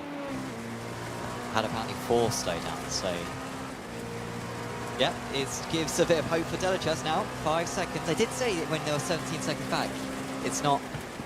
effectively need to keep up the pace. 4 seconds. Yeah, it's still coming down.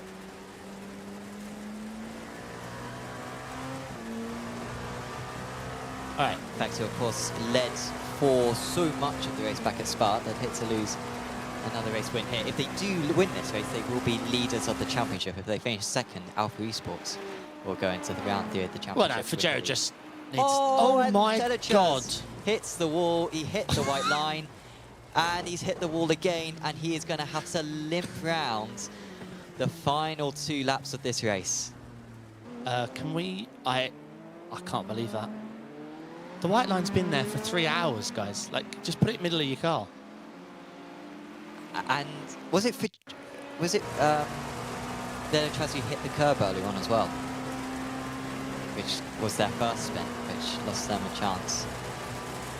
Yeah, it's just gone. Yeah. But he wasn't even braking on it that time, was No, he? you don't need to be. Yeah. If you put one tyre on it, like the rear left, then yeah, unless you've got the straightest wheel in existence, you're done. Obviously, he had the GTP bit of spray, so yeah. I mean, it's crazy. He's only 8.5 seconds off lead even now. Had he not made that mistake, he would have really had a shot at catching. No. Pagerio did the worst lap. But how any... much time did he lose there? 4 seconds? The gap would be 4.5 seconds. Yeah, all right. His car's built different. It doesn't seem to get damaged. But no, Pagerio's got this. He had it anyway. But that lap from Pagerio was awful. Change of 5th position effects. They've done it. They are past Melanzani. Very nice.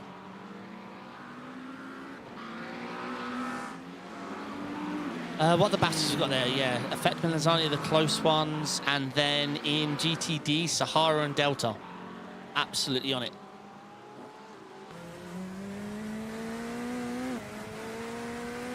God.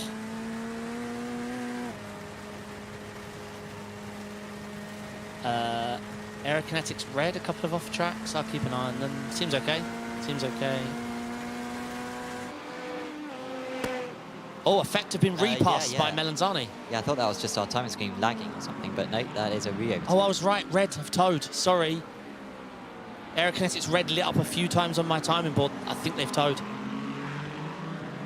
Ay, ay, ay, ay. What's happened here?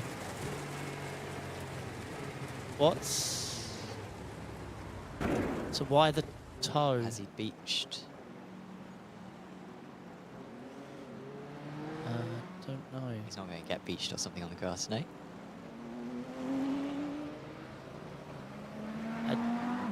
Not sure. We'll stick with this a bit longer. Oh, another off maybe. Yeah, I told you. I said he lit up my timing screen a few times. He's got the Delatrace car behind him now. He's probably overheated the tyres. Is he going to swing left? No. Maybe. It's a big lift. Delatrace coming close behind him.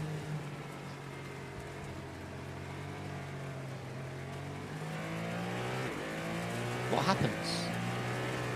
Melanzani in the pits. Wait. Ah, man. I thought, did they not recently pit? If this is their 11th pit. What do you mean recently? Which one of the 11 would you like Melanzani's to be recent? Oh, we are on the last lap of the race. So that is crazy that he's come in there. He should stay ahead of Delta V at least. Still keeps it on track, but out in the leads, Apex Racing team, who won last time out at Spa, are moments away from taking another race win. This time by 1 minute and 8 seconds. Credit to Simtech. They've kept them honest in the second half of the race. The gap has not changed a whole lot, but there's never really been any doubt about it.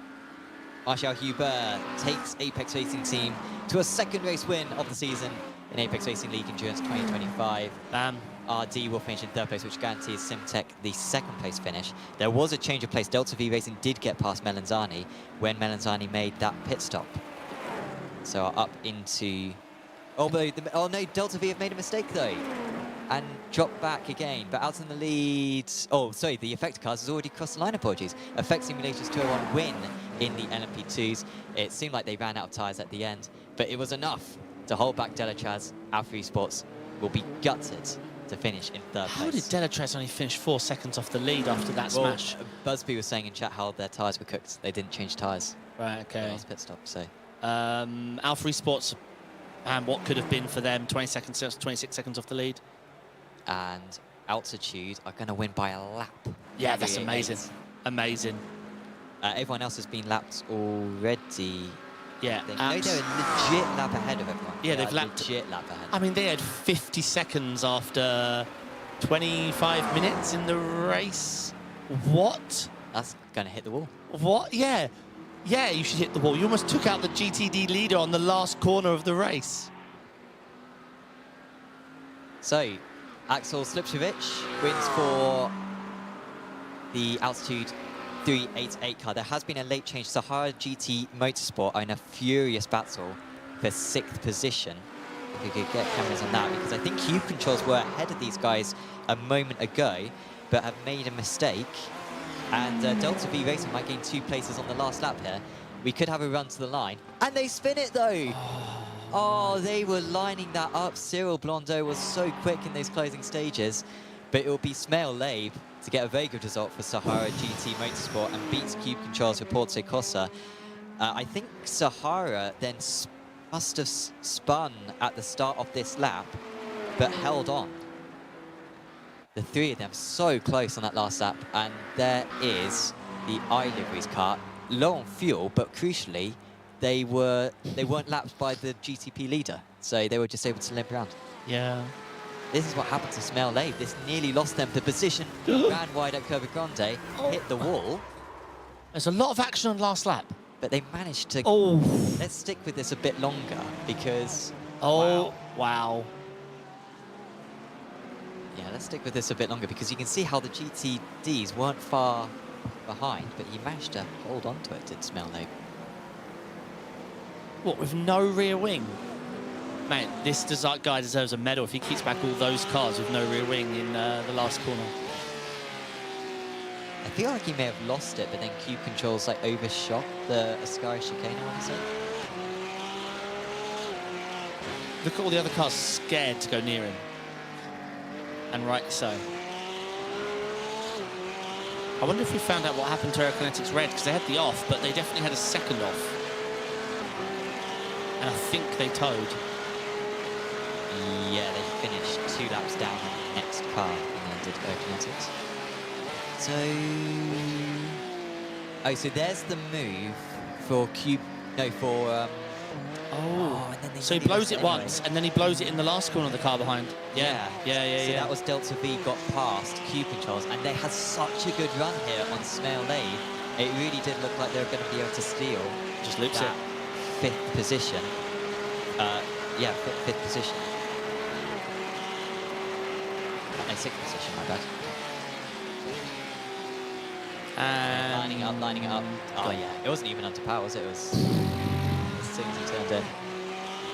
Well, I'm glad that we managed to catch that on the last lap, because that was good stuff. Well, what a race. The first half of the race, 10 out of 10. Second half of the race, heavy rain. heavy rain. But I'm glad at least we saw some dry weather running, at least today. Yep. And yeah. Let's go through the results then. We won't go through every single position, but Apex Racing Team did win in the GTPs ahead of Simtech Motorsport and RD Simsports. In the LMP2 standings, it was Effect Simulations 201, which won by just 4 seconds over Delachaz. That spin for Delachaz right at the end, obviously the spin that they had midway through with about half an hour to go in between Lesmo 2 and Ascari cost them more time.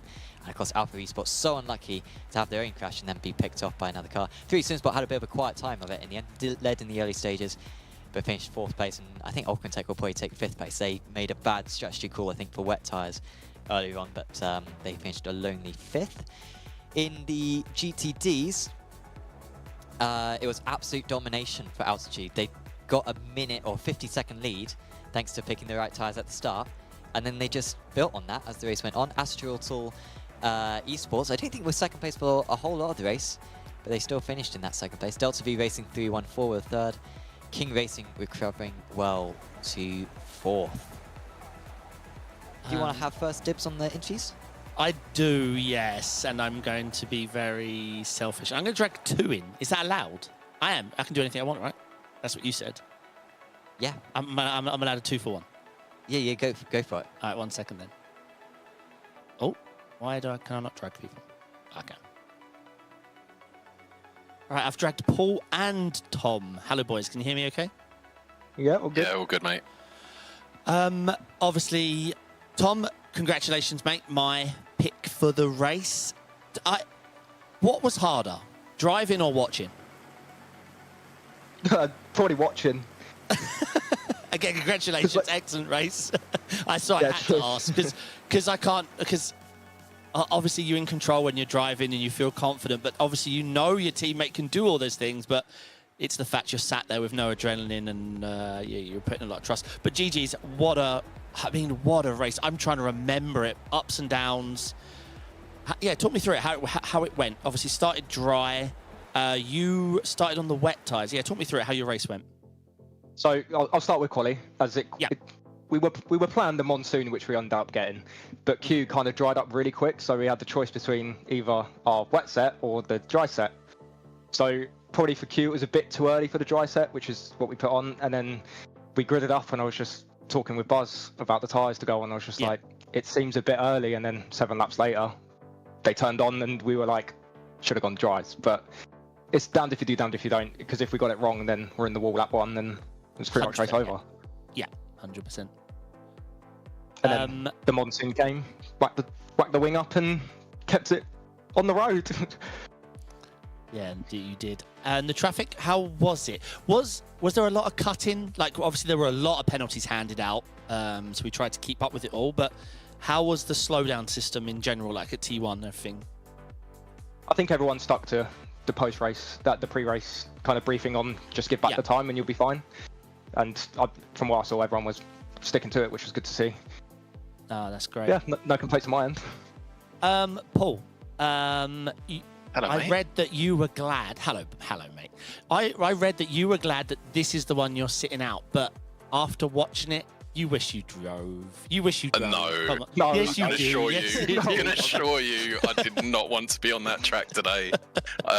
No, absolutely not. Don't get me wrong. I feel like I've had about 4 heart attacks during that. It's not fun being the race engineer for that sort of race. I just want to give a big shout out to Delatraz and Alpha. I mean, their pace was incredible in the wet, especially Alexandra, the Delatraz car, towards the end of the race. Unbelievable. I mean, it's on me because I was the race engineer, but we couldn't take tyres on the last stop. I should have short fueled a little bit on the second from last stop, but it meant we couldn't cover the tyres on the last one. So by the end, Benji's tyres were absolutely in the bin, and that's why he was struggling so much. We was losing 3-4 seconds a lap. He couldn't get it stopped at T1.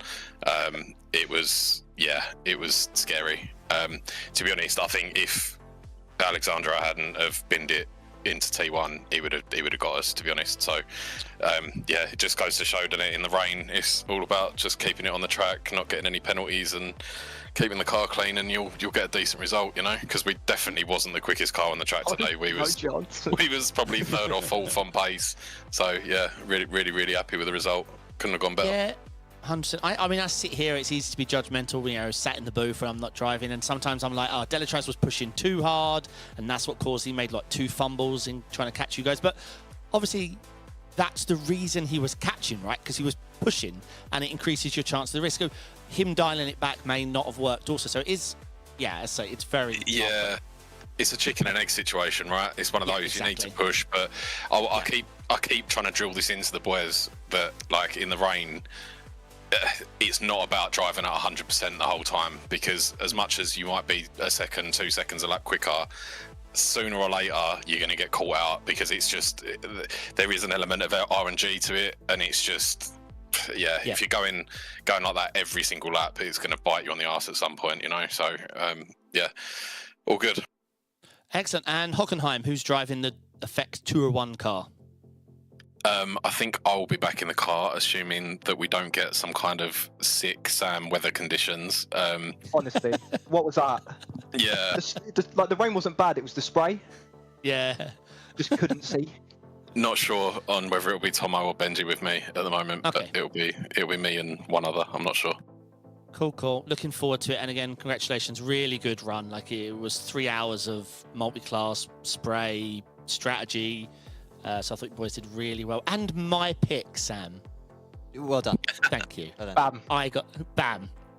Right, boys. Yeah, I know you gave a mini shout out, but does anyone like to give a shout out to in full? You have your time. Just the rest of the Effect boys. Everyone's really pushing, and just everyone's working on setups and stuff, and Tim the owner, and just everyone involved in the team, and you guys as well, obviously with the production. You know, we love it. Thanks, pal. Yeah, cheers, Paul. Cheers, Tom. Thanks for taking time to chat with us, and we'll no doubt chat next round. See you later, guys. Cheers, pal. See you later. Cheers. See you, mate. Cheers, guys. My pick. It's 2-1 now this season. Congratulations. 2-1 to me, but 2-1 still. Yeah, long season. Long season. Who did you pick in GTD though? Valkyrie. Okay. I've picked them twice. Yeah. I've got to decide if I give them the third shot. They are a good team. Oh wow, you weren't far off with RD, were you? No. I mean, mine were gone. I mean, mine, yeah. Once Vanity crashed. You can do a 2-for-1, by the way. Well, no, I'm gonna go for one-on-one. Okay, go for it. Yeah. With Adam Watson, because he managed to win out today in the Altitude 3M Esports 388 car. Adam, congratulations. Who made the call at the start of the race? Who wants to take the credit? It was a decision by all of us, and it actually came from the Ferrari boys who qualified 9th. They were like, why don't we do it? And then was like, oh, I was on pole. I was like, oh, we'll do it for a laugh. See what happens. Whatever happens, we're either in a wall or we're on pole, and it was like, it is dry. It might just be a lap where we struggle. But yeah, stick on slicks. I mean, it was a brave call, and especially considering that you were on pole position, I was thinking, wow, this is unnecessarily risky. But it was the genius call in the end, and it really works well with you guys holding back the rest. How do you tell before the session starts whether it's wet or dry? Like, are you just looking at like the scenic cameras, just seeing if it looks wet, or is there a bit more to it? Well, to start with, we wasn't expecting to be on pole. It was a one-lap wonder, which I don't know how I did it, but yeah, no, so we looked at the scenic cameras and was like, there's a dry line everywhere. There was only 1 or 2 corners where we couldn't see it was dry line, and it was like, it'll be dry in 2 laps, so we're gonna lose more time pitting. So we was like, yep, all of us went, both GT cars went slicks, and then our P2 car was like, oh, we'll join you. So all 3 cars were on slicks. And yeah, that turned out to be a great strat. You were 50 seconds clear within the first half an hour because of that. Talk us through the wet weather, because I guess you didn't really experience the wet weather, but Axel most certainly did. Were there many close calls? I think we may have seen like one off for him, but generally he seemed to be quite safe out there. Yeah, so we did my first stint, and then going into the first stint was like at the end, coming to the pits, was like, what do we do? Because obviously the rain was there, but it wasn't. And I was like, but it's not here yet. And we're still doing the fastest laps. And so we made literally as we got to the box, call of, let's just stick slicks on, keep the slicks on, put 70 litres of fuel in, which wasn't a full tank there, but it was just enough to get us to a point, which was then the rain bit, because it didn't come for another 20 laps. So we had to, it was a good call. We then had the wing on for wet settings, which it wasn't fun seeing my Delta go skyrocketing high because no straight line speed. But yeah, but as soon as the rain came, I boxed, put the car, put Axel in, put the wet settings in, of just dropping ARBs, and Axel did a really good job. It was just all about keeping it clean. We knew if we struggled, everyone else was going to struggle, because there's a lot of McLaren, so yeah, it was just, telling Axel where all the prototypes were, which way they were going, and he did a really good job. Like, in the really heavy rain, can't fault him. He probably did a better job than what I would have done. Yeah, I mean, he only extended that gap that you had, and of course you were a lap clear in the end of the rest of your opposition. So yeah, really good work on that front. Looking ahead to the rest of the season, obviously you had a very disappointing Spa round, but how are you feeling about the championship chances? I mean, obviously Manatee are going to be tricky to beat, but what percentage chance would you have of coming out on top this season? We're just going to take each race as it is. Obviously, we're not anyone's favourite. I don't think people was expecting anything from us. So, as I said, we're just going to take each race as it goes. Obviously, the Ferrari car started better at Spa than what we did in the McLaren, but we're both just working together to see what results we can get. We're just going to take, as I said, take one race at a time. If results come like today, an unexpected result, then we'll take it. If we're not the quickest, but we'll just try and pick up points, and then we'll see where we're at in the season. Well, we wish you the best of luck, of course. Is there anyone you want to give a shout out to? Just everyone from the Altitude team. the Axel for doing an amazing job, Mr. 3M, Johnny Walker for being a part of the LG team, Mr. Hedge, Sim Stickers, Access to Inspire, Lin Resources, and Simple Sim Products as well.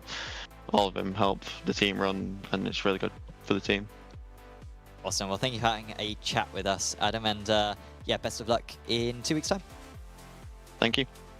Cheers, mate. Well done.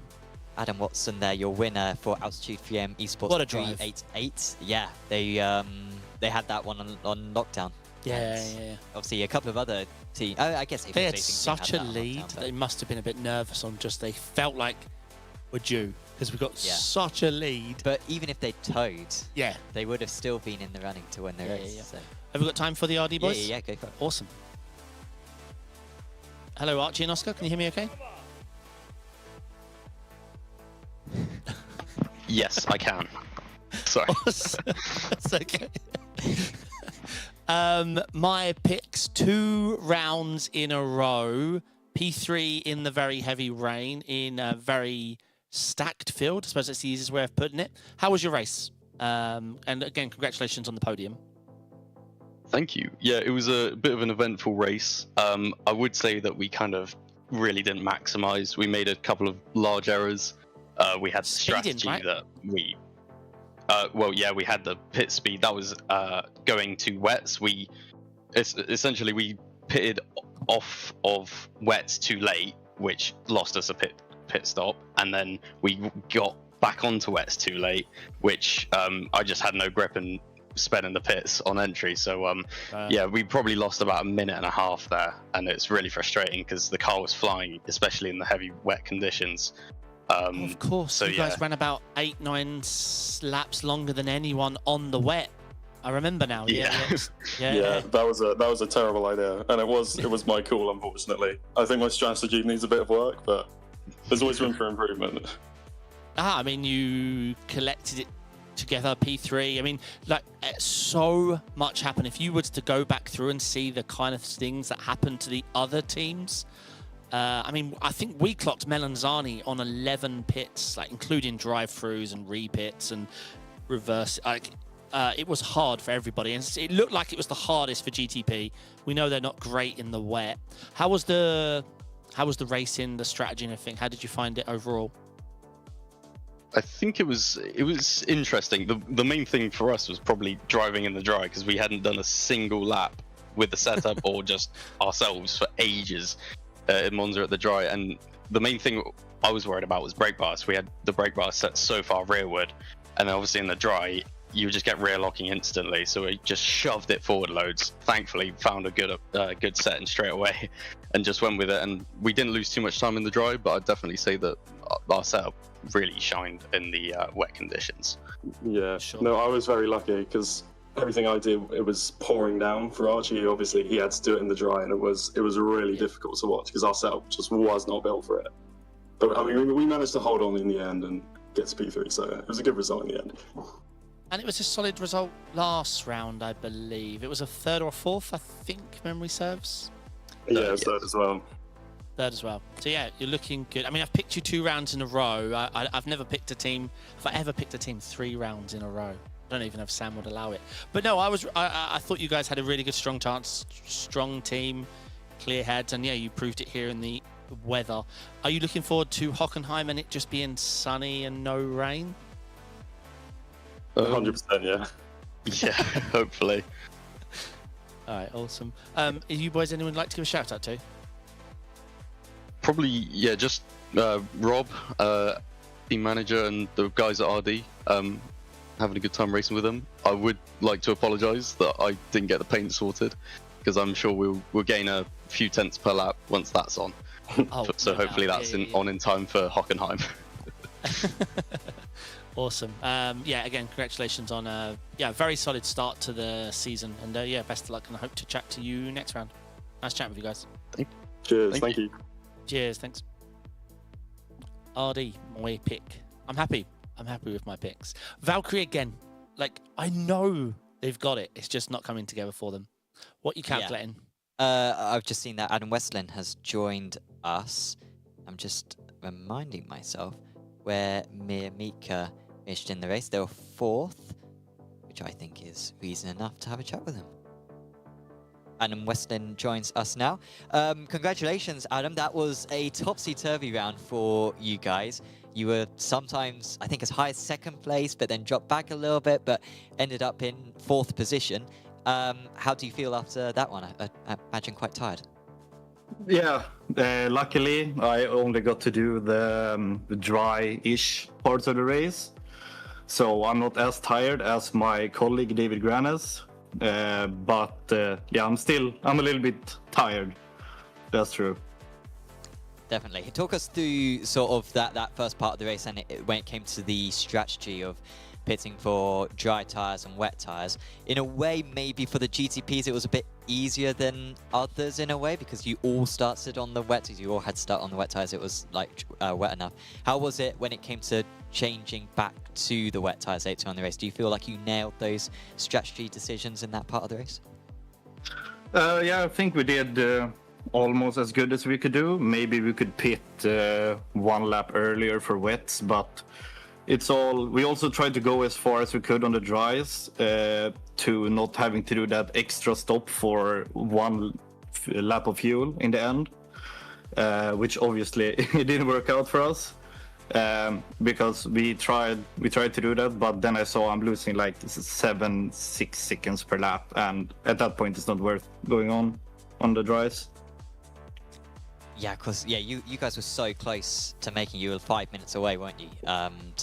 Or a few of you guys in the GTPs at least were very close to making it on just the 4 stops, but had to make the 5th stop in the end. How was it battling with Effect near the end? Because it looked like Effect had you, but then you were able to fight back. Yeah, I think the key to where we finished was we didn't make any major mistake during the entire race.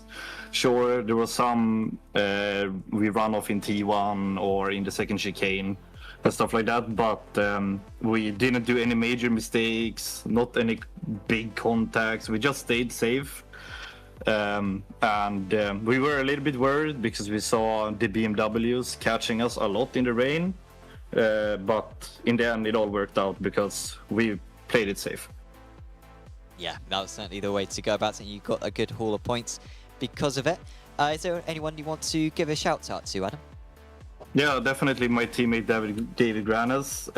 He had his wisdom tooth pulled out this morning, and his pain relievers started to run out at the start of his 2nd stint.